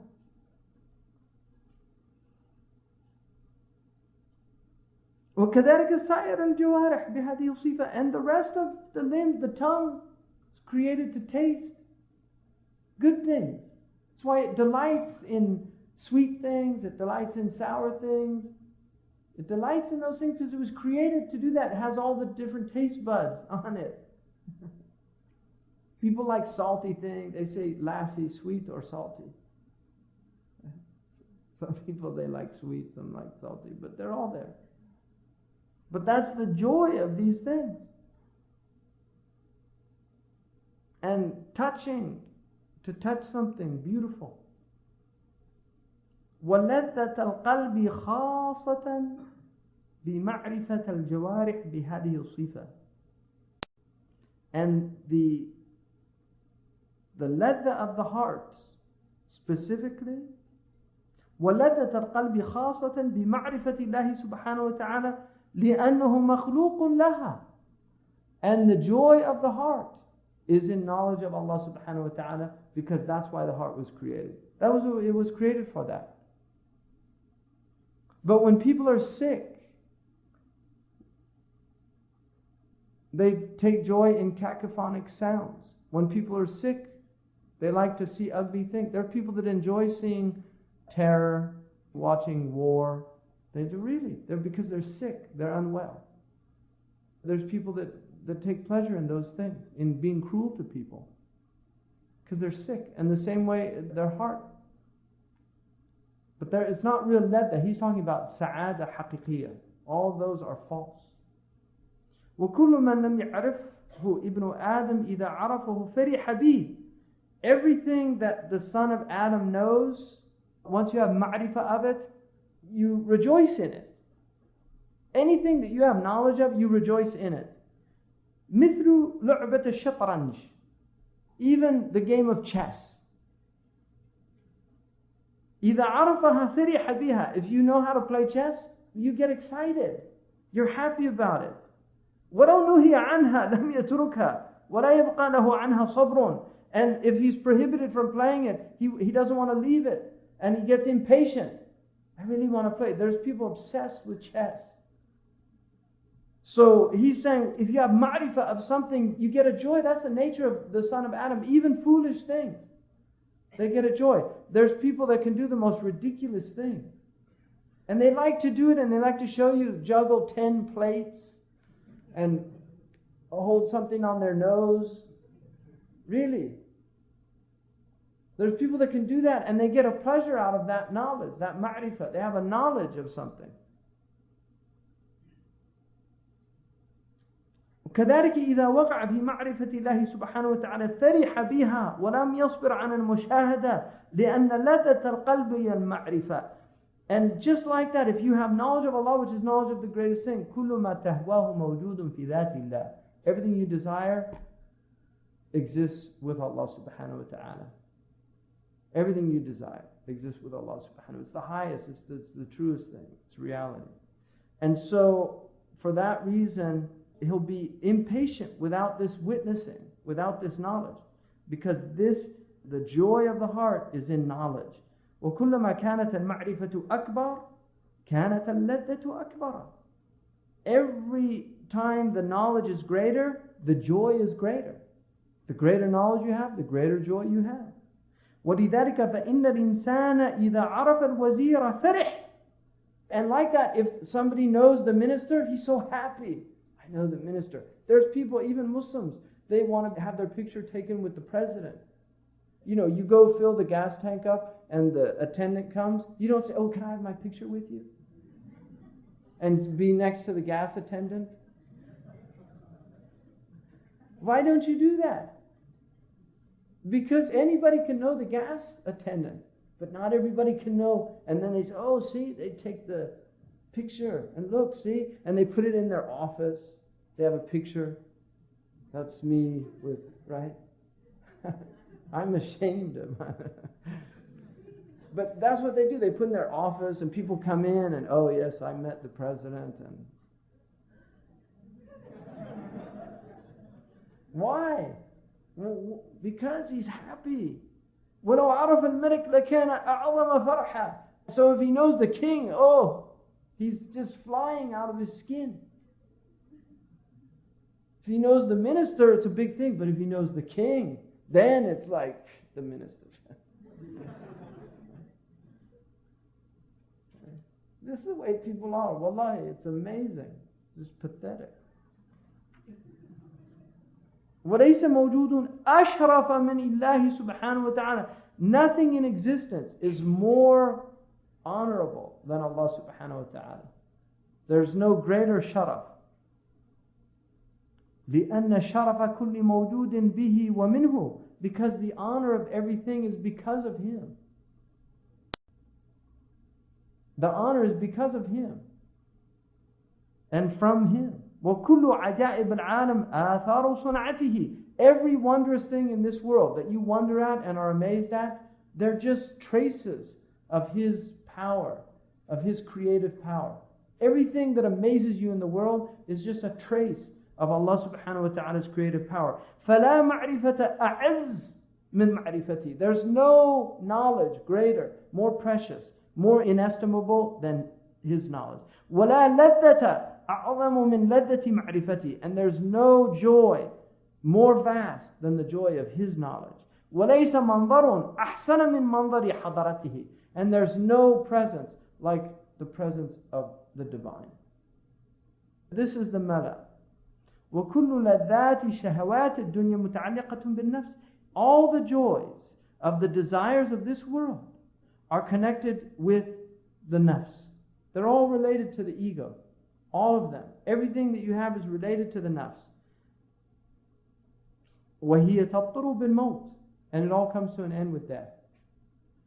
All the pleasures of this world, they end with death. It doesn't matter what you can think of. And before you die. I mean, there's people that they lose their appetite. They don't even want to eat. They get to a certain age, food doesn't even taste good anymore. All the laddat of dunya, they go. The Arabs call it al-aqyaban. And they say that's part of the end of life. The genitals and the stomach, the joys of those two, they go. So he says, وَلَذَةُ مَعْرِفَةُ الرُّبُوبِيَّةِ مُتَعَلِّقَةٌ بِالْقَلْبِ. But the joy of knowledge of lordship is connected to the heart, to human consciousness. فَلَا تَبْطُرُ بِالْمَوْتِ. It doesn't end with death. So all the joys end with death, but the joy of knowledge of Allah doesn't end with death, because all the joys in this world are connected to the senses. And the heart is not of the senses. Consciousness is not of the senses. بَلْ تَكُونُ لَذَّتُهُ أَكْثَرُ. The joy is even greater when you die, because the ma'rifah expands and becomes purer and more knowledgeable. وَضَوْءُهُ أَكْبَرُ. Its lights are greater. لِأَنَّهُ خَرَجَ مِنَ الظُّلْمَةِ إِلَى النُّورِ. Because he leaves darkness and enters into light. He leaves the darkness of this world and enters into the light of the next world. وَاعْلَمْ أَنَّ النَّفْسَ إِبْنِ آدَمْ مُخْتَصَرَةٌ مِنَ الْعَالَمِ. Know that the soul of the children of Adam is an abridgment of this world. It's mukhtasara. That's what Imam Ali in his diwan said, تَحْسِبُ أَنَّكَ جِرْمٌ صَغِيرٌ وَفِيكَ انْطَوَلَ الْعَالَمَ الْأَكْبَرُ. You think that you're some insignificant mass, no real significance to you, and in you the entire cosmos exists. And one of the extraordinary things about the human being, and this is something that a Nobel Prize winner discovered, was that if you measure the greatest things in the world and you measure the smallest things in the world, their sizes, the biggest and the smallest thing, and then you add them together and divide by 2, it's approximately the human being. So we are the barzakh between the physical world, the subatomic world, and the macrocosm, the microcosm. We literally are the barzakh between these two things. This is where Allah has put us. So we're an extraordinary creature. I mean, there's a beautiful book called The Power of 10. If anybody's ever seen that, it just keeps taking things by power of 10, going out into outer space, and then it goes into the skin. So it starts with a human being sitting, and then they move out and then move in, and show you that in us are vast worlds, as vast as what's out of us. Inside of our bodies, there is a vastness that is not less significant than the vastness of the cosmos. And that's who we are. And that's why human beings have been degraded. They've been made to believe that they're insignificant, that they're meaningless, that they're pointless, that they're there for the lowest of their nature, the shahawat. That's all they're there for, is to eat and drink and copulate and dance and laugh and be entertained until they die. That's all. That's all it is. No, human beings are something vast. That's what he's telling us. وَفِيهَا مِن كُلِّ صُورَةٍ فِي الْعَالَمِ أَثَرٌ مِّنْهُ. Every form that you see in the world, there's the trace of it in the human being. لأن هذه العظام كالجبال ولحمه كالتراب. لأن هذه العظام كالجبال ولحمه كالتراب وشعره كالنبات ورأسه كالسماء وحواسه مثل الكواكب وتفصيل ذلك الطويل. Look, the bones in your body, they're like the mountains. The bones in your body are like the mountain. The mountains hold the earth together. They're the pegs. They're the autad.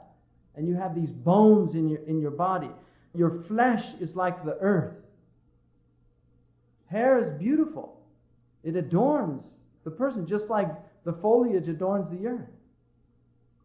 Your blood is like the rivers. Your lungs are like trees. Look at the bronchial tree. And what do trees do? They breathe air. They breathe our carbon monoxide, and then they in turn exhale oxygen.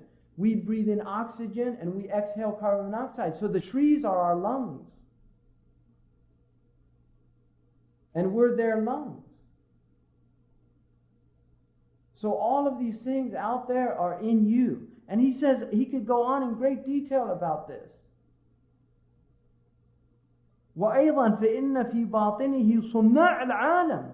And in your interior are all of the craftsmen of the world. لأن القوة في المعدة كالطباخ. The power in your digestion is like the cook. There's a cook that's mixing. There's ingredients that go in Chinese medicine, they call it the soup of the stomach. It's a soup. And just like you can ruin soup, your digestion can be ruined. You put the wrong ingredients in. Eat the wrong things. وَالَّتِي فِي الْكَبِدِ كَالْخَبَّازِ. And what's in the liver is like the baker. The liver is like the baker. It takes the glucogen and it stores the glucogen, and then when you need it, it releases it into the... this is all happening in your body. وَالَّتِي فِي الْأَمْعَاءِ كَالْقَصَّارِ. And in your intestines is like the tanner. As it's coming through, it's taking the impurities out. That's what a tanner does. It takes the impurities out and it keeps what's good, what's useful. وَالَّتِي تُبَيِّضُ اللَّبَنِ وَتُحَمِّرَ الدَّمْ كَالصَّبَّاغِ. And the thing that's making the milk white in the breast and the blood red is like the dyer. You have the dyer who makes the wool and dyes the wool. That in your body there are things that are giving color. The hemoglobins in your body, he's saying these are like the dyer. So you have all these crafts. وَشَرَحُ ذَلِكَ يَطُولُ. I could go on in great detail. He's saying, but you get the idea. وَالْمَقْصُودُ أَن تَعْلَمَ كَمْ فِي بَاطِنِكَ. My whole point is to tell you how much is in your interior that's going on. مِنْ عَوَالِمْ مُخْتَلِفَةٍ كُلُّهُمْ مَشْغُولُونَ بِخِدْمَتِكَ. All these worlds in you, and they're all preoccupied with your service. They're at your service. They're all doing this work for what? To serve you, your consciousness. That's all it's there for. To serve your heart. They're all there to serve your consciousness. What's your consciousness there to serve? If each one of these has a purpose, what's the purpose of the summation? You're meaningless. You don't have a purpose. There's no point to exist. That's what these ignorant people tell them now. All of this that's going on, all these marvels. So he says all of this is in your service. وَأَنْتَ فِي غَفْلَةٍ عَنْهُمْ. And you're completely heedless of this. وَهُمْ لَا يَسْتَرِيحُونَ. They never get rest. The heart is pumping thousands of gallons. If you looked what the heart does in a day, if you had to do the buckets, you would be completely worn out. You couldn't do in a day what your heart does. Your physical body could not carry in a day what your heart is carrying in a day. You completely be wiped out. Your breathing, your lungs. You're inhaling and exhaling. The digestion.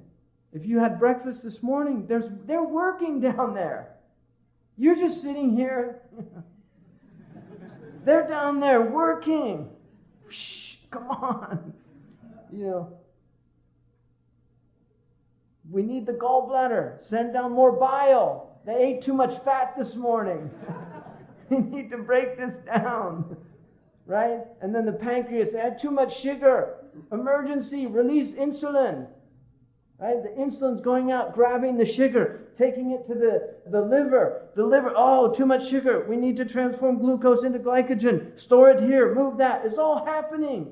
It's a factory in there. And there's all of these workers, and they're all serving you, and you're sitting here in a complete state of heedlessness. Kam min ni'matin. How many blessings. Asbagha alaykum. Ni'mahu zahiratan wa batinatan. He's completely showered you in blessings, inwardly and outwardly. And we're in heedlessness. Complete state of heedlessness. وَلَا تَشْكُرُ مَنْ أَنْعَمَ عَلَيْكَ بِهِ. And you don't give gratitude to the one who gave you all of these blessings. How do you give gratitude? الشكر صرف العبد ما أولاه مولاه في من نعمه في رضاه. Shukr is to exert all of the blessings that your Lord has given you in what your Lord intended for them. That's shukr. That's gratitude. وَهُوَ عِلْمٌ عَظِيمٌ وَالْخَلْقُ غَافِلٌ عَنْهُ. This knowledge of all of these things is a vast knowledge, the knowledge of anatomy and physiology. And it was a very important knowledge of Imam al-Ghazali. He actually wrote a book just describing all the wonders of creation. He considered it a very important knowledge. كَذَلِكَ عِلْمُ الطِّبِّ. And like that, the knowledge of medicine. فَكُلُّ مَنْ أَرَادَ أَنْ يَنْظُرَ فِي نَفْسِهِ مِنْ عَجَائِبِ صُنْعِ اللَّهِ تَعَالَى فِيهَا يَحْتَاجُ إِلَى مَعْرِفَةِ ثَلَاثَةِ أَشْيَاءٍ مِنَ الصِّفَاتِ الْإِلَهِيَّةِ.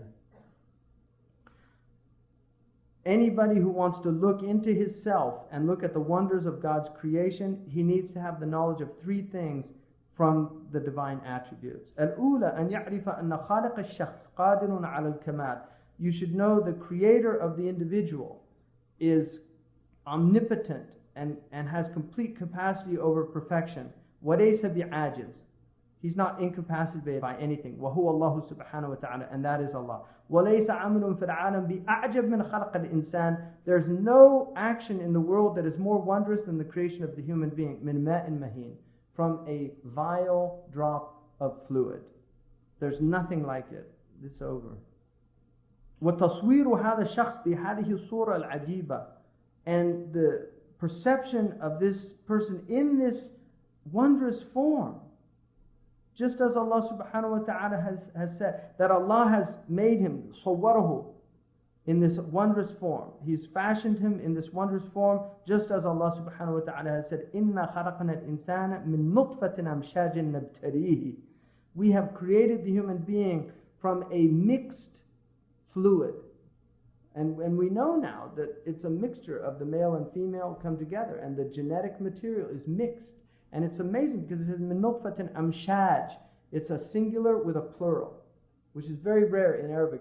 Actually, the mufassirun, it was a problem with the mufassirun. They talk about this. But this is what happens when you get the sperm and the ovum come together. All of the genetic material they bring together. It's vast. Vast. So they come together, and from that, and then we try him. It's a tribulation. فَإِعَادَتُهُ بَعْدَ الْمَوْتِ أَهْوَنُ عَلَيْهِ. And you should know that his recreation of this first creation would be easier. If you think it's impossible, you're insane. Because to do something a second time for us is easier than the first time. For Allah, it's all the same.